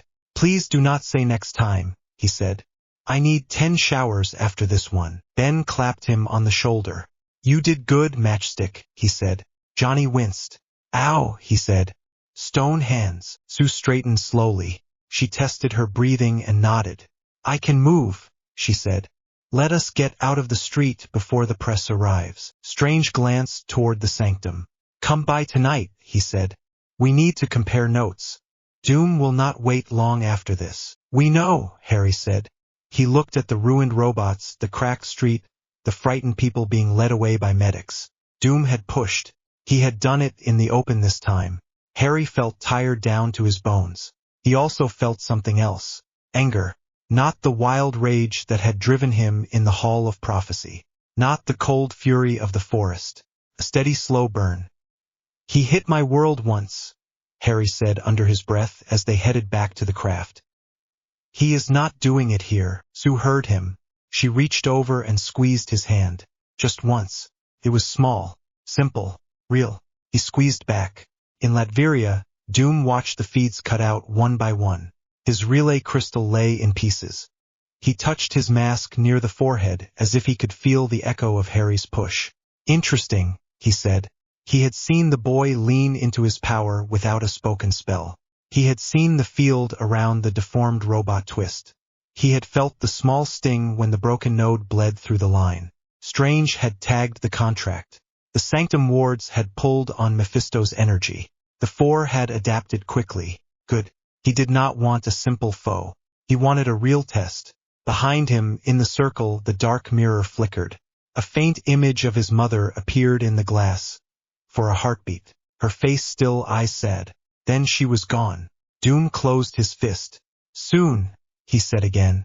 Harry sat in the returning craft, body aching, eyes on the city below.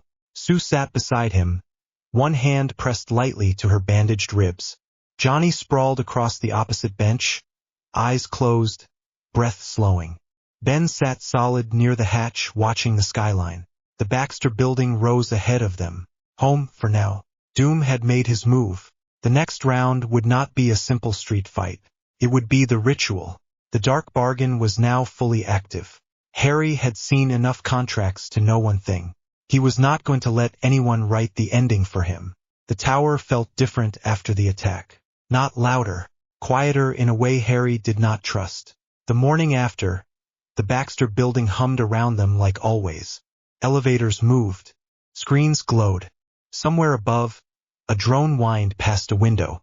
But underneath, the wards he had laid over the shield sat tense. Waiting.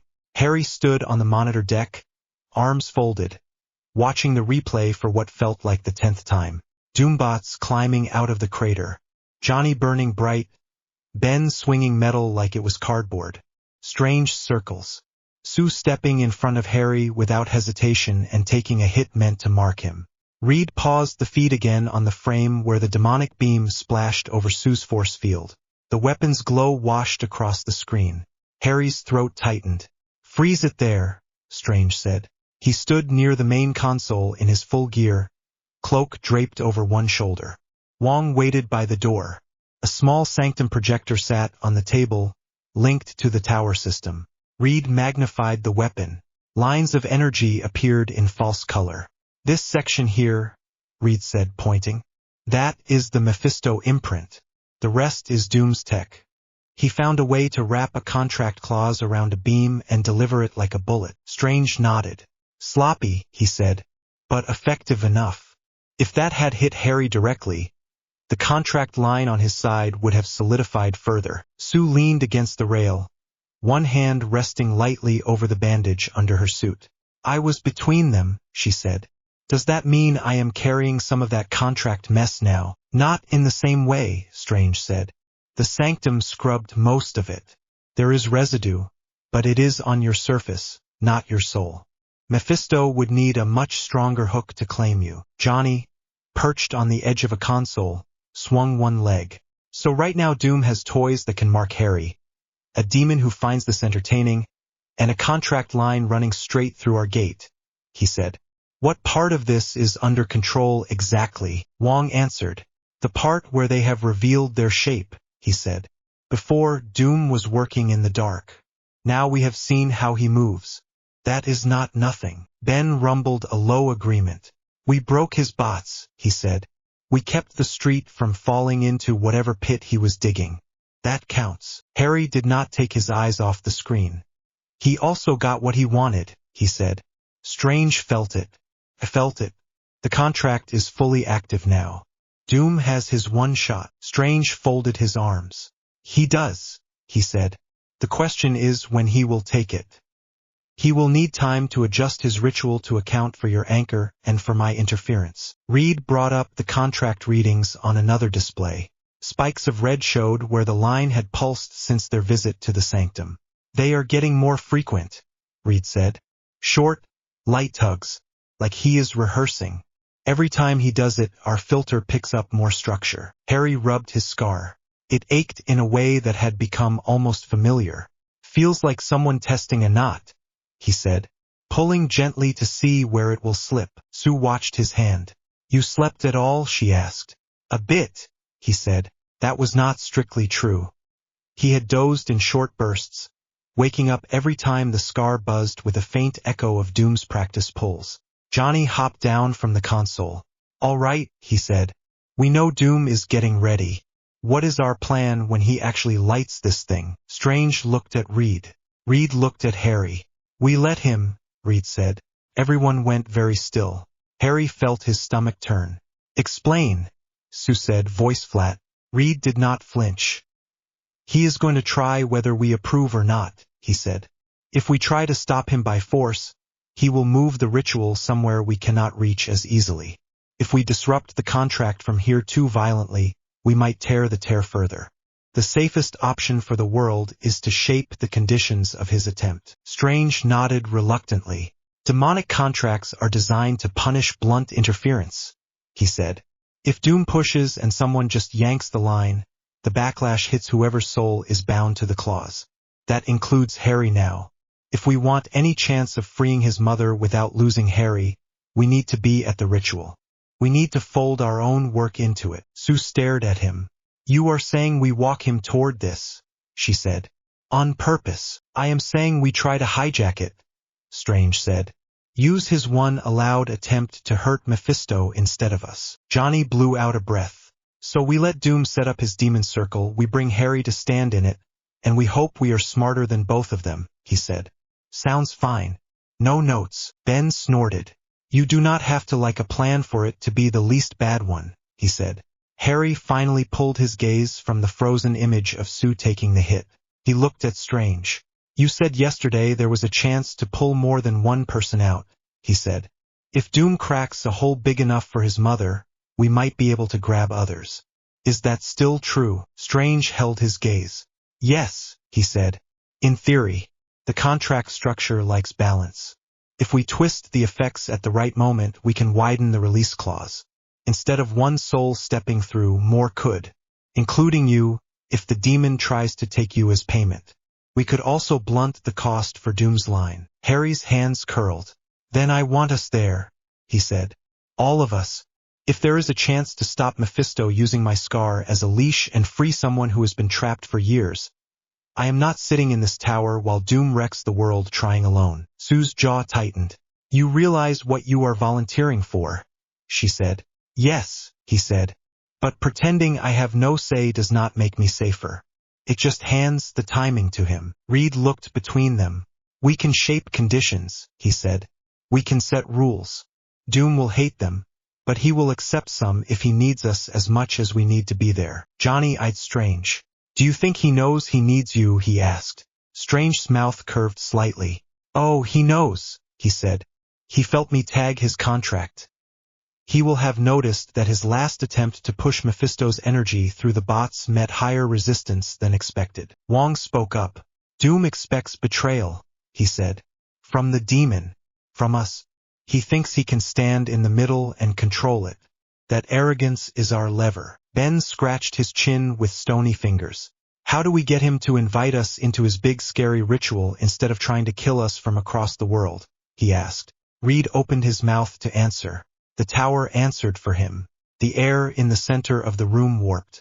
A circle of green light flared into existence above the floor, crackling with small lightning arcs. Sue spun, field rising in an instant. Johnny's hands lit. Ben stepped forward, ready to punch whatever came out. Strange raised his own hand, Magic gathering. Harry's wand slid into his grip. The light settled. A familiar metal mask appeared in the circle, colors slightly washed out. Victor Von Doom looked out at them from his throne room. Even as a projection, he radiated control. Richards, Doom said. Storm, Grim, Strange, Potter. How efficient. All my current obstacles in one room. Nice to see you too, Victor, Reed said dryly. Most people use a door. Doors are for those who accept the rooms they are given, Doom said. I prefer to make my own. Suze Field stayed up. State your business, she said. This is not a social call. Doom's gaze flicked to Harry. Harry felt the faint brush of Doom's attention against the contract line. Light testing. You surprised me, Doom said. On the street. In the gate room. You keep doing that, Harry Potter. Few men manage it twice. Harry kept his voice steady. You keep trying to slap marks on me, he said. Few men manage that twice either. Doom inclined his head slightly. Point, he said. His gaze moved to Strange. You marked my contract, Doom said. Bold. Some would call it foolish. Some would call using a boy's soul as leverage worse, Strange said. Your point. Doom's eyes narrowed behind the mask. I called because my time grows short, he said. Mephisto has accepted my revised terms. The trial window opens soon. When it does, the demon will expect me to move. If I do not, he will tighten the bond on my line as penalty for breaking my end. Good, Johnny said. The more penalties, the better. Doom ignored him. I know you plan to interfere, he said. You always do. I also know the structure of this bargain is such that if you blunder in with brute magic, you will hurt Potter and my mother more than you hurt Mephisto. I will not allow that. Sue's eyes flashed. You think we would risk him, she said. You think we have done all this to let him burn. I think you will misjudge because your morals cloud your aim, Doom said calmly. You refuse to accept certain necessary costs. That makes you weak and dangerous in equal measure. Reed stepped forward. And what do you want? He asked. Because you did not call just to insult us. Doom looked straight at him now. I want an agreement, he said. Terms. Conditions. You will come to Latveria for the ritual. You will bring Potter and Strange. Richards, you will bring your devices. In return, you will not attempt to sabotage the contract itself. You will work within the structure I have built. Harry blinked. You are inviting us, he said. I am offering you a choice, Doom said. Stay away and watch from your tower as I risk everything without your insight, or stand at the circle and shape the flow with me. Strange's brows rose. You expect us to trust you, he said. No, Doom said. Trust is a sentimental luxury. I expect you to see that you cannot afford to sit this out. Potter's anchor is active. Mephisto has his claws on his scar. He will pull when the ritual completes, whether you like it or not. The only way to stop that is to be where it happens. Wong's voice was quiet. He is not wrong, Wong said. Johnny scowled. So we just walk into Castle Doom and hope he does not drop the floor out from under us, he said. Hard pass. Doom turned his head slightly. Hiding behind jokes will not change the equation, Torch, he said. But to soothe your fears, I am willing to bind my own hands. Sue narrowed her eyes. How? She asked. Doom lifted one gauntlet hand. A small symbol flared on his palm. Red. Sharp. Harry felt his scar prickle in response. Another contract, Strange said. Not with Mephisto, Doom said. With reality. With my own name. I will swear a Hayes that during the ritual, within the circle, I will not raise a hand against any of you. I will not permit my servants to do so. I will not alter the terms we agree on in advance. If I break that Hayes, the contract with Mephisto collapses and my mother's soul is his forever. Silence fell. Strange's eyes narrowed in thought. Let me see the sigil, he said. Doom made a small gesture. The red symbol in his palm enlarged within the projection. Strange studied it. It is genuine, he said after a moment. Self-binding. The penalty is exactly what he says. If he cheats, he loses his only chance. He is not lying about that. Reed looked at Doom. You would risk her fate to trap us in your circle, he said. I would risk everything for her fate, Doom said simply. Including my pride. Including the illusion that I hold every card. Harry watched him. There was something in Doom's tone when he spoke of his mother that did not match the cold arrogance he showed everywhere else. He had heard something like it once in his own voice when he spoke of his parents in the mirror. You are still using me, Harry said quietly. You are still ready to cut me open if it gets you what you want. Doom's gaze flicked to him. Yes, he said. I will not insult you by pretending otherwise. You are a blade. I need that blade. The difference between us and the wizard who marked you before is that I am offering you a choice and a seat at the table where your fate is decided. Harry met his eyes. You are still setting the table, he said. For now, Doom said. Strange looked at Harry. This is your call, he said. I will not drag you into that circle, nor will I stop you if you decide to go. I can work from the sanctum either way. Being there just gives us more room to move. Sue's field shivered slightly around her. She held it steady. I hate this, she said. I hate every piece of this. Harry believed her. He also knew she would not pretend they had good options where they did not. If we stay here, he said slowly, Doom still does the ritual. Mephisto still pulls. I still get dragged into it, only without anyone near me who cares if I walk out. If we go, we have a chance to shape it. A small one, maybe, but a chance. Ben grunted. You are sure? He asked. No, Harry said. I am tired. I am scared. I am angry. But I know what it feels like to have everyone decide for you that you are the one who has to die. I will not let Doom or Mephisto or anyone else make that choice without me in the room. Johnny sighed. Of course you say that, he said. Of course the guy who jumped into death once volunteers for round 2. Harry shot him a look. I am not volunteering to die, he said. I am volunteering to make sure if someone has to bleed, it is on our terms, not theirs. Sue watched his face. She saw the set of his jaw, the way his eyes did not flinch. She hated that she recognized the same stubborn line in herself. She turned back to Doom. Terms, she said. We set them together. Out loud. Right now. Doom inclined his head. Very well, he said. Speak. She lifted a hand, ticking them off. First, she said. The circle location. Neutral ground. Not your throne room. Doom considered. The ritual components are already in my castle, he said. Moving them is difficult. Not impossible, Reed said. Doom's eyes narrowed. Very well, he said after a moment. There is a chamber under Castle Doom that mirrors the sanctum's protections. It was built to contain incursions. We will use that. You will have sanctified ground under your feet as well as mine. Strange nodded slowly. A neutral circle in a prison room, he said. Better than your private altar. That is one. Sue's fingers curled. Second, she said. No hidden marks on Harry. You do not bind him with any side clauses beyond the one already in place. No extra hooks into his magic. I cannot remove the existing anchor without collapsing the contract, Doom said. But I can agree not to add new ones. You will write that into your Hayas, Strange said. Explicitly.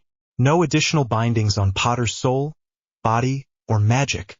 Before, during, or after the ritual. Doom inclined his head. Done, he said. Third, Reed said. Data. You share your full model of the contract architecture with us beforehand. Every clause. Every penalty. No surprises. Doom's mouth tightened. That model is the product of years of work, he said. I do not hand it over for you to dissect at leisure. You want us in your circle, Reed said. You want our help to stop Mephisto from twisting the outcome. We cannot do that blind. Doom was silent for a beat. Limited sharing, he said. I will provide a projection of the sections that involve Potter's anchor and my mother's claws.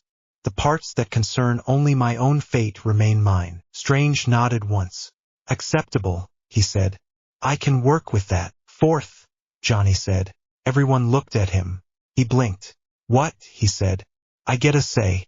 You do not go into Demon Circle Land without the guy who catches fire saying something. Doom's eyes narrowed in faint amusement.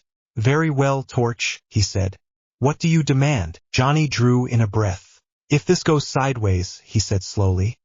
If Mephisto tries to take Harry anyway, if Doom loses control, we reserve the right to blow the circle, grab whoever we can and run. No moral lectures later about how we ruined your perfect plan. Sue's mouth twitched despite herself. Doom stared at Johnny through the projection. Of all the demands, that is the most honest, Doom said.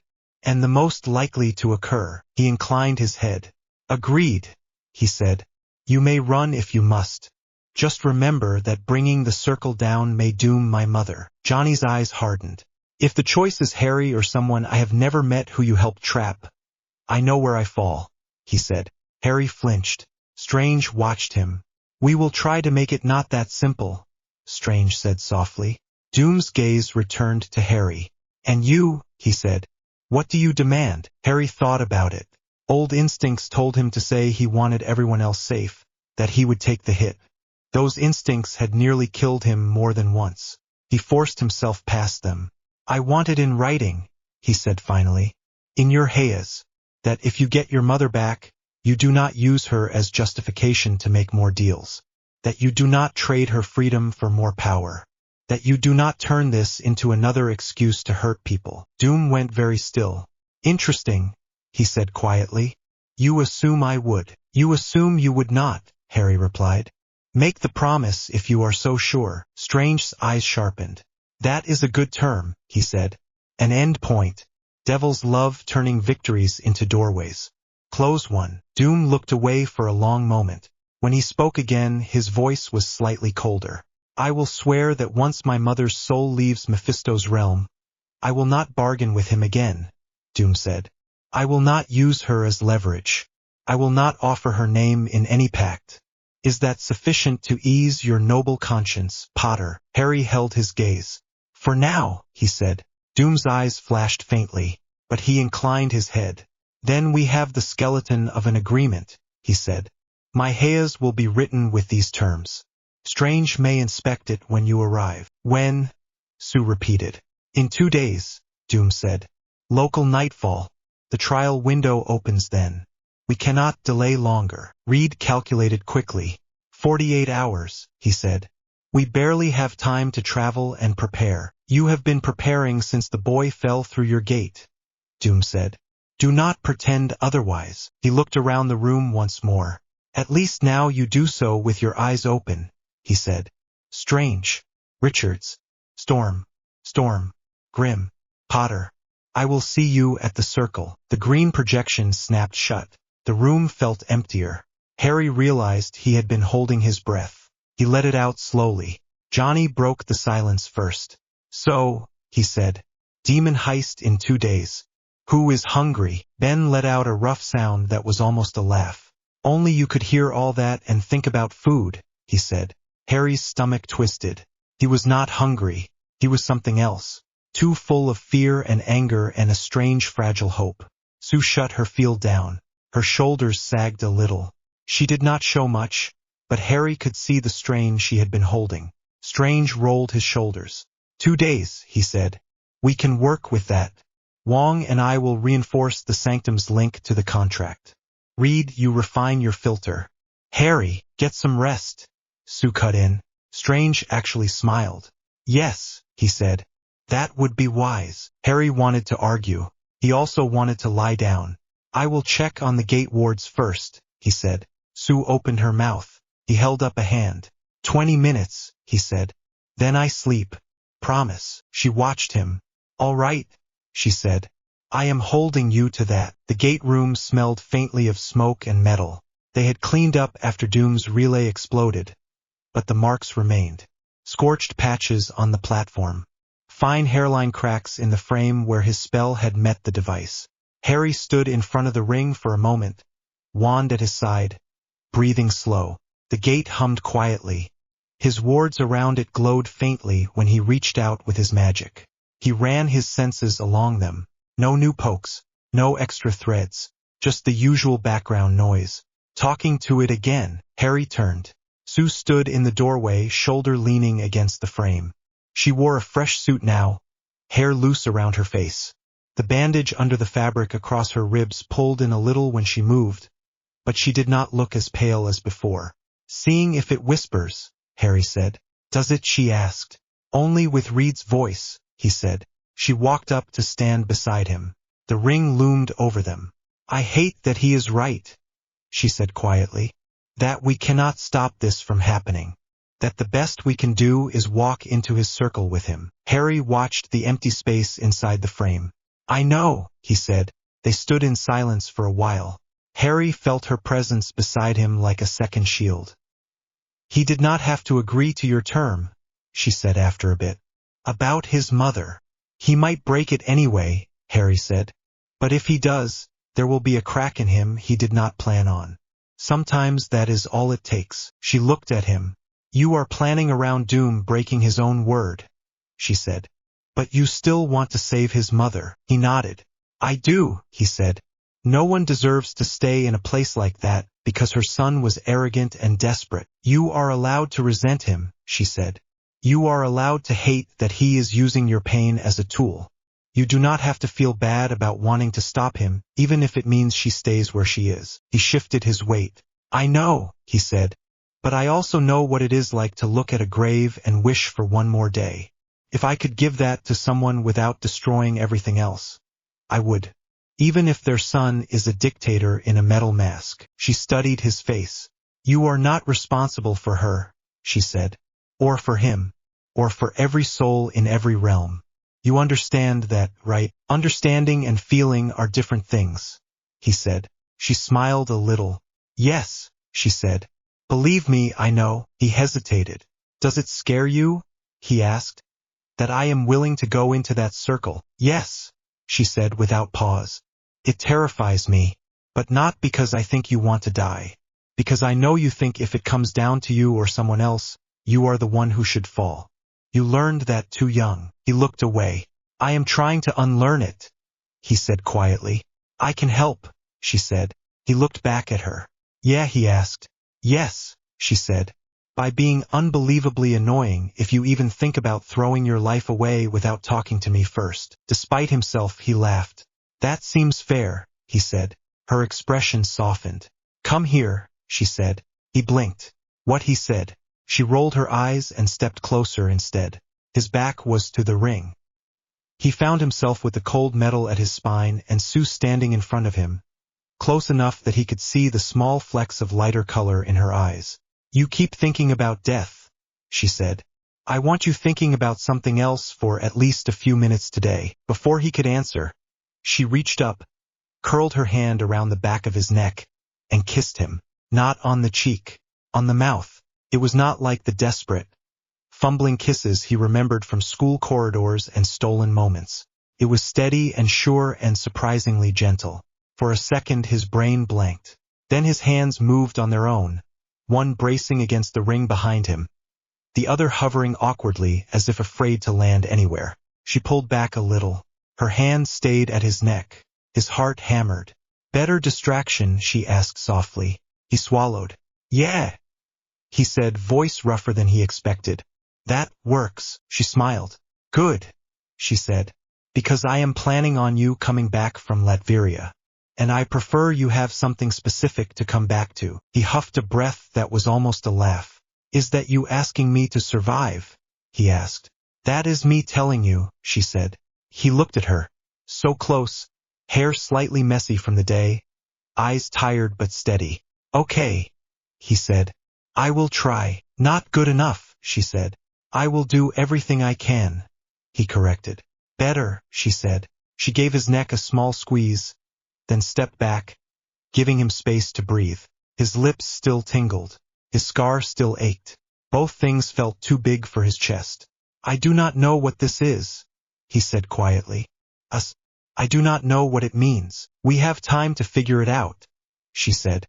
After, he nodded. After, he echoed. The word felt fragile and stubborn at once. They did not waste the 2 days. Reed vanished into his lab with the filter and came out hours later with dark circles under his eyes and a new device. A compact unit that could project a small counter field within a ritual circle. It will not break the contract, he said, showing it to Strange.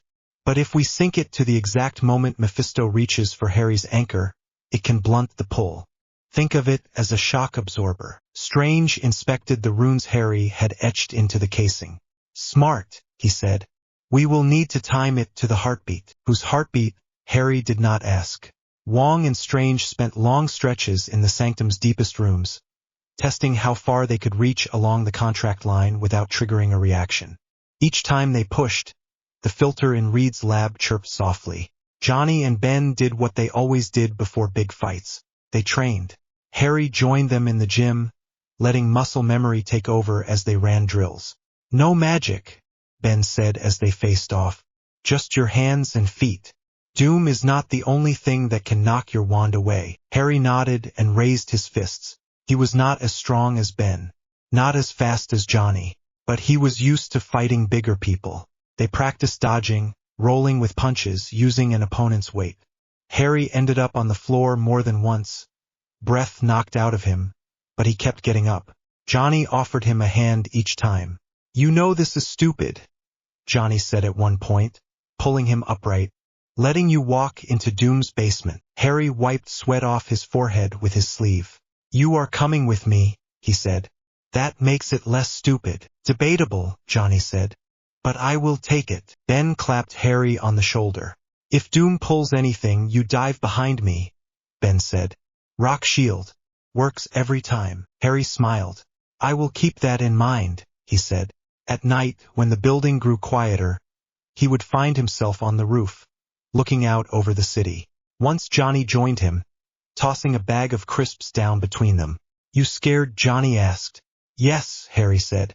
Good, Johnny said. So am I. Means we are not completely insane. Another time it was Reed who appeared, hands in his pockets. I wrote a letter, Reed said without preamble. Harry blinked. To who? He asked. To my children, Reed said. In case things go very wrong. Sue did too. Ben recorded a message. Johnny tried and then threw his tablet at the wall. Johnny's muffled voice echoed faintly from inside. Snitch, he yelled. Harry looked back at the city. I do not have anyone to write to here, he said. That does not mean no one will miss you, Reed said quietly. Harry did not answer that. He did not trust his voice. On the second night, the air over the sanctum roof shimmered. A portal opened, golden light spilling out. Harry stood beside Sue, Johnny, and Ben on the Baxter roof, small pack slung over one shoulder. His wand rested in its holster along his wrist, hidden but close. The counterfield device sat in a pouch at Reed's belt. Strange and Wong waited by the glowing circle, cloaks barely moving in the light wind. Reed turned to Harry. One last chance to change your mind, he said. If you stay, I stay. We force Doom to work without you. Harry met his eyes. You know that does not really work, he said. He already built the anchor. Mephisto already knows my name. Keeping me here just means I cannot push back when it counts. Reed's mouth tightened. I had to ask, he said. Harry nodded. I know, he said. Thank you. Sue stepped closer and took his hand. No field, no shield, just fingers curling around his. You ready? She asked. No, he said honestly. But I am going anyway. Her grip tightened. Good answer, she said. Johnny blew out a breath. Okay, he said. Field trip to Latveria. Try not to insult any paintings. Doom gets weird about his decor. Ben grunted. I am going to insult everything, he said. On principle. Strange gestured toward the portal. Once we step through, we are in his territory, he said. The sanctum will keep a tether on us, but the circle ground belongs to him. Remember the terms. If he breaks them, I will feel it. Harry looked at the golden ring that led to Castle Doom. His scar throbbed. He could feel the contract line humming with anticipation. Mephisto was watching. Doom was waiting. His own fear sat heavy in his lungs. He also felt the warmth of Sue's hand in his. Johnny at his shoulder. Ben behind him like a wall. Reed with his devices. Strange with his spells. He stepped forward. Let us go see what hell thinks of terms and conditions, he said. He and Sue walked through the portal together. The light closed around them. The war for one soul, one mother, one stubborn scar, and more than one world moved to its next stage. The world snapped from gold to stone. Heat from the portal faded and cold air hit Harry in the face. His boots slammed onto solid floor. For a second everything swam, then cleared. They stood in a wide circular chamber deep under Castle Doom. Dark stone walls rose around them, carved with symbols that made Harry's scar itch. Chains hung in neat lines from the ceiling, attached to iron rings. A single raised platform sat in the center of the room, inlaid with faintly glowing metal lines that formed the ritual circle. The air smelled of metal and candle smoke and something older, like burned paper left in a damp room. Victor Von Doom waited at the far side of the circle. No projection this time. He stood in full armor, cloak falling still behind him, mask expressionless. A faint red sigil burned in the palm of his right gauntlet. "Welcome to Latveria," he said. "Try not to touch anything without asking." Sue's hand tightened around Harry's. Her force field was not up. Not yet. He could feel the small flex in her fingers that said she could raise it in an instant. Strange stepped forward, cloak stirring in a draft Harry could not feel. "This is the containment chamber," Strange said quietly to the others. "Old stone, old wards, built to hold things that do not like to be held." "Comforting," Johnny muttered. Ben rolled his shoulders, stone plates grinding. "At least if the ceiling falls, it will meet someone its own size," he said. Doom lifted his gauntlet hand. The red sigil flared brighter. "The Hayes is written," he said. "By my own will and my own name I swear. Within this circle, for the duration of the ritual, I will not raise hand or weapon against you. I will not command my servants to do so. I will not alter the terms agreed. If I break this, the contract with Mephisto collapses and my mother's soul is his forever." The sigil pulsed once, then steadied. Strange's eyes narrowed. "Let me see," he said. Doom did not step forward. Instead the sigil projected itself into the air, enlarged and sharper. Lines of red script curled and crossed. Harry recognized some shapes from the filter readings. Others were strange and angular. Strange raised his own hand and traced a small golden circle in the air beside the red one. Lines of light leapt from one to the other, comparing shapes. He studied the result for a long moment. "It holds," Strange said at last. "The penalty is real. If he cheats, he loses everything he came here for." "Then he will not cheat," Doom said. "I am ruthless, not stupid." Johnny snorted. "Debatable," he said under his breath. Doom looked at him once, then dismissed him. "Richards," Doom said. "You have my model." Reed stepped forward with a compact cube tucked under one arm. The device he had built to interface with Doom's contract structure sat clipped to his belt. "We have the sections that involve Harry and your mother," Reed said. "We saw the hierarchy. We saw the penalties. Mephisto will grab for Harry first if the trial fails." Doom's gaze flicked to Harry. "You always did attract attention," he said. Harry kept his chin level. "You built that into the deal," he said. "You offered me as proof. Do not pretend I wrote my name there." "Fair," Doom said. He stepped aside and gestured toward the central platform. "There is the circle," Doom said. "I stand here." He pointed at a mark near one edge. Strange opposite. Richards to my left with his toy. Potter in the heart. Sue did not move. "Harry is not standing in your circle without me," she said. Doom tilted his head. "Your field will interfere with the lines," he said. "You risk distorting the effect." "Good," Sue said. "Consider me a controlled distortion." Strange looked at the pattern etched into the floor. "I can anchor her field at specific points," he said. "If she stands at the edge of the inner ring, we can fold her construct into the structure without breaking it." Doom's hands tightened. "That will change the flow," he said. "That is the point," Strange replied. For a heartbeat Harry thought Doom would argue. Then Doom exhaled slowly. "Fine," he said. "But if your distortions cost me my mother, I will remember." "You are free to be angry," Sue said. "You are not free to own Harry." Doom stared at her for a long moment. "I never asked to own him," Doom said quietly. "I asked to borrow the shape of something that should not have been possible." Harry swallowed. "Too late to argue about it now," he said. Either we do this or we go home and wait for Mephisto to come knocking on my scar for fun. Doom inclined his head. Correct, he said. Take your places. The circle felt like a raised heartbeat under Harry's boots. Metal lines inlaid in the stone hummed as he stepped into the center.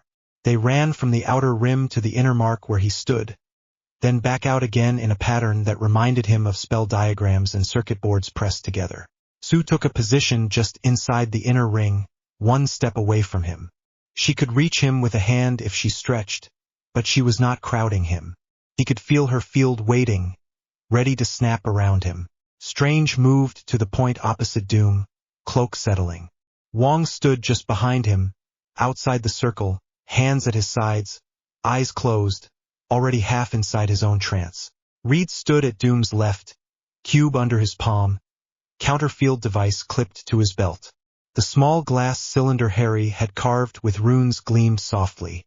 Cable lines from the device ran along the floor and merged with the etched metal paths. Johnny and Ben stayed just beyond the outer ring.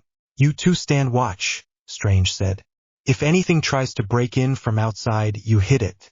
Hard. That I can do, Ben said. Johnny cracked his knuckles. Who knew demon rituals came with spectator seating, he said. Doom raised both hands. The air in the chamber tightened. Circle, Doom said in a low voice. Respond. The metal lines flared red. Harry felt the field around the platform seize and lock. It was not the gentle hold of Strange Sanctum or the layered comfort of Hogwarts. It was a cage with rules written into every bar. The contract line in his scar snapped straight. Mephisto's attention slid along it like a cold finger. Harry's breath hitched. Strange closed his eyes and began to chant in that old language again, voice low and steady. Golden sigils spun up around his hands and drifted to settle over the circle lines, laying a second pattern over the first. Wong added his own words, softer, reinforcing. Reed tapped his cube. The filter unit came alive, chiming in a series of tones that matched the rise of pressure in Harry's head. The contract frequency is rising, Reed said quietly. Trial clause approaching threshold. Doom spread his arms wider. Mephisto, he said, by the terms of our agreement, I call for the trial. The temperature in the room dropped. Every candle flame bent toward the center of the circle. Harry's breath turned white in front of his face. The stone walls darkened, not with shadow, with something that ate light in slow sips. A dark red fog seeped up between the etched lines, coiling around Doom's boots first, then spilling toward Harry. It smelled sweet and rotten at the same time. A voice laughed. It did not come from anywhere specific. It arrived everywhere at once. Victor, it said, amused and rich. You did it. You found a new trick. Doom's shoulders tightened. I built a proof, Doom said.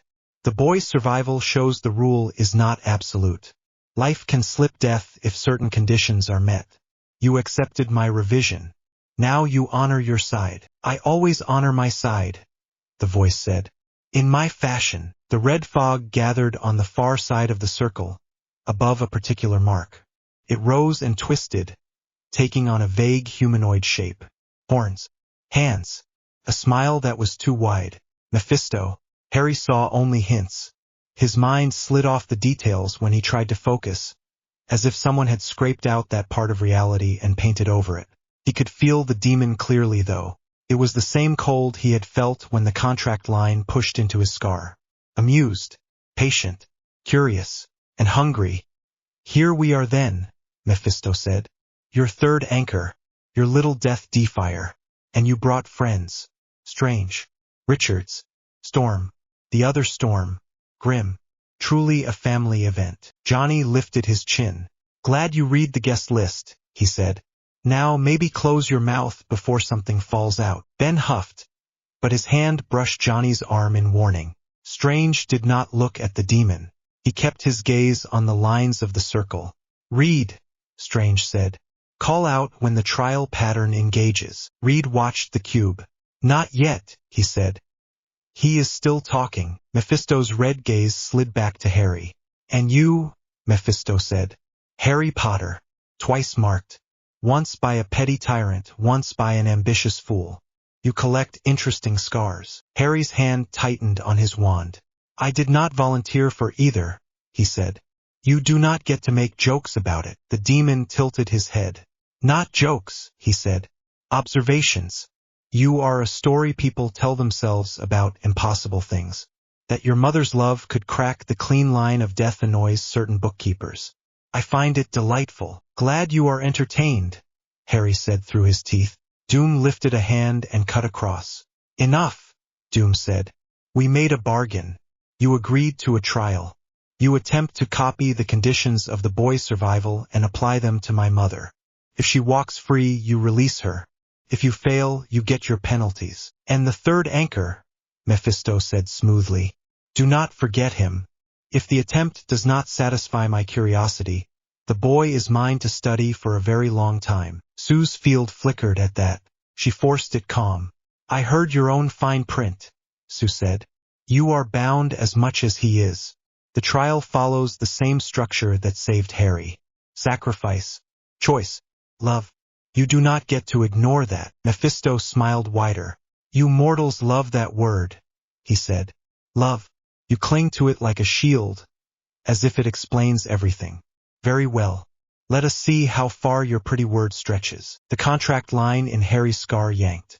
He gasped and nearly dropped his wand. Sue's hand shot out and gripped his forearm. Her other hand lifted. Her force field snapped up in a clear shell around them both. The circle did not like that. The lines under Harry's boots flared, trying to push the field away. Strange's overlay fought back, grabbing the edges of Sue's construct and folding them along prepared anchors. Hold it there, Strange said through clenched teeth. Do not let it touch the outer rim. Sue's jaw locked. Sweat broke on her forehead. She forced her field into the shape he had mapped, clinging to the anchor marks with sheer will. Outside, Doom moved. He stepped into his own position and lifted both hands. Segments of his armor shifted and locked into place. Panels along his arms and chest opened, revealing inner layers of dull gray plates etched with patterns Harry did not recognize. Small crystals gleamed in recesses. Armor field engaged, Reed said. He is bringing the anti-magic lattice online. Of course he is, Strange muttered. Harry felt it the moment the lattice rose. It was like suddenly finding parts of the room empty where they had been full. His magic bumped into invisible walls. Spells that had sat ready on the tip of his wand stuttered and slid off. The familiar pathways in his mind that led to incantations felt clogged with sand. He sucked in a sharp breath. I cannot cast, he said. Sue's field vibrated under his hand. Me either, she said.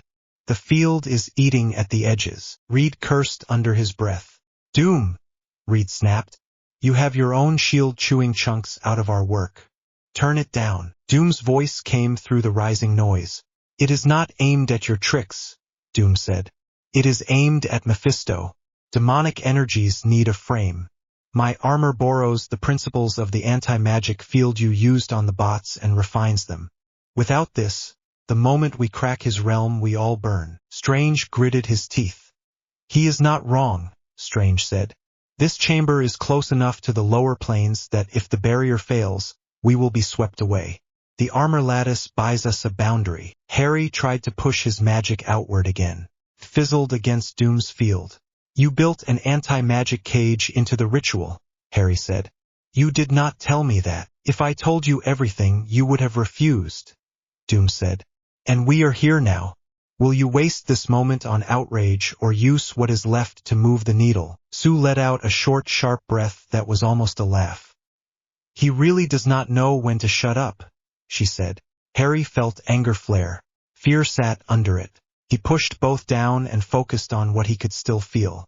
The contract line, the circle, Sue's hand on his arm, the warmth of her field where it touched his skin. The anti-magic lattice did not touch those directly. It stopped spells, equations, learned patterns. It did not erase intent. The trial clause rose like a red tide. Harry felt something open far away, a door in a place that did not obey walls or gravity. Through that door, faint and thin, he sensed a presence. Not Mephisto, someone else. He knew her voice without ever having heard it. A woman singing under her breath as she chopped herbs. Hands brushing hair from a child's face. Laughter in a warm, small kitchen. Doom's mother. She was still bound in Mephisto's realm, wrapped in contract coils. But for the first time the trial let a part of her lean toward the light. Doom's stance shifted. For all the armor and plates, Harry saw the smallest flinch.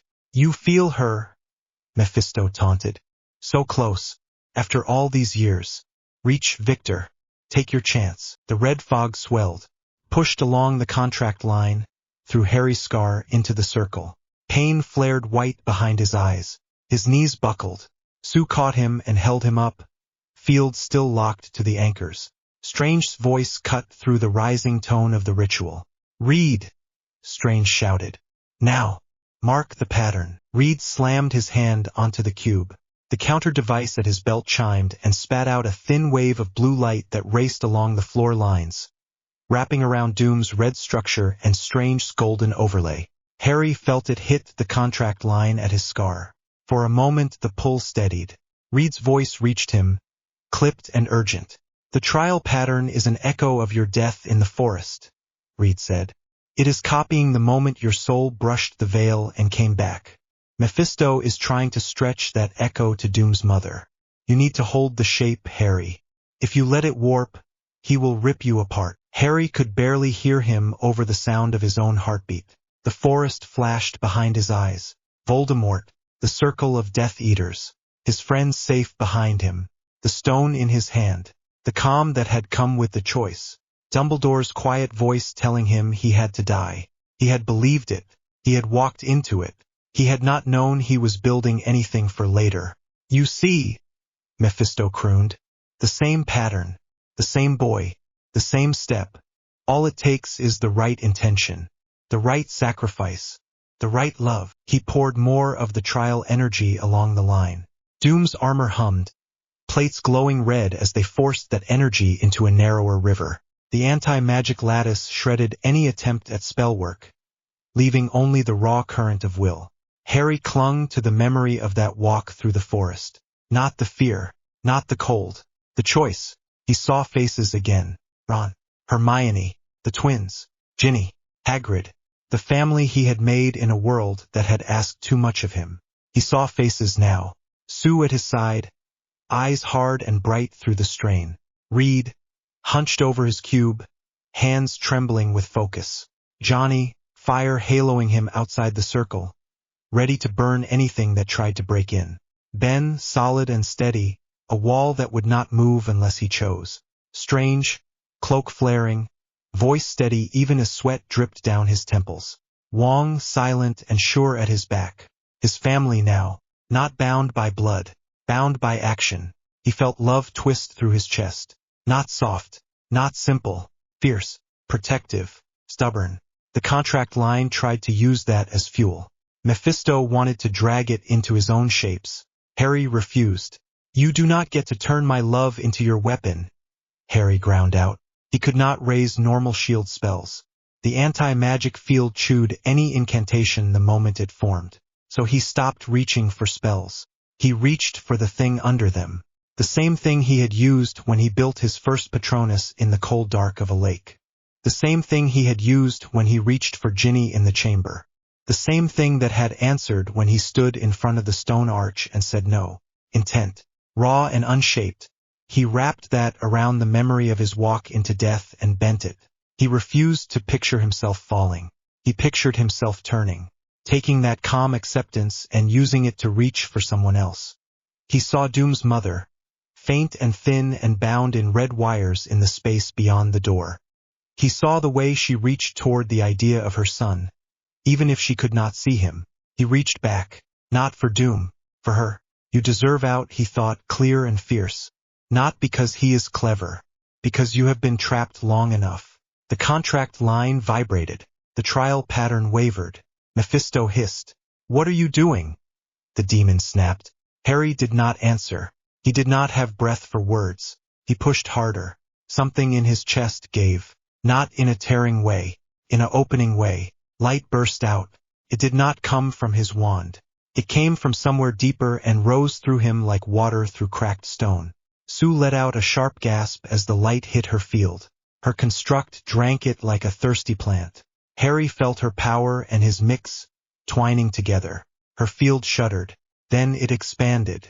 The shell around them glowed white. Not just white, silver and blue and gold. All layered. Bright enough that Harry could see the bones of his own hand through it for a second. The anti-magic lattice tried to crush it. Failed. This was not spell work. It did not run on the lines Doom had targeted. Reed's eyes widened. Intent field. Reed breathed. He is generating a field from pure will. There is no equation. No spell. It is direct emotion shaped into force. That is love, Strange said, voice tight. You cannot quantify it. Mephisto spat a word that tasted like lightning. The red fog surged toward them, claws and mouths forming, trying to bite through the glowing shell. The light did not just hold, pushed back. Harry felt it expand further, past Sue, past the inner ring, past the outer rim of the circle. It flowed along the lines in the floor and rose to fill the chamber, pressing against Doom's armor, against Strange's shields, against the demon fog. From outside, through the still open portal tether between this chamber and the sanctum and the Baxter lab, that light spilled like water through a pipe. On the roof of the Baxter building, cameras went white for a second. Inside the tower, the main shield monitors lit up in a pattern Reed had never programmed. The light wrapped around the building in a vast shimmering outline. Not a stag, not any animal. The tower itself, drawn in light, every level sketched, every corner held. A Patronus that was not a creature but a home. Reed stared at the projection on his lab screen, even as his body stood in Latveria. Fantastic Five, he whispered half to himself. This is what that means. In the chamber, Mephisto snarled. This is not what we agreed, the demon snapped. He is changing the axis. He is dragging your bargain into his own story. That was always the risk, Strange said, voice low. You accepted a clause built on his survival. You invited his narrative into your neat lines. Doom's armor shook under the pressure of the light. His anti-magic lattice flickered, then stabilized again as it found a way to channel some of it. He stood braced, hands clenched, watching the center of the circle. Potter, he called. Do you have her? Harry could barely hear him. He could feel the thread that bound Doom's mother to Mephisto's realm. The trial had opened it enough for her to lean toward them. His light pressed along that thread, wrapping it, softening the edges. There was still the hook of contract at the end. He could not rip that hook free without tearing her. But he could shift it. He could put something between the hook and her soul. He did what he wished someone had done for him when a Dark Lord tried to carve a piece of his life away. He interposed himself. He slid his own intent, his own mark, his own stubborn refusal between Mephisto's claws and Doom's mother. The demons screamed. The sound hammered against their ears. The circle shook. Cracks skittered out along the stone floor. Harry, Sue gasped. You cannot hold all of that. He dimly felt her beside him, body shaking with the strain of maintaining the field shape. There was blood at the corner of her mouth, a thin line where she had bitten through her lip. His own legs were almost gone. He locked his knees and held. The light around them thickened. For a second he saw something in it. Glimpses. The Weasleys at a crowded table. The Fantastic Four on the sofa, arguing over a film. A small house in Latveria, years ago, with a woman humming as she stirred a pot. Different kitchens. Same warmth. He used that, not as a weapon, as a path. Mephisto's claws skidded on the light. He could still hold Doom's mother through the contract hook, but it was not a clean grip anymore. There was Harry's stubborn field in the way. The demon howled. Enough! Mephisto roared. You wanted a trial, Victor. You have had it. I am not losing a soul to a boy who thinks he can write over my work. Doom's armor flared. You accepted the terms, Doom shouted back. You agreed that if someone could copy the boy's survival pattern, you would free my mother. For one heartbeat, Mephisto said. That was the agreement. A taste. A test. She has had that. Harry felt it. A brief moment where Doom's mother was fully in the light with them, unbound, breathing. Then the contract yanked. The hook dug deep. Mephisto tried to drag her back. The light in Harry's chest flared one more time. He could not hold her entirely. He knew that. He was not that strong. He was tired and hurt and human, but he could lodge something in the path. He pushed a single clear intent into the hook. This is not done. Not like this. His field snapped tight around the contract line like a knot around a finger. Mephisto's pull jerked. The demon cursed in a language that burned Harry's ears. Fine, Mephisto spat. Take your compromise, mortals. You have burned this clause for now. The line is tangled. Your boy is wrapped around it so tightly that if I pull, I tear my own work. I will not waste that effort. Not today. The red fog recoiled. The temperature in the room jumped. Candles flared. The walls brightened. The trial energy drained like water down a sink. The shape of Mephisto twisted, shrank, and collapsed into a thin thread of red that snapped back through the circle and vanished. Silence crashed down. The only sound was ragged breathing. Harry stood in the center of the circle, chest heaving, light fading around him. His legs went from unsteady to nothing. He dropped. Sue was already moving. Her field softened to catch him and lower him rather than let him slam into the stone. Her knees hit the floor beside him.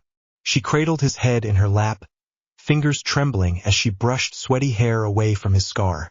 Harry, she said. Her voice shook. He tried to answer. Only a hoarse sound came out. His vision swam. He forced his eyes to focus. Doom stood at his mark. His armor smoked in places where the light had pressed hardest. Plates were warped. Fine cracks marred some of the crystals. His cloak was half burned away. His stance had changed. He looked smaller. Not physically. Something in the set of his shoulders had loosened. Is she free? Harry whispered. His own voice sounded far away. Doom looked up. For the first time, the mask seemed too still for the emotion in the man beneath. Not fully, Doom said. The hook holds. Mephisto kept his toy. But the link is fouled. The demon cannot pull without tearing. She is closer to the edge than she has ever been. He swallowed, a small sound. I felt her breathe, Doom said quietly. For a moment. That is more than I have had in years. Harry closed his eyes for a second. I am sorry, he said. For what? Doom asked. For not being enough, Harry whispered. Sue's hand clenched. Stop, she said sharply. Do not say that. You stood in a circle with a demon and bent the terms of his deal. You do not apologize for that. Storm is correct, Strange said. He stepped into the circle now that the red light had faded. His cloak dragged ash and dust. He sank down to one knee with less grace than usual, clearly exhausted. You did more than anyone else could, Strange said. You tangled the line. Mephisto cannot grab you without hurting himself. That is why he left. Harry blinked slowly. Then he will be back, Harry said. Eventually, Strange said. Demons hold grudges. The difference is that now we see the pattern.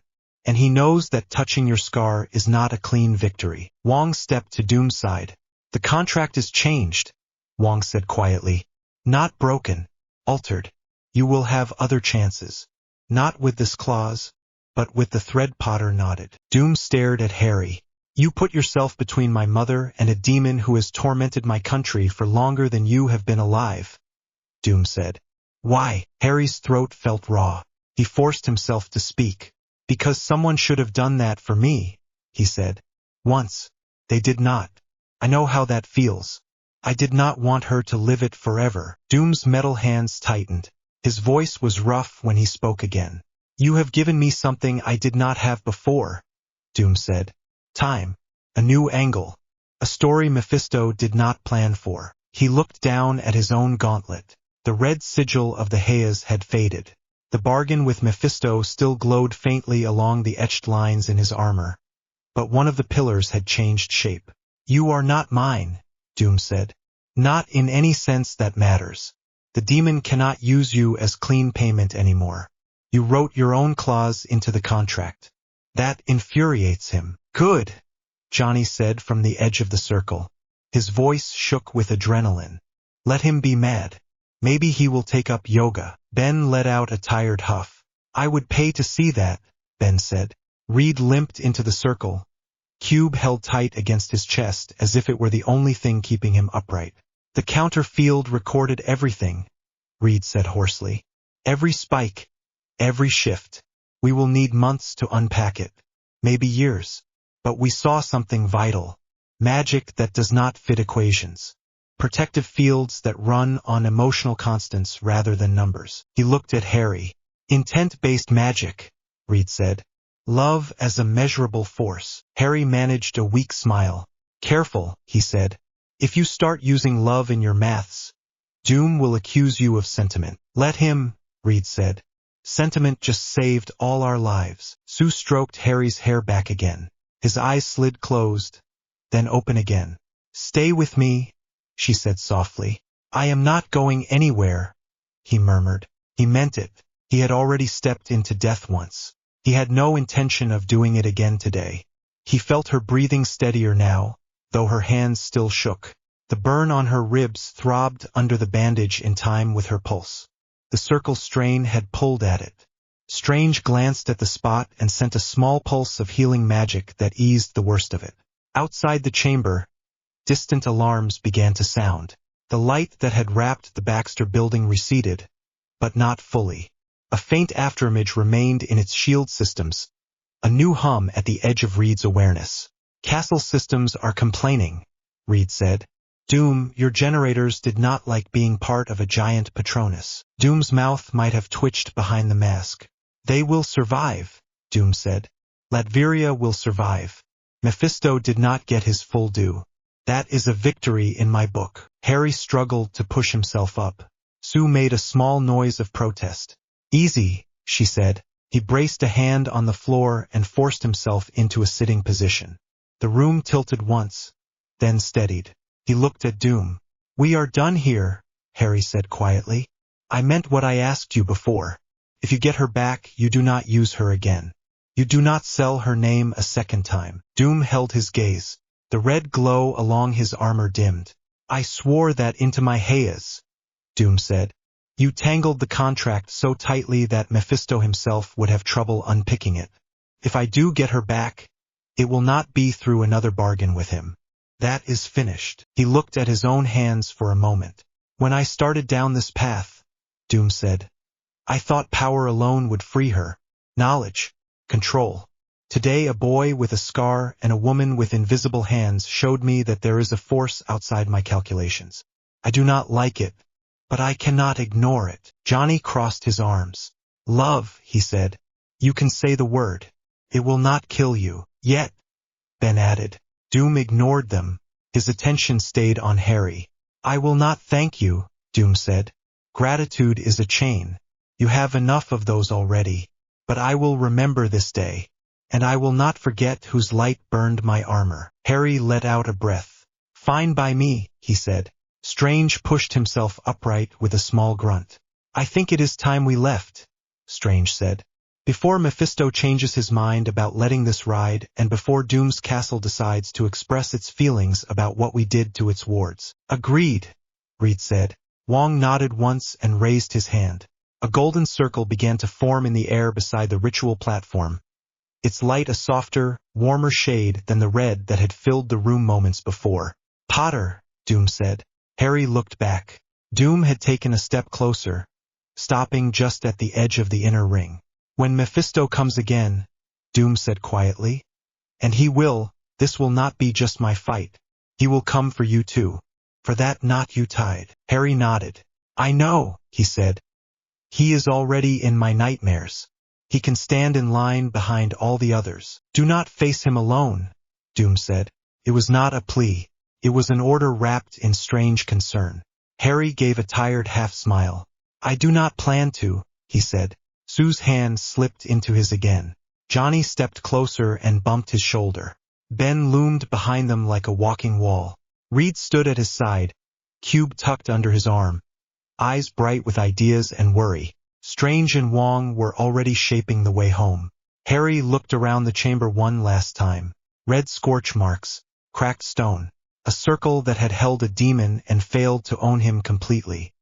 He thought of the Baxter building glowing in light that had come from his chest and Sue's field.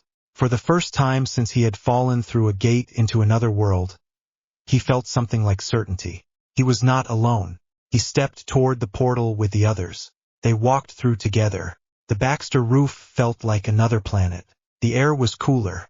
The sky over New York was streaked with late clouds, the city lights beginning to flicker on. The tower beneath their feet hummed, but there was a new note in the sound, a faint answering echo of the light that had wrapped it. Harry staggered as they stepped out. Sue kept her grip on him. Reed was already looking up, eyes tracking invisible lines in the shield. "The building remembers," Reed said softly. "The field pattern you pushed through the portal imprinted on our systems. The tower has a new default now." Johnny flopped down on the edge of the roof, legs hanging over the side. "So the Baxter building has its own Patronus," Johnny said. "That is the weirdest sentence I have said all week." Ben sat down harder beside him, making the roof shudder. "You say that every week," Ben said. "You keep losing." Strange stepped away from the portal as it closed. "The Sanctum also felt it," Strange said. "Your light brushed our wards. They are stronger for it." Harry sank down with his back against one of the roof structures. Every muscle in his body ached. His scar felt bruised rather than raw, which was an improvement. The knot he had tied along the contract line sat there, a solid weight, irritating but firm. Sue folded down beside him. She leaned shoulder to shoulder with him in a way that made his heart twist. "You did it," she said quietly. "We did it," he corrected. She nudged him. "You can share credit and still accept praise," she said. Johnny twisted around to look at them. "Just saying," Johnny said. "We are definitely changing the logo." Reed blinked. "What logo?" he asked. Johnny waved a hand in a rough circle. "Fantastic Four ring with the number," Johnny said. "It is outdated. We are 5 now. We literally have magic proof that the building itself likes that." Ben grinned, slow and wide. "I have been saying that for weeks," Ben said. "Harry took a demon to church for us. He gets a number." "I do not need a number," Harry protested. "We are not asking what you need," Johnny said. "We are asking if you will let us wrap you in merchandising." Harry groaned. Sue laughed, the sound soft and bright in the cooling air. Reed looked at Harry for a long moment. "There is more to do," Reed said. "More analysis, more planning. Mephisto will try again. Doom will try again. The multiverse has not stopped being dangerous because you glowed at it." Harry nodded slowly. "I know," he said. Reed's expression shifted. "But tonight," Reed said, "we celebrate that you are still here, that we all are, that the building is still standing, that we tangled a demon and walked away." He looked at Sue. "At least mostly standing," he amended, glancing at a section of roof panel that now had a faint crack from their landing. "We can fix the cracks," Sue said. "We have done it before." She looked at Harry. "We cannot fix you," she said. "So you stay." He swallowed. His chest felt too full. "Bossy," he murmured. "Family," she corrected. The word landed hard and soft at the same time. Family. The Dursleys had twisted that word. The war had stained it. This was something else. Found, not given. Earned, not assumed. Harry let his head tip sideways until it rested lightly against Sue's shoulder. He heard Johnny complaining about how long it would take to order new costumes. He heard Ben laughing and calling him dramatic. He heard Reed already muttering equations under his breath, trying to work love into maths.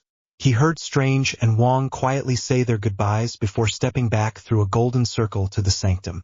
He heard the city around them, sirens and traffic and voices. He heard his own heartbeat, steady despite the ache. He shut his eyes for a moment and just listened. For now, the contract line was quiet. The knot in it sat there like a stubborn promise. Mephisto would come back. Doom would plan again.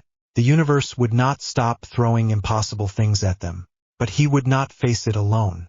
"Fantastic Five," Johnny said again, rolling the words on his tongue. Harry smiled without opening his eyes. "Fine," he said. "But you are telling the press. I am not doing interviews." Johnny whooped. "Deal," he said. "I am going to be unbearable." Ben groaned. "He already is," Ben said. Sue's shoulder shook against Harry's head as she laughed. He let the sound wash over him. For the first time in a very long time, Harry Potter let himself believe in an after. Not a perfect one, not a quiet one, An after with work and danger and arguments and broken roof panels. An after with people who would stand in circles with him when demons called. He opened his eyes to the New York sky and drew a slow breath. I am home, he said softly. No one laughed. No one argued. Sue squeezed his hand. Yeah, she said. You are. The Baxter building woke up before Harry did. Elevators hummed. Coffee machines clicked on in 3 different kitchens.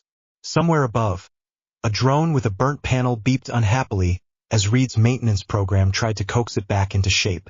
The city outside was its usual noisy chaos. Inside, the screens were all talking about him. Harry shuffled into the main living area in socks and an oversized blue t-shirt Johnny had shoved at him last week. His hair did whatever it wanted. His scar twinged in the small, familiar way that meant the knot in the Mephisto line was still there but quiet. The big wall display was on. He heard his name before he saw it. The so-called Baxter Wizard, now confirmed by multiple sources as Harry Potter, an otherworldly magical practitioner currently living with the Fantastic Four, the anchor said. In the wake of the Latverian incident, world leaders are still debating what his presence means for global security. Harry winced. Sue, curled up at one end of the sofa with a mug of coffee, looked over and gave him a small, sympathetic smile. Morning, she said. He rubbed his eyes. Is it? He asked. She checked the clock. Technically, she said. You slept through the worst of the talk shows. Johnny almost chucked the remote through the screen twice. I maintain they deserved it, Johnny called from the kitchen. He was standing at the counter, pouring milk directly into a cereal box and eating it with a spoon. You hear that guy last night who called Harry a walking WMD with pretty hair? Harry made a face. I really did not need to know that, he said. Ben padded in behind him, already in his own uniform, stone plates catching the light. Relax, hotshot, Ben said to Johnny. We changed the channel before you lit anything on fire. He clapped a heavy hand on Harry's shoulder. Morning, kid, Ben said. You look less like you got hit by a demon bus. High praise, Harry said dryly. He dropped down onto the sofa, careful not to spill Sue's coffee. On the screen, the anchor was replaced by stock footage of the Baxter building glowing with the outline of light that had wrapped it during the ritual. Unknown energy phenomenon that SHIELD experts are calling anomalous but stabilizing. The voice continued. What's clear is that since the Latverian event, global readings of mystic interference have dropped by 3%. Some analysts credit the Fantastic Four, now apparently 5, with preventing a multiversal breach. The footage cut to a grainy shot of Harry himself, taken from far below the tower one night when he'd been on the roof. He grimaced. Do they have to use that one? He muttered. I look like I just rolled out of a bin. You did, Johnny said. That was pizza night. You literally climbed out of a recycling bin because you dropped your slice. Sue hid a smile behind her mug. Ben chuckled. Iconic, he said. They are just capturing your natural state. Harry tugged his wand holster a little higher under his sleeve. The words Fantastic Five at the bottom of the screen still made something twist in his chest. You okay? Sue asked quietly. He shrugged. Bit weird, he said. People back home only knew my name because someone tried to kill me as a kid. This feels similar and different at the same time. Johnny swallowed another mouthful of cereal. Difference here is, Johnny said, you are going to get paid for the merch. I already told merchandising they have to cut you in. We are doing this properly. Harry snorted. Fantastic Five branded wands, he said. Just what the world needs. Ben brightened. Ooh, Ben said. Branded kettles. Baxter Wizard. Guaranteed to make tea boil faster. Sue rolled her eyes, but she looked relieved at the banter. Reed's voice carried in from the hallway. Let's put the licensing conversation on hold until after we talk to Fury, he said. Reed walked in with 3 tablets under one arm and 2 datapads in his other hand. His hair stuck up in odd directions. His uniform was zipped only halfway. Behind him floated a thin, transparent panel covered in glowing equations. It followed him like a polite ghost. Harry sat up a little straighter. Fury is today, he said. Reed nodded. In 2 hours, Reed said. SHIELD wants a briefing, and they want to formalize our cooperation agreement. Harry's stomach did an odd flip. Cooperation, he repeated. Sue shot Reed a look. Tell him the rest, she said. Reed paused. He put the tablets down on the coffee table and sat opposite Harry. If you agree, Reed said carefully. This meeting is also when we make your position permanent. Harry blinked. Permanent, he said. Johnny leaned over the back of the sofa. Official member, Johnny said. No more temporary guest excuses. No more, I should probably go back to a ruined castle in another universe nonsense. You live here. You work here. As long as you want. Ben grinned. We even practiced what to say when we ask, Ben said. Sue made a list. Sue rolled her eyes again. I did not make a list, she said. She hesitated. Okay, I made a list, she admitted. It has subpoints. And a backup heartfelt speech in case you panic. Harry looked between them. You all decided this, he said slowly. Together. Reed nodded. We talked about it after Latveria, Reed said. We experimented together. We saw what your magic did to our systems. You're not just visiting. You're already changing how we understand the world. And we do not want you doing that alone in a lab somewhere being poked by people who do not care about you. Johnny pointed with his spoon, scattering milk. Translation, Johnny said. Fury is going to look at you and see a walking anomaly shield could lock in a box. We would prefer he understands you are not available for solo capture. Ben raised an eyebrow. Subtle, Ben said. Sue reached over and put her mug down. Harry, she said quietly, this is us asking if you want to stay. Not as an obligation. Not because you feel you owe us for rescuing you. Because you want this. The work. The family. The chaos. He swallowed. The word family still hurt and healed at the same time. He thought about the roof after Latveria. The light wrapping the building. Sue's hand in his. Johnny's terrible jokes. Ben's solid weight at his back.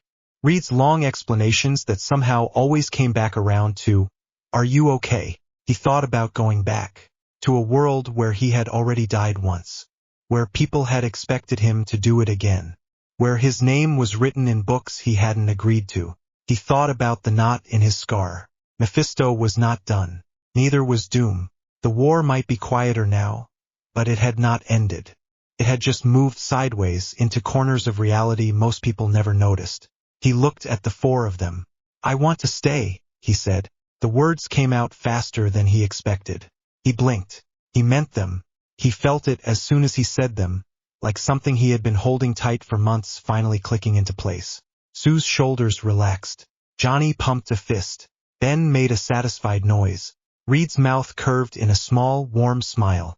Then you stay, Reed said simply. Johnny flopped over the back of the sofa so he was upside down, hair hanging. Fantastic Five confirmed, Johnny said. I am calling the tailor. New logo. New uniform.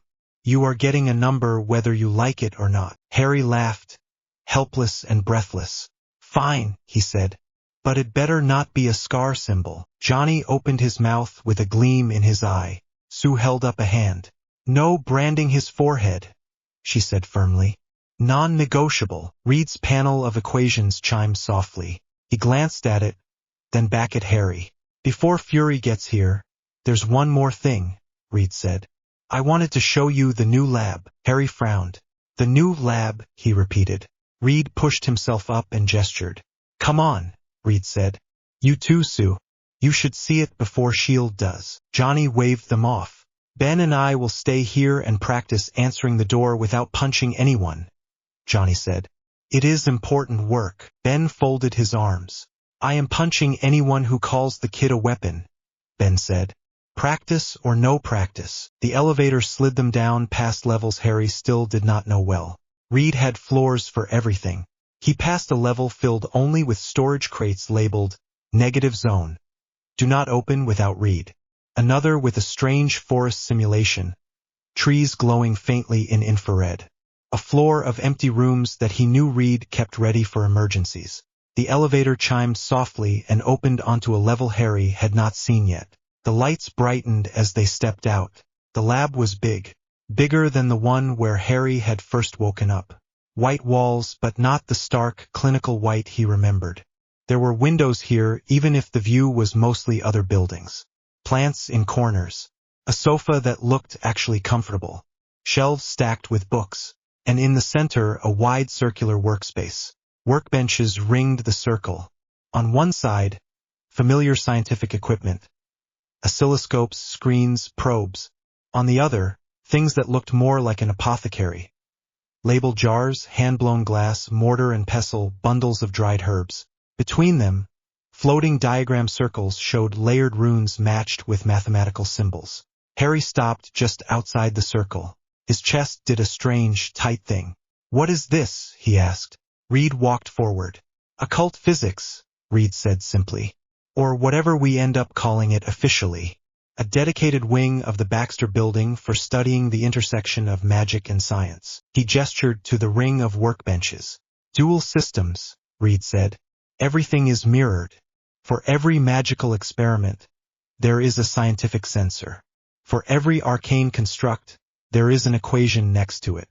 No more treating your magic as a black box we poke from the outside." Harry took a slow step forward.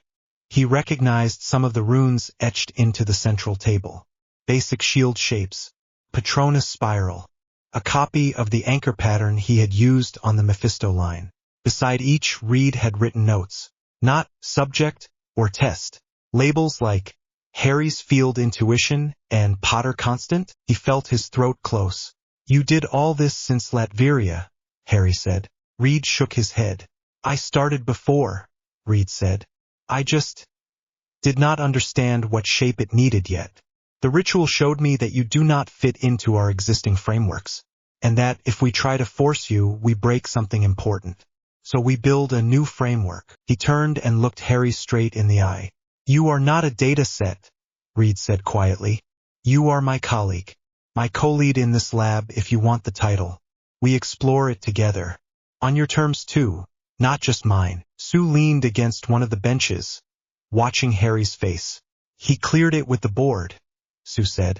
"Officially, the wing is under both your names. They even made a plaque." Ben cried. "Don't tell him I told you." Reed's ears went a little pink. "I did not intend the plaque," he said. "That was Johnny. He insisted." Harry moved slowly around the circle. He touched the edge of one of the floating diagrams. It showed the light field he had thrown up in the ritual, mapped as best as Reed could approximate. Instead of numbers, the graph used variables like joy intensity and protective force alignment. Harry huffed out a laugh. "You wrote love into an equation," he said. Reed shrugged. "I am trying," Reed said. "If the universe responds to it, it deserves a symbol. You keep telling me my models are missing something. This is my attempt to listen." Harry looked back at him. "Thank you," he said. Reed smiled, small and genuine. "This is also a practical step," Reed said. "We are going to see more of what we faced in Latveria. Technomagical anomalies. Demons using microwave towers. People binding ancient spells into weapons. S.H.I.E.L.D. is already seeing the early signs. They need a place that understands both sides." He gestured around. "This wing is that place," he said. "And you are the only person I trust to walk between those worlds." Harry thought of the Ministry of Magic's Department of Mysteries, with its ticking clocks and whispering archway. Of Dumbledore's office, cluttered and kind and full of secrets he had not shared. He looked at this lab, light, open, with his name on the door. "I will try not to blow it up," he said. Sue laughed. "No promises," she said. "This is us, after all." Reed's panel chimed again. He glanced at it. "Fury's Quinjet just entered New York airspace," he said. "We should go upstairs." Harry took a breath. "Okay," he said. He reached out and brushed his fingers over the central circle one last time. The runes under his touch glowed faintly. He felt the lab respond. New magic. New rules. His rules too. Nick Fury did not bother with polite entrances. The S.H.I.E.L.D. Quinjet slid into the air lane beside the Baxter Building with military precision. By the time the roof landing pad extended, the jet was already hovering in place, engines whining softly. Harry watched from behind the safety glass as the side hatch opened. Fury stepped out first, long coat flapping, one eye taking in everything. Maria Hill followed, tablet in hand, face unreadable. 2 agents in suits stood behind them, the kind who probably had at least 3 weapons each and a briefing full of, "Do not annoy the Fantastic Four unless you want to die." Johnny muttered under his breath. "I give it 5 minutes before we argue," he said. Ben shrugged. 3, Ben said.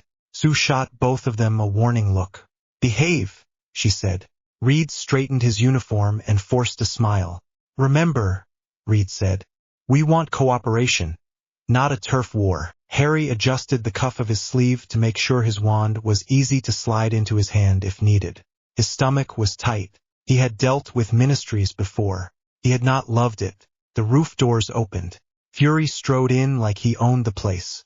He stopped a few paces away, eye flicking over each of them in turn.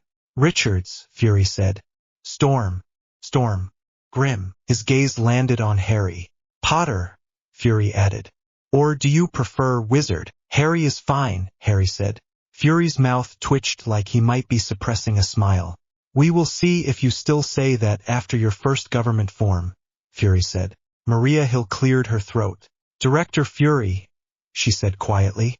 "We agreed this was an informal preliminary." Fury waved a hand. "Relax," Fury said. "If this was formal, I would have brought more suits. As it stands, I am only here to make sure we do not have another Latveria exploding under our feet without warning." He looked back at Reed.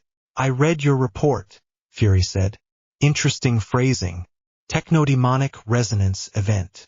You know how that sounds to my people? Like a bad punk band," Johnny offered. Hill's eyes flicked to him. "Like a threat no conventional tool can handle," Hill said. "Which is why we are here." Fury nodded.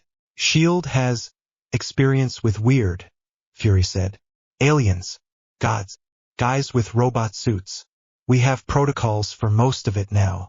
What we do not have is a protocol for whatever happened when your building glowed like a Christmas ornament and our mystic sensors went off the charts." He looked at Harry again. "Specifically," Fury said, "we do not have a protocol for you." Harry felt all eyes slide toward him. He held Fury's gaze. "I am a person," Harry said. "Not a protocol." Fury's mouth curved slightly. "Good answer," Fury said. "Let us make sure it stays that way." Reed stepped forward. "We are happy to share data," Reed said. "Sensory logs, energy readings, theoretical models. Within reason.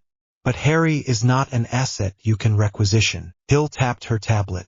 "With all due respect, Dr. Richards," Hill said, "Mr. Potter is a walking intersection of unknown magic and known science. That makes him an asset whether we like it or not.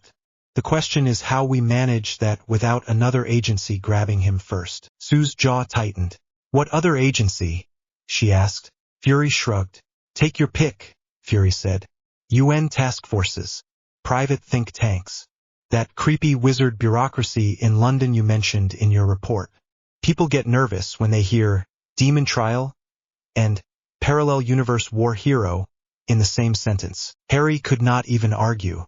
He would have been nervous too once. Ben folded his arms. "Your move, Colonel Patch," Ben said. Fury did not rise to the bait.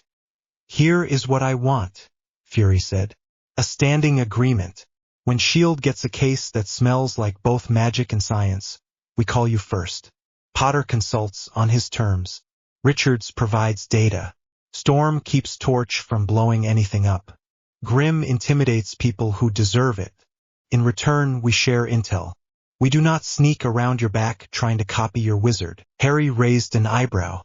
"My wizard," he repeated. Sue's mouth twitched. "He is ours," she said. Johnny smirked.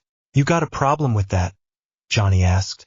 Hill gave them all a look like she was mentally adjusting 12 policy documents at once. "Officially," Hill said, "this would make the Fantastic Four and Potter a recognized specialist response unit on S.H.I.E.L.D. books. Unofficially, it makes you the people I call when the sky starts speaking Latin." Harry glanced at Reed. Reed was already thinking, he could tell. You could almost see the equations in his eyes. He met Harry's gaze. "It gives us access to their data," Reed said softly, "and gives Harry more say in how they use his knowledge. If we say no, they will still deal with magic. They will just do it badly. Sue looked at Harry. This is your life, she said quietly. Your magic. We are backing whatever you decide. Harry considered. He remembered Fudge's office. Dolores Umbridge and her pink cardigans. Newspaper headlines twisting everything he said into weapons. He remembered Shieldfile's Reed had let him skim, redacted and cautious but honest about at least some things. He also remembered standing in a circle with a demon, his scar burning, and knowing that if they had not all been there together, the world would have cracked open. He looked at Fury. I will consult, Harry said slowly, on cases where both sides intersect. I will help you not break things you do not understand. But there are conditions. Fury's eye narrowed, but he nodded. Let's hear them, Fury said. Harry held up a finger. First, Harry said, no experimenting on magical people without informed consent. No sticking wizards in boxes to see what happens. If you find someone like me from anywhere else, you call us. You treat them like a person, not a lab rat. Fury glanced at Hill. Hill wrote something on her tablet. I can live with that, Fury said. We have enough trouble with our own enhanced individuals without adding angry sorcerers to the pile. Harry held up a second finger. Second, he said, transparency. If you call us in on a case, we get the full story. No half-truths, no need-to-know lies that get people killed. I have had enough of that for one lifetime. Sue's hand brushed his arm in quiet agreement. Fury sighed. You ask a lot, he said, but I get it. I will agree to operational transparency on cases involving you. Within reason. Harry did not blink. Third, he said, you do not get to order me to weaponize what I am. I am here to protect people, not to be your nuke. If something needs blowing up, we decide that as a team. Ben grunted. Damn right, Ben said. Johnny gave a theatrical salute. We are very good at blowing things up together, Johnny said. It is kind of our whole vibe. Fury snorted. You sound like Rogers, Fury said. I did not think I would miss that. He scratched his chin. All right, Fury said. No treating you like a weapon. On paper, at least. In practice, if the world is about to end, I am going to ask you to hit it hard. Harry tilted his head. Asking is fine, he said. Ordering is what I am done with. For a heartbeat, they just looked at each other. Then Fury stuck out his hand. Deal, Fury said. Harry blinked. He looked at Sue. She nodded once. He reached out and shook Fury's hand. Fury's grip was firm. Welcome to the weird side of S.H.I.E.L.D., Fury said. Potter, Richards, Fantastic Five. Whatever you are calling yourselves these days. Fantastic Five, Johnny said at once. Reed looked faintly resigned. It appears to have stuck, Reed said. Hill tapped her tablet again. I will have our people send over the draft agreement, Hill said. We will include a clause about your occult physics wing as an independent research partner. Reed's eyebrows shot up. That was fast, Reed said. Hill's mouth twitched. We anticipated, Hill said. You are not the only ones who prepare. Fury turned to go, then paused and glanced back. Potter, Fury said. Harry lifted his chin. Yes, he asked. Fury's expression softened by a tiny fraction. You did good in Latveria, Fury said. A lot of people owe you their souls without knowing it. That can go to your head. Do not let it. Harry huffed out a breath. Got enough ghosts already, he said. I do not need more. Fury nodded once. See that you don't, Fury said. Then he turned and walked toward the jet. Hill followed, already on a call. The agents fell in behind them. The Quinjet lifted off and slid away into the city. The roof was quiet again. Johnny blew out a breath. Well, Johnny said, that went better than expected. No one got shot. No one got arrested. Ben did not throw anyone off the building. I am proud of us. Ben shrugged. They did not provoke me enough, Ben said. Maybe next time. Sue stepped closer to Harry. You okay? She asked. He looked down at his hand, still tingling faintly from the handshake. I think so, he said. It is strange, letting them in, setting rules instead of just running away from them. Reed rested a hand on his shoulder. Progress, Reed said. For them and for us. Harry nodded. He looked out over the city. From up here, the streets were lines, the people dots. He could feel more now than he used to, little ripples of weirdness. A spell miscast 4 blocks over by a hedge which trying to light a candle the old-fashioned way. A faint demonic echo in a nightclub where someone had bought a charm off a man who did not exist on any record. The Baxter building humming with its new field, ready to flare if the world tried to crack again. He let it wash over him for a moment. Then he turned back to the others. "What now?" he asked. Johnny grinned. "Now," Johnny said, "we eat." The kitchen smelled like real food, not conjured and fading, not house-elf magic that obeyed rules Harry had never fully understood. Real. Ben had commandeered the stove. An apron that said, "Kiss the cook if you dare," stretched across his rocky chest. Pots bubbled. Something baked in the oven. Johnny sat on the counter, swinging his legs, trying to steal bits. Sue chased him away with a flick of a dish towel. Harry set plates on the table. He still hesitated, just a little, every time he held food that hadn't been grown or bought in a way Gamp's law would approve. "You are staring at the roast again," Sue said as she walked past with a salad bowl. Harry blinked. "I am just impressed," he said. "In my world, you cannot create food from nothing. You can move it, transform it a bit, but you cannot make it. It's a hard limit. And then Reed shows me this machine that turns pure energy into chocolate cake." Reed, sitting at the far side of the table with a datapad, looked up. "It is not from nothing," Reed said automatically. "We are converting energy stored in a 0-point field into mass according to—" Johnny threw a bread roll at him. "Reed," Johnny said. "He knows.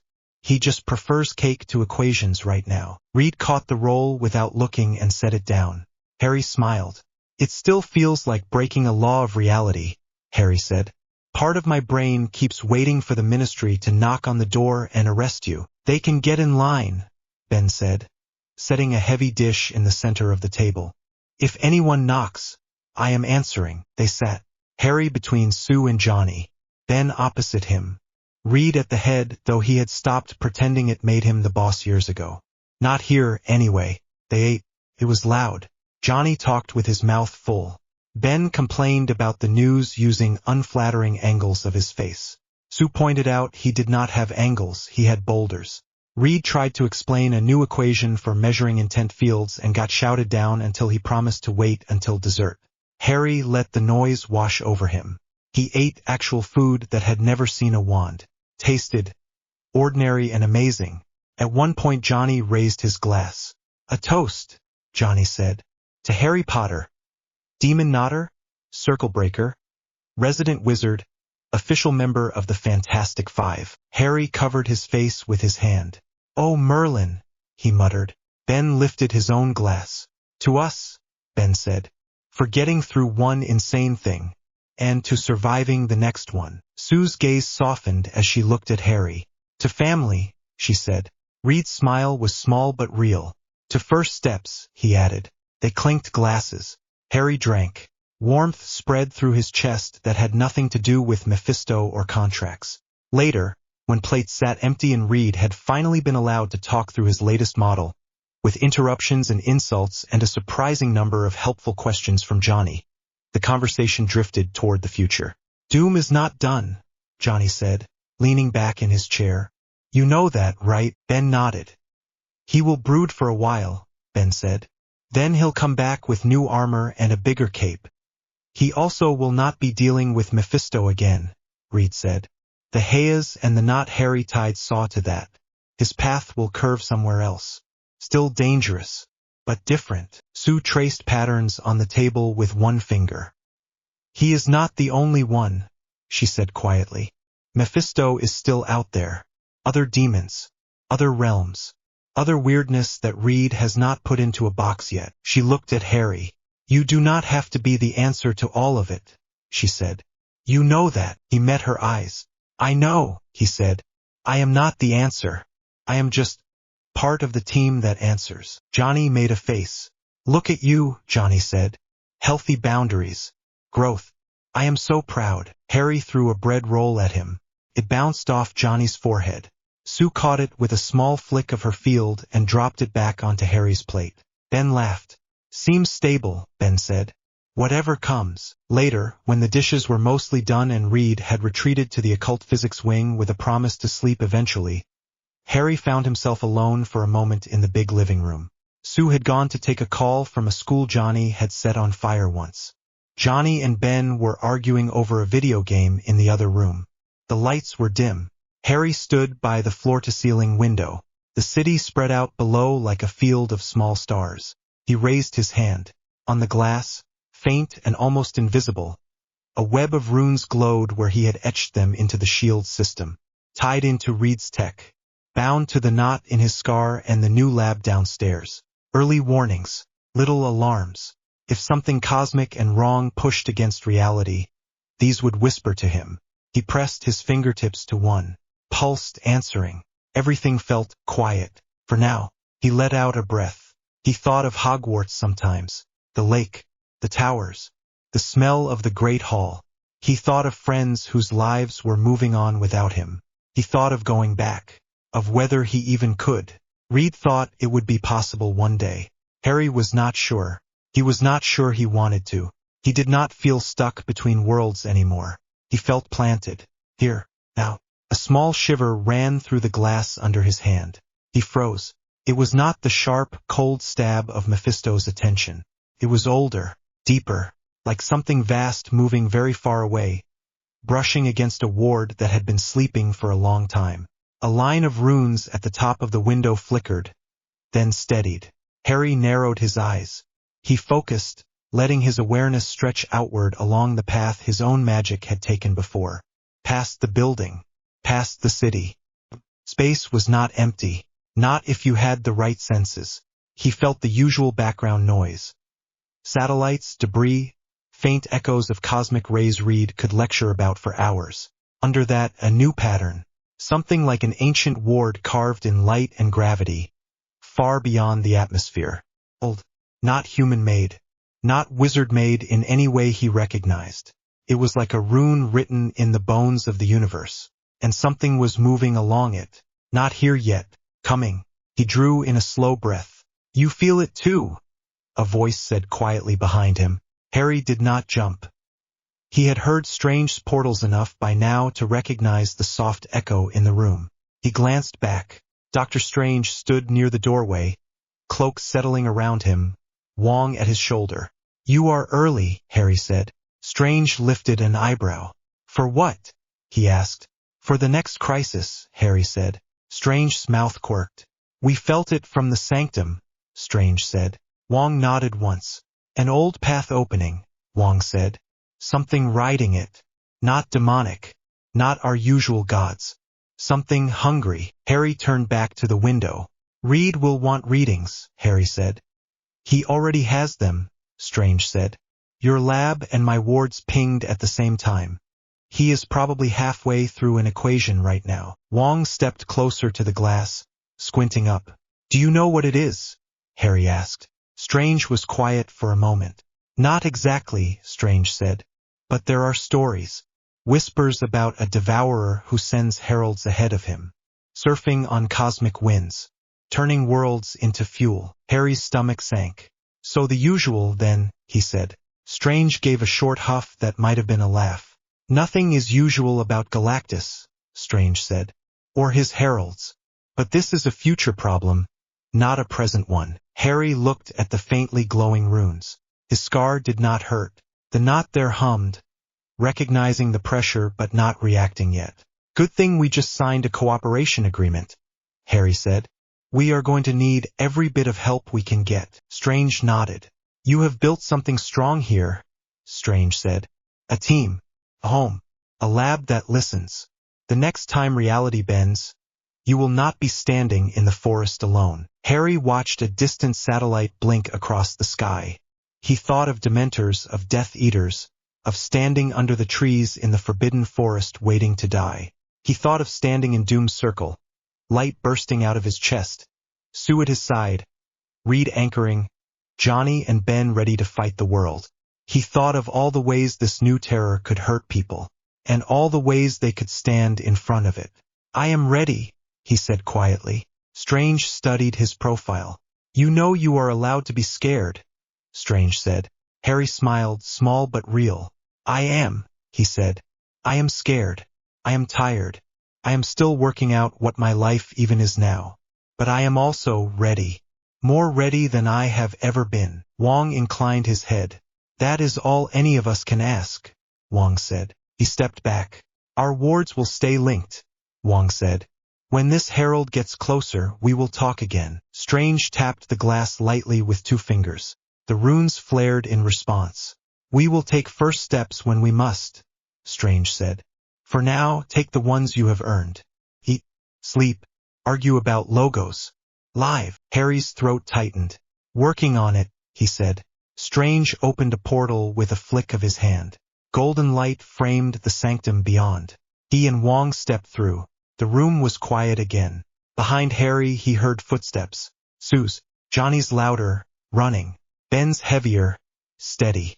Harry, Johnny called. Ben says I cheated. Tell him you saw me win. You absolutely cheated, Ben said. He phased half his body through the wall. I am fire, Johnny said. It is a legitimate tactic. Harry turned away from the window. He looked at them, his family. Both of you cheated, he said. You just do not know how yet. Sue laughed. Come on, she said. Johnny found an old movie about a guy in a red suit who thinks he is the only superhero. You are going to love it. Harry walked toward them, toward the sofa, the arguments, the research waiting downstairs, the wards humming in the glass, the future coming in on a cosmic wave he could already feel. He stepped into the noise and warmth and light. He did not look haunted. He looked ready.